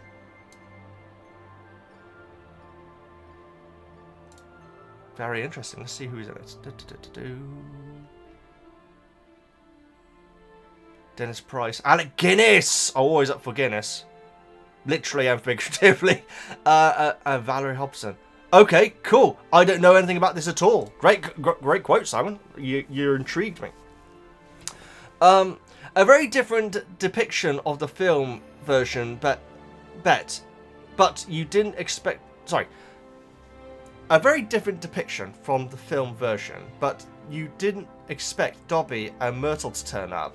Also, nice to know that Harry wasn't the only one to take the song seriously. Maybe Fleur isn't as mature as she thinks, and for that matter, Percy, who seems to be very worried too. Yeah, the Percy one is very interesting. The thing is, I guess what it is that you're basically telling someone, oh, by the way, your relative, they're tied to the bottom of the lake there with like sea creatures around. Mer people that are friendly, but there's also a giant squid down there. But don't worry, they'll be fine. And wait for over an hour, you know. And so they definitely would have been.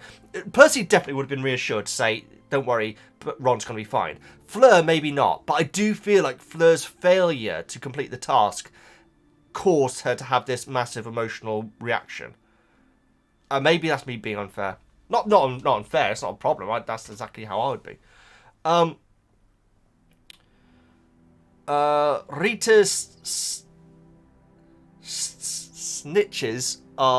snitches are at it again, and more mysteries are to mull over that are really missing from the movie. That and also Snuffles. Absolutely. Well, I don't know if it is snitches, but my headcanon is that my current theory is that it's the quill.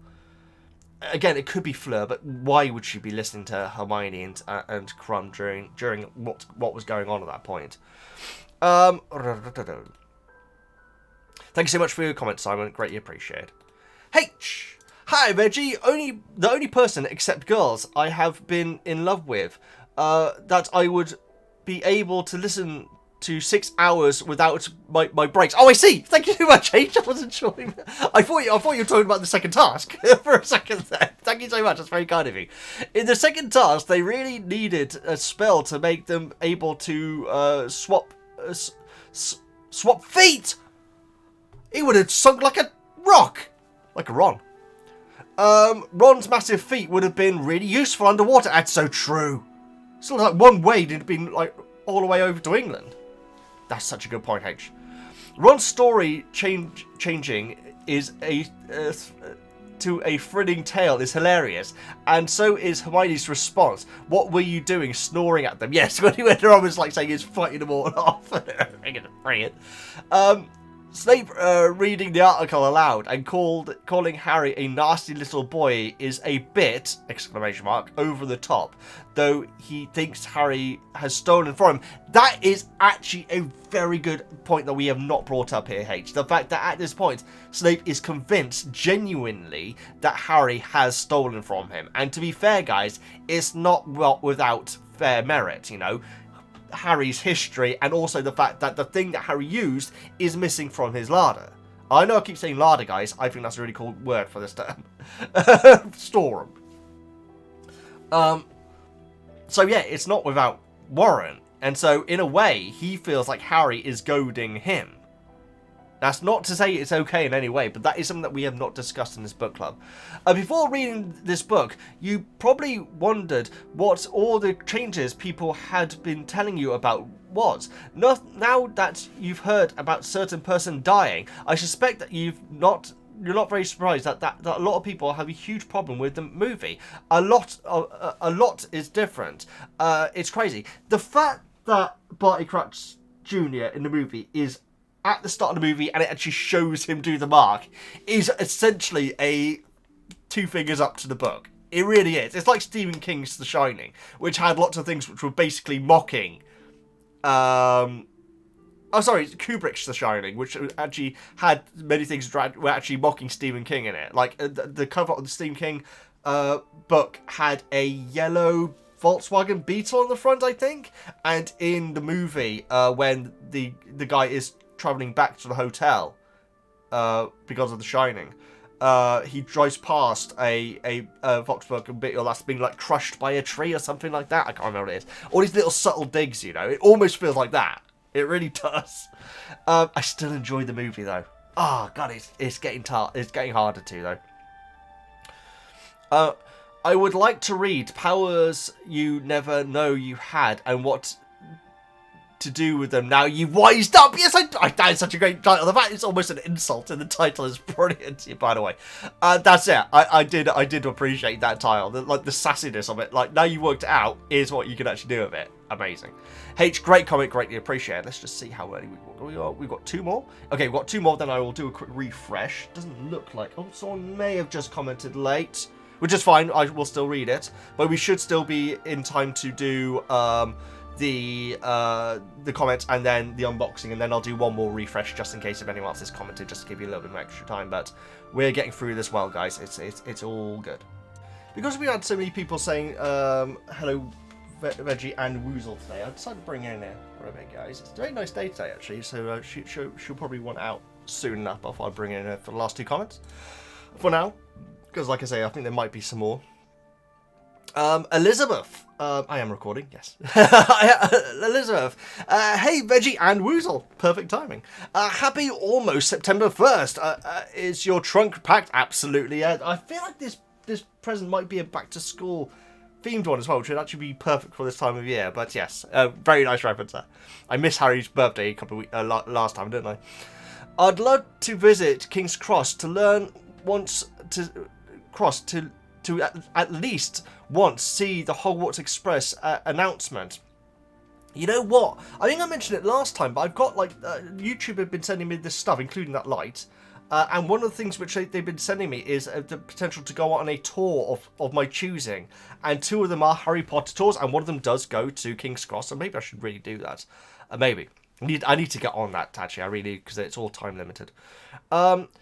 Everyone has made so many good points already, so I'll share a few of my favourite moments from these chapters. Chapter 26, Neville sending Flitwick flying across the room. Absolute classic. The whimsical book titles in the library research. Some of my favourite stuff from these books is the book titles. They're always so good.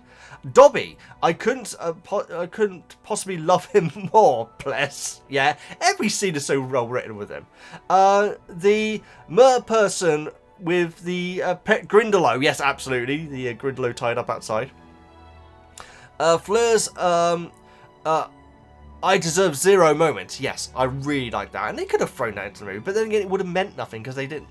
They removed Fleur's personality, and so it would have meant nothing. Chapter 27. Ron's outrageous storytelling Hermione's annoyance. Yes, absolutely. In a way, I feel like it's kind of a shame that she doesn't ever join in with that jollity, but maybe it's because of what happened with Fleur, maybe. I'm not sure. I don't know, yeah. It's kind of a shame that she never is laughing at this. It's rare when she's enjoying, you know, Ron and Harry being idiots, basically, you know. The return of Buttbeak, still hanging out with Sirius. I'm so glad that is canon, because that was always my headcanon. The entire conversation with Sirius. So good.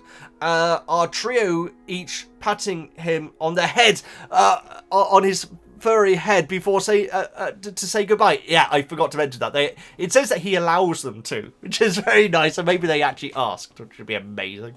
Hope all is well. Cheers. Elizabeth, thank you so much for your wonderful comment. Greatly appreciated. Liz. Oh my goodness, it's a chunky one, but I believe this is the last one for now. I do worry, guys, because I think I got this book club post out in good time. It does seem like some people that usually comment are missing this time.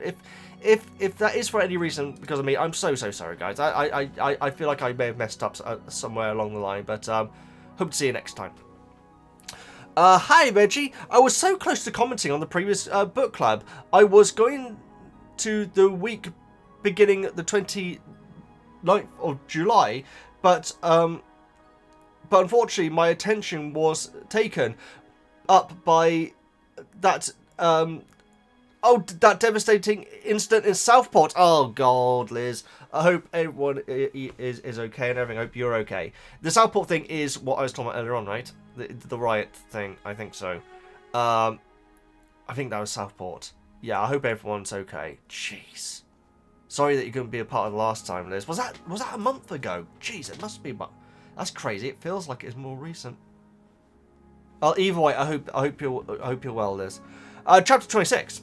Just the image of Professor Flitwick flying across the room in my mind is so funny to me. At least Neville got the spell right. Exactly. That's what I'm saying. Is that sometimes Flitwick does want to allow people to make mistakes because then they can see what went wrong and then explain how they went wrong. I knew Hagrid would be able to do a normal creatures careful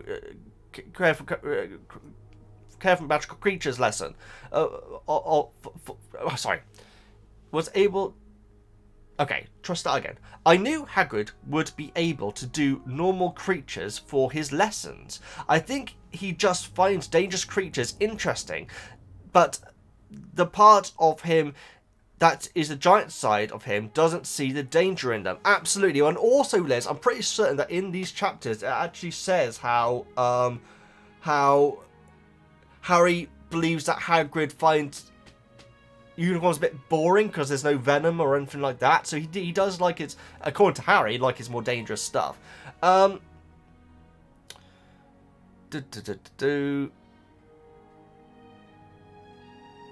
love that Dobby. I love that Dobby is the one who gives the gillyweed to Harry, and how he calls Ron Wheezy. Bless him, absolutely. The lake is so much deeper than you would think, as well. Having a wild village for the mer people. Also, a giant squid living in there, and Harry doesn't see it. Oh, absolutely, that's so true. Ron and Hermione's... I guess it's possible that Dumbledore had directed it away from the event. I feel like, you know what? That's my headcanon. Because that could have ruined the event. Sure, having the Grindelows there adds some danger and difficulty to it, but the squid could actually prevent the entire thing happening. But then again, the mural did show the mer people chasing the squid, so... I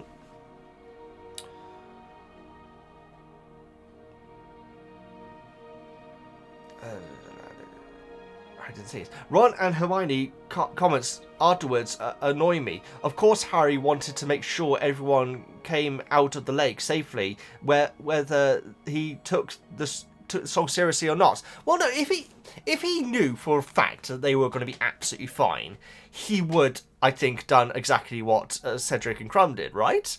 I think so.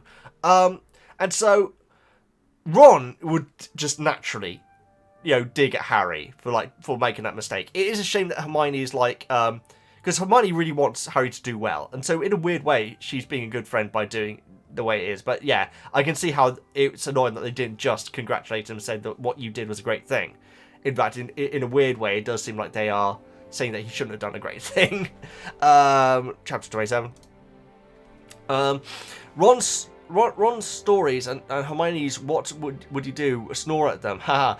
Rita at it again. Cue eye roll. There we go. That was just for you. Ron's jealousy. This is also one of the times that Snape really makes me angry at him. When I read this part for the first time, I actually hated Snape for a long time. Imagining bullying teenagers, so pathetic. Of course, he eavesdrops at the end of the lesson. Lol. Dobby going... Dobby gonna love all the socks. Yes, absolutely.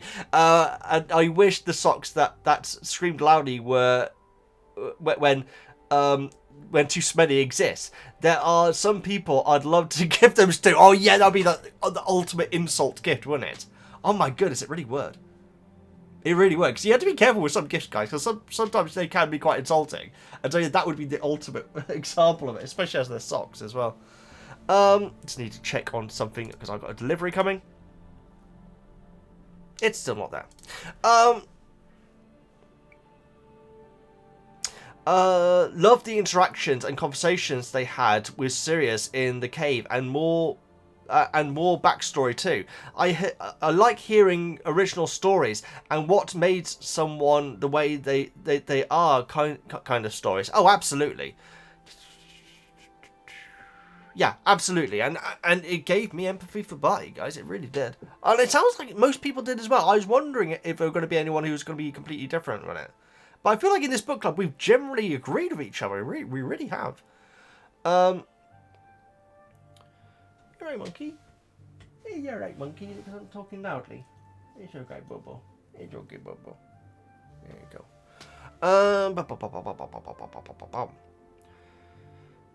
I like hearing original stories that make people the way they are. Oh, absolutely. I mean, Encanto. Encanto does that very well. It really does. It shows someone's life history told from like almost like a childhood dream sort of way, and then near the end it shows what it was actually like for her, and it is so powerful, guys. Apparently some people don't like the character even after that, but it completely changed my opinion on the character. I thought it was such a good way of finding redemption in her. Anyway, watching Kanto if you haven't. I hear the original story. Will Ron be quiet about the whole house elf issue? Yeah, it's true. It's like whenever Hermione says anything about it, Ron is instantly bringing it up, and to the point where like Sirius is like, oh no, Hermione seems to be onto something. Sirius was interested in what was happening with Winky, but Ron didn't seem to notice that. Do you think Percy would throw his family to Azkaban? I don't think so. That is my personal opinion. Do you want out? Okay, she wants out. Sorry, Liz? Oh yeah, it is Liz. Sorry, sorry Liz. I just need to interrupt because Moozle wants out. Oh, it's just the very end. Oh, actually, I should have done a refresh then. Oh, but okay. Apologise for the long comments. So, some chapters have more to say about than others. Really glad I managed to catch your Hogwarts Legacy live. Oh, yes, Liz, thank you so much for coming along to it. That was a lot of fun. That really was. That was so nice to be able to live stream again. That really was awesome. So, thank you so much for joining.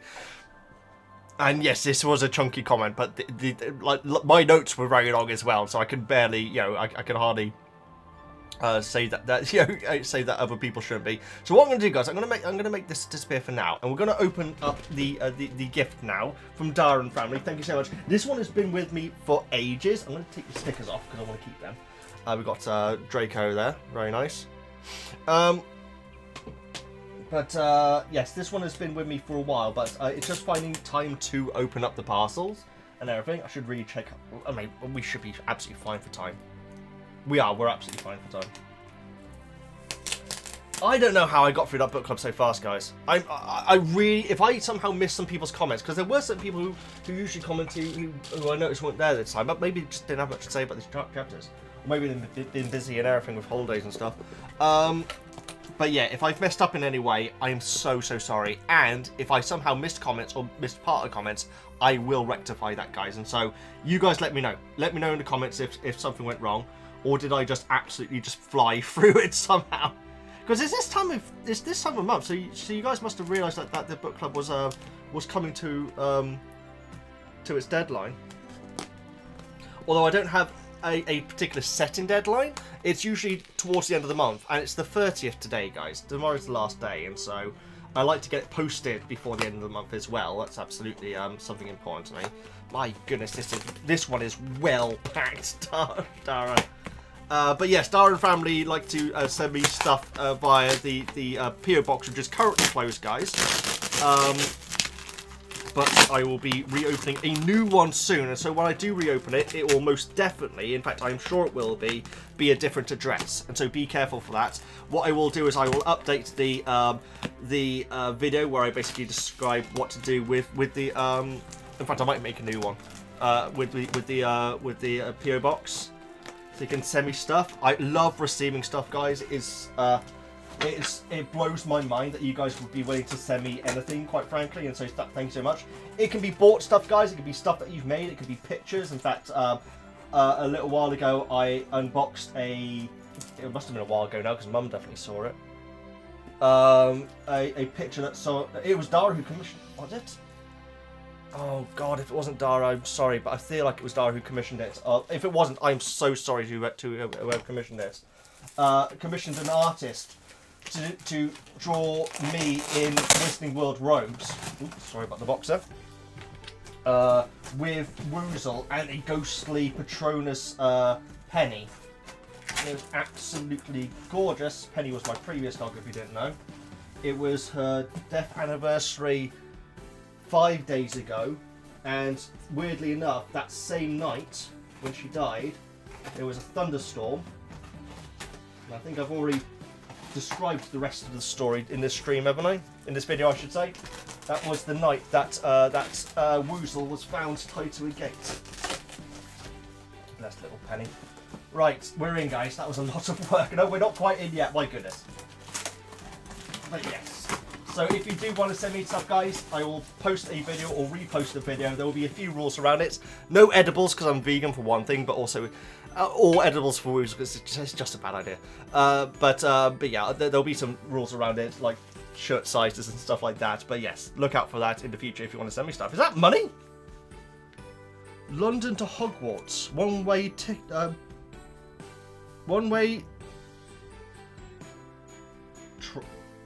Travel? This is a ticket, right? Platform 9 3/4. It's a blooming ticket. That's so cool. Now, I've just had to edit a bit out there because this has it has a bit of information, but it's actually inaccurate, weirdly enough. But I still had to edit that bit out. I need to remember to edit that bit out. That's so cool, though. I love that ticket. That's amazing. You can't really see it with the light and everything, but it's very well detailed. So this is the Return to Hogwarts box. So this is like the perfect time to do it, guys. Seriously, it really is. 2 days off. Okay, so brilliantly, I just showed the camera the thing again that I should be, so I just had to edit out twice. But I was just saying that this is very Taskmaster with the red candle thing. What is that? What is this? Oh wow! Oh my goodness! I'm not going to read this entire thing, but it's the itinerary. Hogwarts School, Witchcraft and Wizardry. And it's all the things that I need to collect from Diagon Alley. That's so... I mean, I can't see any of it. You can't see any of it, guys. But it's a long list of stuff. The uniform, what I'm going to need for the uniform. Set books, History of Magic. Presumably, Fantastic Beasts is on there as well. With all the authors and everything. And other equipment as well. One wand. One cauldron. Oh, that's so cool. That must be directly quoted from Philosopher's Stone, surely. That's really cool. And what's this one going to be? Is this the invite? Dear Mr. Bowtruckle, we are pleased to inform you that you have a place at Hogwarts School of Witchcraft and Wizardry. Please find enclosed a list of the necessary books and equipment. Term begins September the 1st. Perfect time for this. We await your owl by no later than the 31st of July. That's so cool. Signed by McGonagall. That's amazing. I really like that. That's such cool detail. Oh, this is oh wow, that's similar to the last card that we read. I should say, guys, this was sent to me long ago. This box, and so it's so bizarre that we were actually opening it at the perfect time. But there's the whole Hogwarts Express. That is. Oh, we got a Sirius Black poster. That's a nice little detail. That's a very nice little detail. Pull out the tab. Okay. Dear Veggie and Woozle. Well, she's gone now, but yes, I am recording. I'll say yes. I need to keep saying that. Another in-between box. This one is mix of Back to School and the Diagon Alley, which each alone was small and looked a little so sad. I don't. I appreciate that, but that we decided to put them together as usual. Together as usual. Some things are handmade and some are unofficial and official merch. David thought it would match since you go to Diagon Alley to get your school supplies. Anyway, that is so. David, you're absolutely right. So, dear Mr. Bowtruckle, we hope. Just say, guys, my Hogwarts Legacy character is called Veggie Bowtruckle. So, dear Mr. Bowtruckle, I hope you enjoy your trip to Diagon Alley and welcome back to Hogwarts, David and Dara and the rest of us. Thank you so much. That's amazing. Love this card so much. So it sounds like we've got a boatload of stuff to get through, guys. Not to get through, sorry. A lot of stuff to open up here. Sorry, I didn't mean to get through then. Oh my goodness! Look, what is this? Diagon Alley shop signs includes 5 individual premium quality puzzles. Oh, they're puzzles! I'm gonna be opening this up and like using it definitely. I like me some puzzles. And there's the different puzzles. That's amazing. What? I mean, that's the deep cuts bit of merchandise right there. That's getting used. Nice and heavy as well. I do like a good puzzle, guys, I must admit. I usually do them online, but I will definitely be doing them offline as well, though. I've got room for it. Got some amazing coasters, which I actually need, guys. I actually do need some coasters, so I'll make good use of these. Well, that's not a coaster, that's something else. Got some lovely Hufflepuff coasters. Well, they're Hufflepuff coasters. That's awesome. I'm going to be making good use of these as well. Love the wood. I love wood stuff like this, guys. It always makes me very, very happy. That's amazing. That's so cool. These are definitely going to get used as well. Got a little pouch here. What's this? Oh god, it's going to be so horrible. Oh, maybe not. How do you open it? Ah! I always get a little bit worried when opening things like this. It's a wizard's hat, but I don't know if it's the sorting hat. It's definitely the sorting hat because you got a tiny little stool. Look at a little stool. It's amazing. A little info thing. Okay, so it's got the other things that you can get. So you can. Oh, there's Draco. So you can get a wand. You can get a coin of some kind. Gringotts coin. 9 3/4 sign, Harry Potter letter, the Hogwarts Express, I think that's a chocolate frog box, Hogwarts itself, apparently, and the sorting hat. I'm very happy with the sorting hat. Let's have a proper look at him, though. It feels very heavy. That's like proper metal, guys. Proper metal. And the hat is amazing. I love it. And there he goes. That's so cool.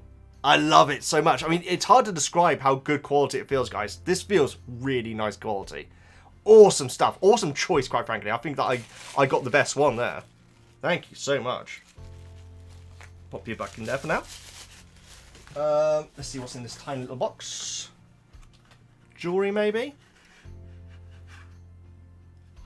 No way. The one thing which I would never achieve, guys, is the head boy badge. Percy's special there. I mean, that's amazing. That's why you chose it, isn't it? That is the Percy special. That's so cool. And then again, it looks like it's a pin. That feels like really good quality. I'm going to use that. I'm going to use that in the video definitely in the future, guys. That's brilliant. Just going to check my delivery real quick.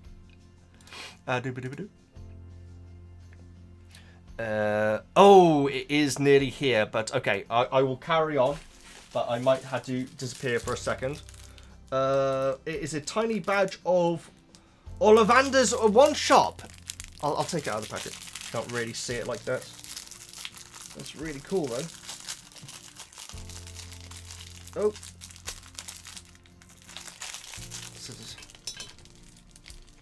It's really nice. And again, it feels like nice heavy metal. It's another pin. I'm going to put these on my bag or something.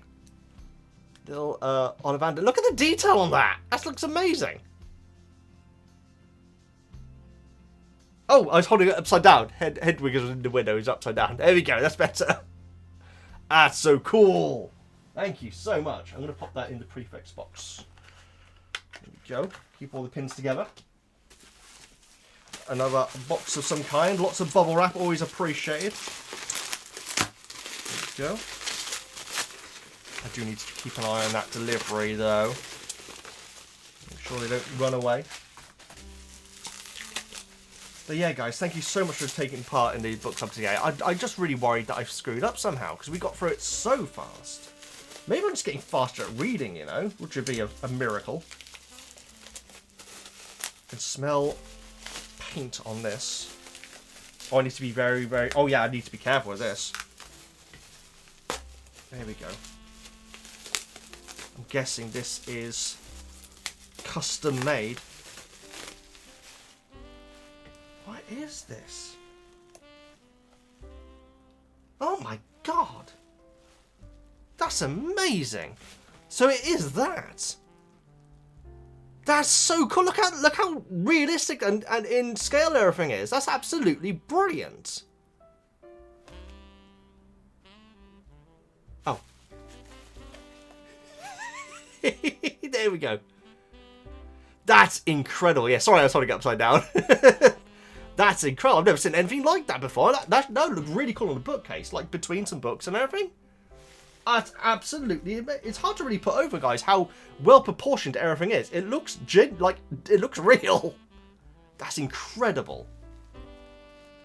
Darn, I've never seen nothing like this before. That's amazing. Well done. Well, I can see Weatherby. Well, the younger Weatherby.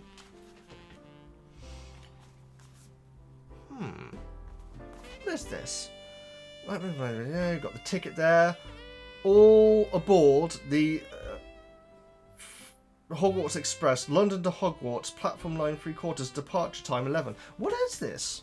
Oh, they're notepads. Oh, useful. I'm going through notepads fast at the moment, so I'm definitely going to be using these. Maybe in a Harry Potter related book in the future.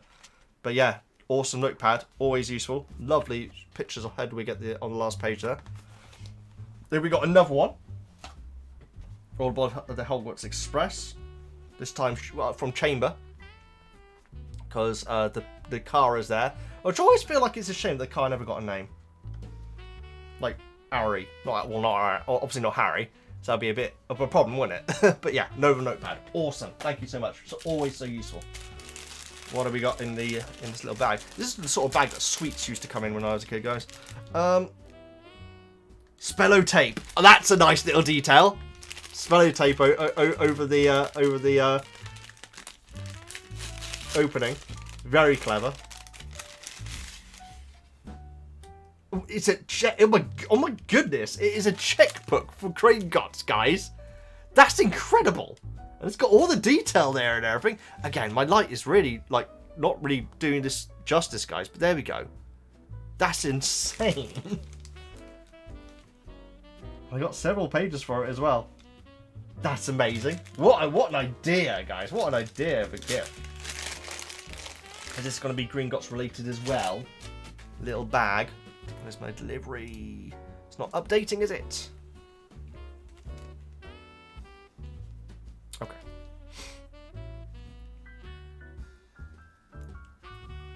Careful, Veggie. Don't damage it. These little bags, I'm often... Okay, I need to untie this one, that's why. I love this little bag, by the way. It's got little stars on it. It looks very pretty. I see money. I see... I'm in the moolah, guys. Oh my goodness. Well, there's the Gringotts coin. I don't know if that's Merlin, maybe? On there? Again, it feels like a proper real coin, guys. Oh, it's a galleon! Awesome! And so we got a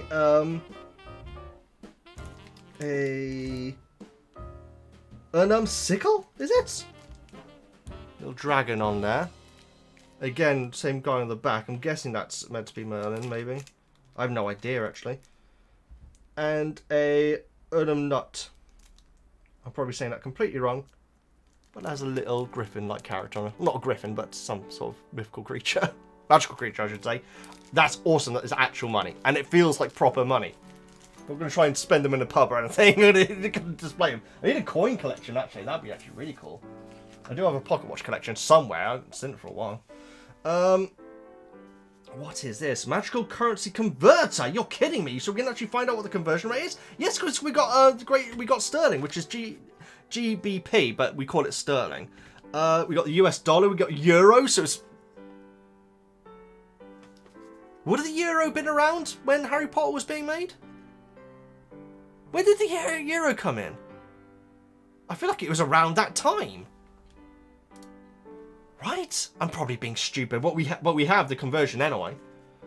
And we got nut and sickle and galleons. So 50 galleons will get you 246 quid. That sounds pretty good to me. I'll take that conversion. Don't really understand how conversion rates will work and everything, but that's so cool.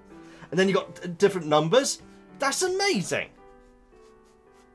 So you got different numbers, so you can go straight to 2, 1, 5, 10, 20, 50, 100. That's amazing. What a crazy idea. I love it though. It's all Gringotts stuff now.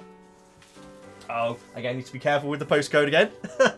I appreciate the detail though, Dara. That is amazing. But yeah, weirdly enough, the postcode is slightly incorrect, so it wouldn't actually matter if I showed it. But at the same time, I just don't feel like I should really show it. You know.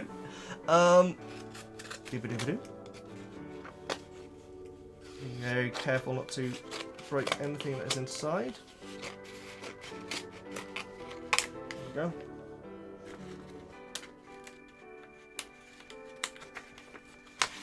What have we got? Oh my goodness, Veggie bow truckle. Oh, it's my owls? Oh my goodness, oh my god, I've got some A's on there. I don't think that's right, but it's my owl result, it looks like. Yeah, owl results. Oh my goodness. Fair grades poor. D dreadful. Okay, so let's see what we got. So we got astronomy. I've got a acceptable. Charms. I've got a outstanding. Very nice. Defense against dark arts. I've got an E for... Oh no, it's an F for exceeded expectations. I will take that all day. Herbology. I got an O for outstanding. There's the Hufflepuff way again. Care for magical creatures. I got an A for acceptable. I'll take it. I'll take it. Divinations, acceptable. Transfigurations, exceeded expectations. Potions, outstanding. I'm not so sure about that one. And history of magic, exceeded expectations. Wow. So I did extremely well. Considering how stupid I am, those are some high marks. That is very cool. What a cool idea as a kid. This box has been bizarre, but amazing. Seriously. What a cool idea. I should frame that. Talking about frames, guys. Looks like we've got a couple of frames here. I really need to keep an eye on this delivery. I also want to get this video done. I need to do my Bash at the Beach reactions and then predictions and then export this so I can hopefully post it today. Can't believe how early we finished though, guys. Seriously, absolutely insane. I mean, it's still going to be close to 6 hours, but... Oh, this is drawn by... Is this painted by one of you guys? It doesn't say, but it's absolutely gorgeous, guys. Unfortunately, the frame has taken a bit of a knock, but that's fine. It can slot straight back in, and I'll make sure that it glues down. Love the frame, but that painting is gorgeous. The dragon presumably escaping from Gringotts. I wish I could paint like this, guys. I actually have some of my mother's watercolours, actually, which I believe that is watercolours. I think I might actually give it a go, actually. Because she was pretty good. She always said that she wasn't, guys, but that's basically sums up who she was. She would always say that she wasn't good at stuff, which she was clearly good at, you know. Which is fine, how she was. But I wouldn't mind giving it a go. And this is the final thing, guys. I'm pretty certain it is. If it isn't, I'm sorry if I missed anything, but the box, I've definitely moved everything from the box anyway. That is beautiful. Ollivanders. Look at the detail on that, guys. That's the colours and everything. That's absolutely gorgeous. So it doesn't say who they're done by, but if this, whoever they are, they're clearly very talented. No, seriously, I need to give watercolours a go, because that is stunning, quite frankly. I need to get some of this paper. Thank you. Thank you, Darren family. These boxes are always an absolute treat to open. Don't worry about the information that I can't show thing. I can easily edit that out of this video. But yeah, seriously, this was an absolute blooming treat. I can't believe that we got through the book review so fast, guys. If I have messed up, I am so sorry. Oh, I need to refresh to see if there is any more. So I'm going to quickly refresh and then we will close this out. Yes, we've got one more comment. John, well done for getting in that. And I also didn't like Liz's comment. I apologise about that, Liz. I just feel like I've messed up somehow, guys. I really do. Either way, let's read John's comment. Hi, Veggie. There you go, Harry, shouted... Ron shouted over the noise. You weren't being thick after all. You were showing moral fibre. I think that's such a sarcastic way of putting it as well. You weren't being thick. I think this really shows the essence of Gryffindors, which I am. Oh, excellent, brave, but never thinks, always acts, and that is not always for the best. Well, it worked out okay in the end this time, didn't it? I thoroughly enjoyed this the second chapter. Sorry, the second task chapter, and also the stuff with Black was fantastic in this, guys. That's the book club completed, guys. Thank you so much for being a part of this. It's been absolute joy. If I messed up somehow when it comes to covering the comments this time, I will fix that for next time, guys. So please give me your feedback on that if I did mess up or if I missed something or missed sections of it and everything like that. I'm pretty sure I didn't miss any comments, but like I say, there were some names that weren't here that were usual. So hope to see you next time. So sorry if I cut you off early, but please like and subscribe, all the good stuff. I'm the Veggie Gamer, and I'll see you next time. Uttipuff, Piskipoo, and Casarosso? Casarosso? Casarosso.